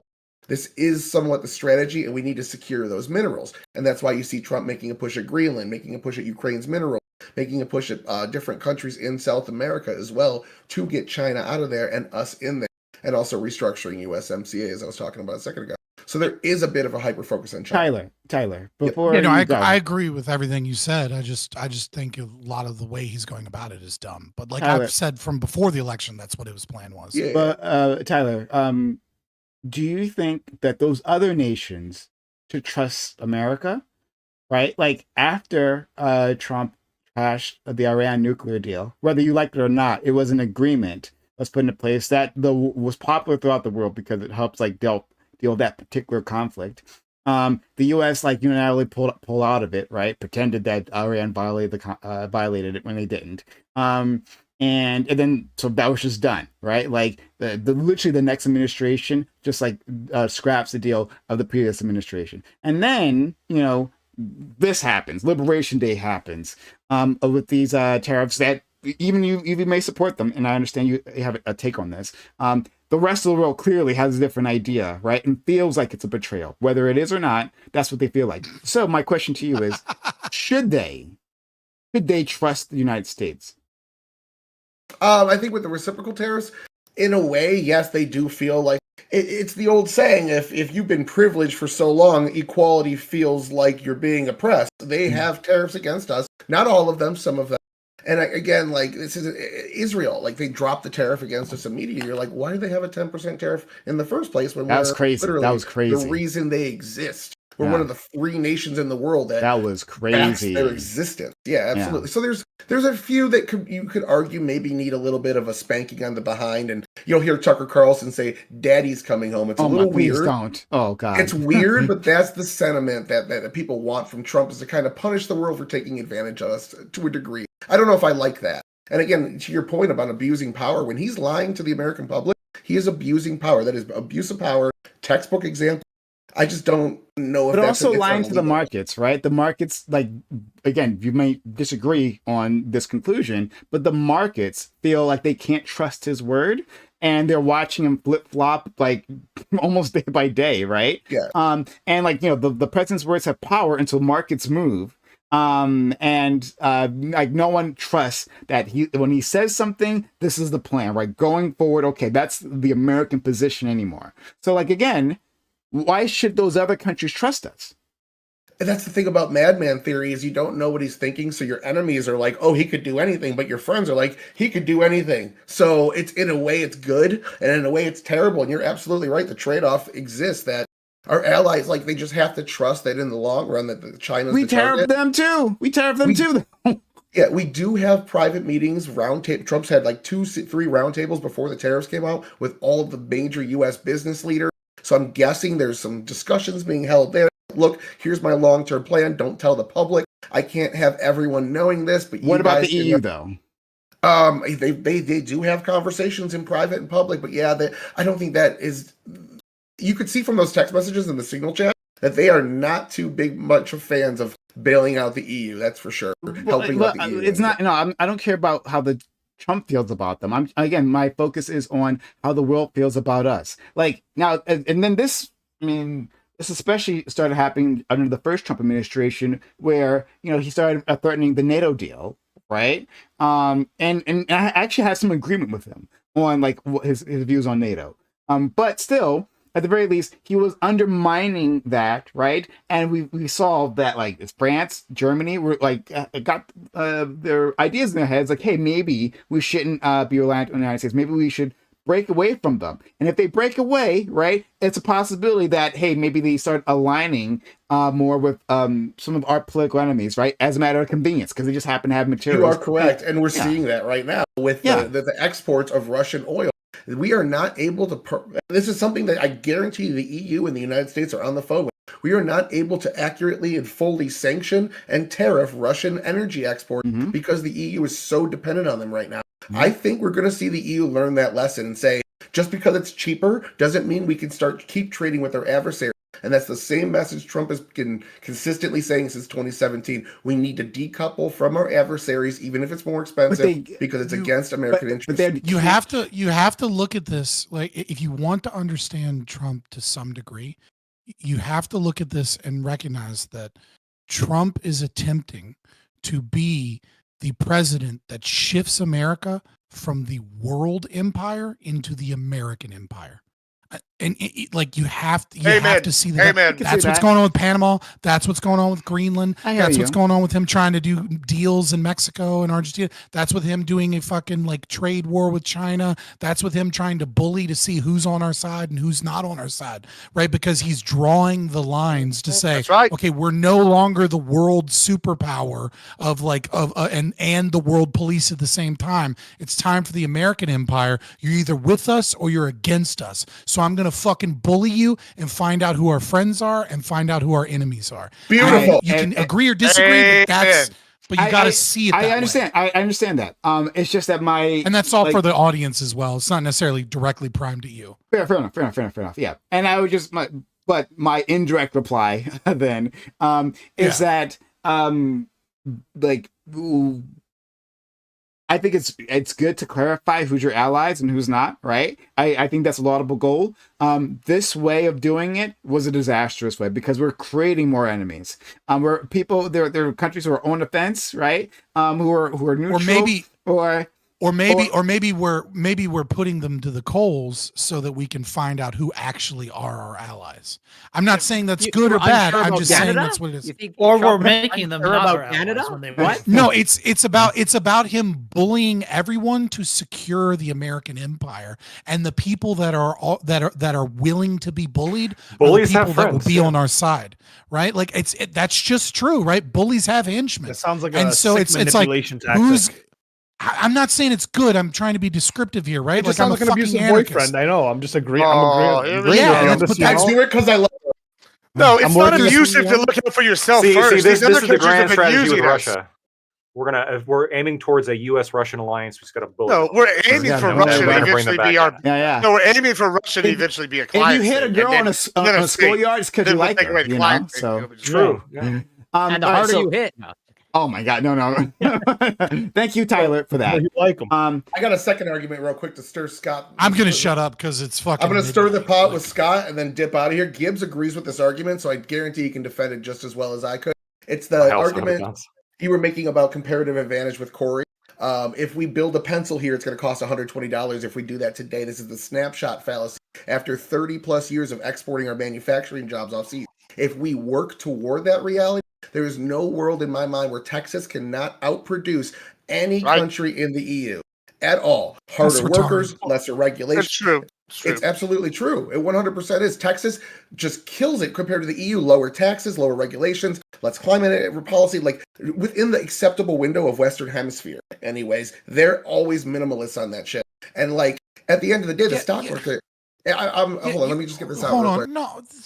I got just a little bit more. We have some mesquite pencils coming, boys. What you see though, with that money leaving the country to those other rich people that are outside the country, they do turn around and reinvest it in the United States, absolutely. But about 25% of what they invested in is bond markets, and what they're doing when they invest in the bond markets is propping up the Federal Reserve to have more power over the U.S. economy. So, Scott, I need you to justify to me why you're such a big fan of the Fed.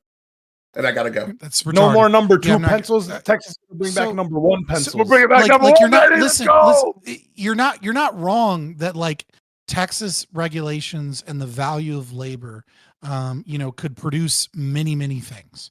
The thing is though, anytime you impose taxes and you intentionally degrow your economy to focus on one sector of the economy, you have to ask the question, at what cost, right? So you're not wrong that we can make pencils here, or we can make car parts, or we can make whatever, so long as we can secure our supply lines, which China has and we don't, right? But if we are able to secure, a lot of resources in, let's say, South America or, Mexico, other parts of North America, you're not wrong in that. But the question is you only have so many workers, you only have so many people educated to do so many things. And it's like, you're either going to do, the counterpoints. I promise I'm a Republican, but I want to bring in 15 million immigrants so that we have cheap labor again. Or you start taking people that have education, that have a higher standard of living, and you start forcing them into industries that are traditionally cheaper. And it's like, yeah, it's not going to cost you $100 to make a pencil, but you're not going to be able to buy 17-cent pencils.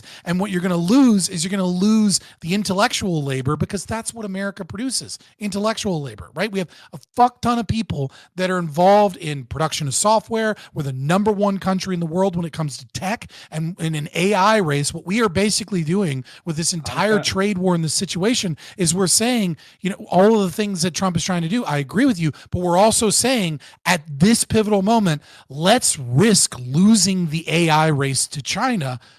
It's crazy. Like it's like, I agree that something needs to be done, but what we're doing instead is we're talking about shoring up domestic manufacturing so that we can lose the race in tech. What? We're that's such a we'll get 17-cent pencils, but fucking we'll lose the race in fucking tech. The world of tech. We're doing that in tech. We're crushing it right now. $5 trillion. Okay. I need to point out something. Okay, I'm not going to. Money coming in isn't I'm not like to expect anybody to remember this, but I made all of these exact same arguments a month ago with Grid One when I posed the question. No, it was actually 2 years ago and 13 days. Corey said, "Oh, you want the little screw jobs back in America? You want people to come and screw things?" I said, like, Grid One, do you want all fruit pickers in the United States? Okay, or what do you want the United States? I'll pay for one and ready for the. I remember this. I do. I do remember this as well. And now Scott is pretty much all saying the same. Or do you want actually your American workers doing tech? And don't say now, like I haven't been making these arguments.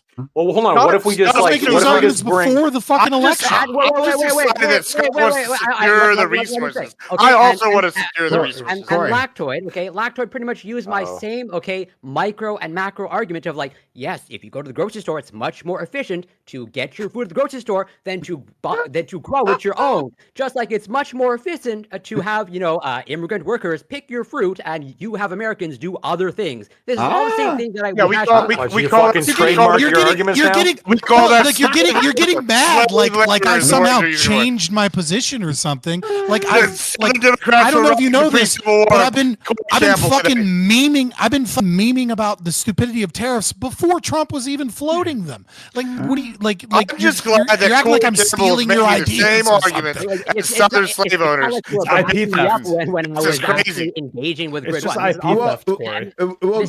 I said the enemy of my enemy is my friend. change. People see times change. We got more culture. Well, Gibbs they don't and Grid change. are your enemies there more than those two. But yeah, we're very anti-slavery, me and Grid. Okay. He's pro big cotton, pro big tobacco. All these people. You're fine with prison slavery. So like, let's be honest here. Am I fine with prison slavery? Excited. Hold on, that's lactoid. I don't give a shit about prisons. I mean, I guess I don't really have strong feelings on it. In fact, I have an idea about who could be picking all the fruit, but Oh my god! Let's go to I prisoners. Quite patiently. They can pay for it. That's what we can do. We can lock the immigrants up. We can use them to pick it until they. Oh yeah, there you go. Aiko, I know you've been waiting patiently. You have something. Did you want to say something to Tyler? Is that? Yep. I think you're muted. You're muted, friend. You're muted. You got your at least once a stream. per stream. Yeah. Yeah, I did. I had a question for Tyler, actually. That's okay. You guys can go on. I'm just gonna sit here in my corner. No. Say something to us. I know you got something else. We've said something else that pissed you off, or needs enlightenment, or needs a Shakespeare quote. Come on. Or things that I agreed with, actually, I'm agreeing with Fabian a lot here. Which is an unusual experience for me. You mean me? You're agreeing with me. That's why Corey's annoyed. It's the IP. I don't know if you know this, Admiral Gibbs, but when you were mad about fucking the Chicago school, the original arbiter of all of these ideas was actually Corey. Oh well, it's his fault. It's his fault. His vegan diet has made him live hundreds of years, and Milton Friedman actually stole all of his ideas from Corey Campbell years ago. But Aiko, do you have something else you want to say? No, just that. That there have been a lot of people having this conversation. The chat is repeating that Corey and Fabian are making, and it was, in fact, because since Gibbs brought him up, it was Andrew Tate that made that analogy with North Korea being self-sufficient and South Korea being the one that embraced trade, and which one worked out better. And it was all he was making. Yeah, because those are the exact equivalency. He also just literally came and changed his tune like literally a couple days ago when I don't doubt it. But see, but you're the one. Andrew Tate is a deeply principled man. I don't know why. That's the future prime minister of England right now. You're the one. Brought him back to America. You're the one. You're the one. Support whatever he thinks. You brought up Andrew Tate first. You're the one who said that you like Andrew Tate. He says a lot of smart things. He makes a lot of money, and therefore Lacto thinks he's moral. No. I think he's a charismatic guy, and I think there's some messaging he does. You said money. The more money you make, the more moral you are as a person. Therefore, Andrew Tate is a moral person. You have to He doesn't spend it morally, though. If he spent it morally, maybe you could make that argument. What does spending it morally mean? So do you watch? It's the wrong side of the equation. There's a scene from Wolf of Wall Street where Leonardo DiCaprio's character, Jordan Belfort, right? He's walking through and he's talking about all the ways money changes you. And he says at one point, at the end, he says, and money makes you a better person, right? And he's actually right. He says, it allows you to give more to charity. It allows you to help people more. It allows you to build more things. Like it allows you to do more good. And I thought about this, right? Like how many African children can you save with $1 million? Way more than you can with $0, right? How many? How can I help the broken from one of them? But how do you know he's not doing charitable things? Andrew Tate. He has Hustlers. He has Hustlers University. He's teaching young men how to. I'm aware, and he's got a Bugatti sex traffic women. how to become moneymaker. Well, I mean, he's actually more moral. You can't even say that shit with a straight face. Because he made more money than them, Yeah. He teaches young men how to pretend to be Muslim for a short enough period of time to gain followers. Look. The actual thing here is that the more money you make, the more moral you are. This is true with one major caveat, is that if you made your money via selfish means of economic transactions that were voluntary, the moment that you start making money with fraud, with abuse, with violence, or with utilizing the state to gain your money, you have gained money not by giving people what it is that they want better than anybody else and thus making the world a better place. You have gained money by doing evil things like supporting the government. Tyler's microphone apparently migrated to you. Yo, what happened? I don't know. We good?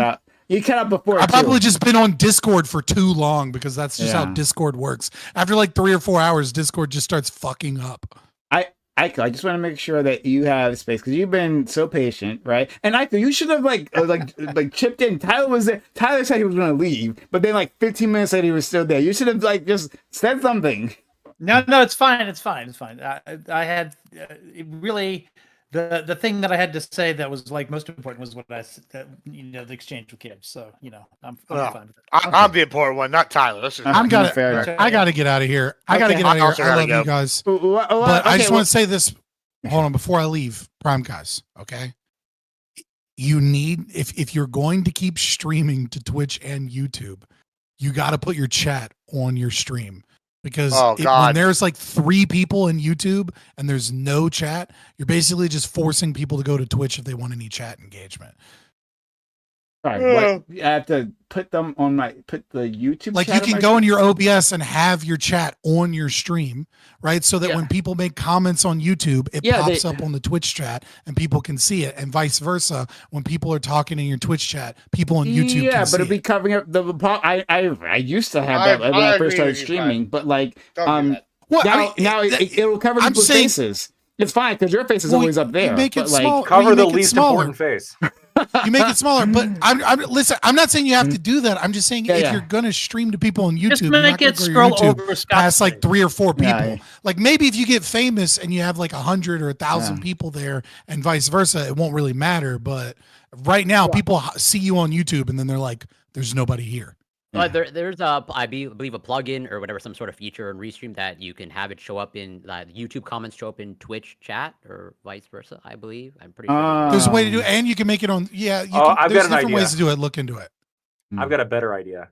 You have it be that whoever donates can put a name of somebody on the panel, and whoever they put the name of, the chat window goes over their face. Oh, I like that.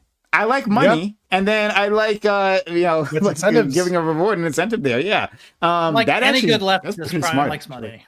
Oh yeah, exactly. Yeah. Okay. Well, there's nothing more capitalist than a socialist streamer. Of course, that's true. That's true, especially a broke ass one like me. But thanks everyone. So I'll leave it there. Like we have gone over time. There were other things I wanted to say. Like I had all these sources and stuff for this. I thought I would get more pushback from the upper row, but apparently not. And I thought I was hoping to have Grid here, but like unfortunately he couldn't make it because I know Grid would have defended this, and then we could have all yelled at him. But I'll give an outro to all these fantastic individuals. First of all, thank you. Oh, hold on. Before that, holy crap. We got some super chats that aren't old. They're not too old, okay? Sir Bobbles says, it's so amazing listening to a bipolar president. Agreed. And also, he's not bipolar. It's ableist. It's ableist. He's not bipolar. He's just cluster B. Okay. So thank you, Sir Bubbles. That also Sir Bubbles hitting me up, and you'll like this. God, also you'll hate it a little bit. So Underwriters Laboratories is actually a private company, multi-billion dollar private company that does these inspections type things, right? Like different products, you have to send them to the laboratory, and they check them, right? The part that you won't like is that they're on a list maintained by OSHA as like officially government approved laboratories that do this type of work. So they get a market advantage over anyone else on that as well. So you win some, you lose some there. So I thought you liked that. And to Alexander Wynn, gave $9. Sorry, was that $5? Spreading it or making it morally, which is more important? Oh, I guess it's to Lactoid. Spending it or making it morally, which is more important, Lactoid? That's a really tough question. Because both are, I guess it depends on the context. It depends on like how immorally making it morally. You got to spend money to make money, motherfucker. Well, but also sometimes you got to like crack a few eggs to make an omelet, right? So like if I steal $10, but like I save the world from getting blown up, maybe I would do it. Now, some people might disagree. I know. Some people might say that they wouldn't steal a penny if it meant the universe imploding. Do you know anybody like that, Scott? Just out of curiosity. Steal a penny to save the world. Fuck that world. Yeah, that's what I thought. Yeah. Sorry, I'm just a moral person. What's your final answer then? It depends, and I know that's it's a very lawyer answer. But... Oh, okay. All right. Well, fair enough. Thanks all for being here. Much appreciated. Shout out to our friend Lactoid, and to Scott, and to Corey. You guys have been amazing. Ali, thank you for being here. Gibbs, you're a lot of fun. Even when you're yelling at me, like it's actually a lot of fun. Like if anyone is going to shit on me, I'd probably have to be Gibbs. It's going to be pretty fucking entertaining. So shout out to you, friend. And then Aiko, thank you for also coming on and dealing with the kids again, right? Babysitting. Right. Appreciate you, friend. And shout out to Bam and Tyler for being here as well. All right, so we're going to raid out, and as usual, I haven't actually figured out a person to raid yet. You'd think all this time I would have done that before, so I can immediately do it now. But I haven't. There is a woman. She looks only one on Twitch. Only one on Twitch right now, indeed. She looks pretty cute. From this small thumbnail, and that's exactly where we'll go. Exactly, we're gonna go to a Luna lyric. I don't know anything about this person, but she's doing a stream. Let's support her. The stream is it's gonna go in a second. Takes a while. Tariffs in the chat. Tariffs in the chat. Oh god! You know who definitely needs support. It's e-girls on Twitch. Like they have it so hard. This is a trade deficit. Actually, they're getting viewers, right, and they're not rating you. You should be tariffing them.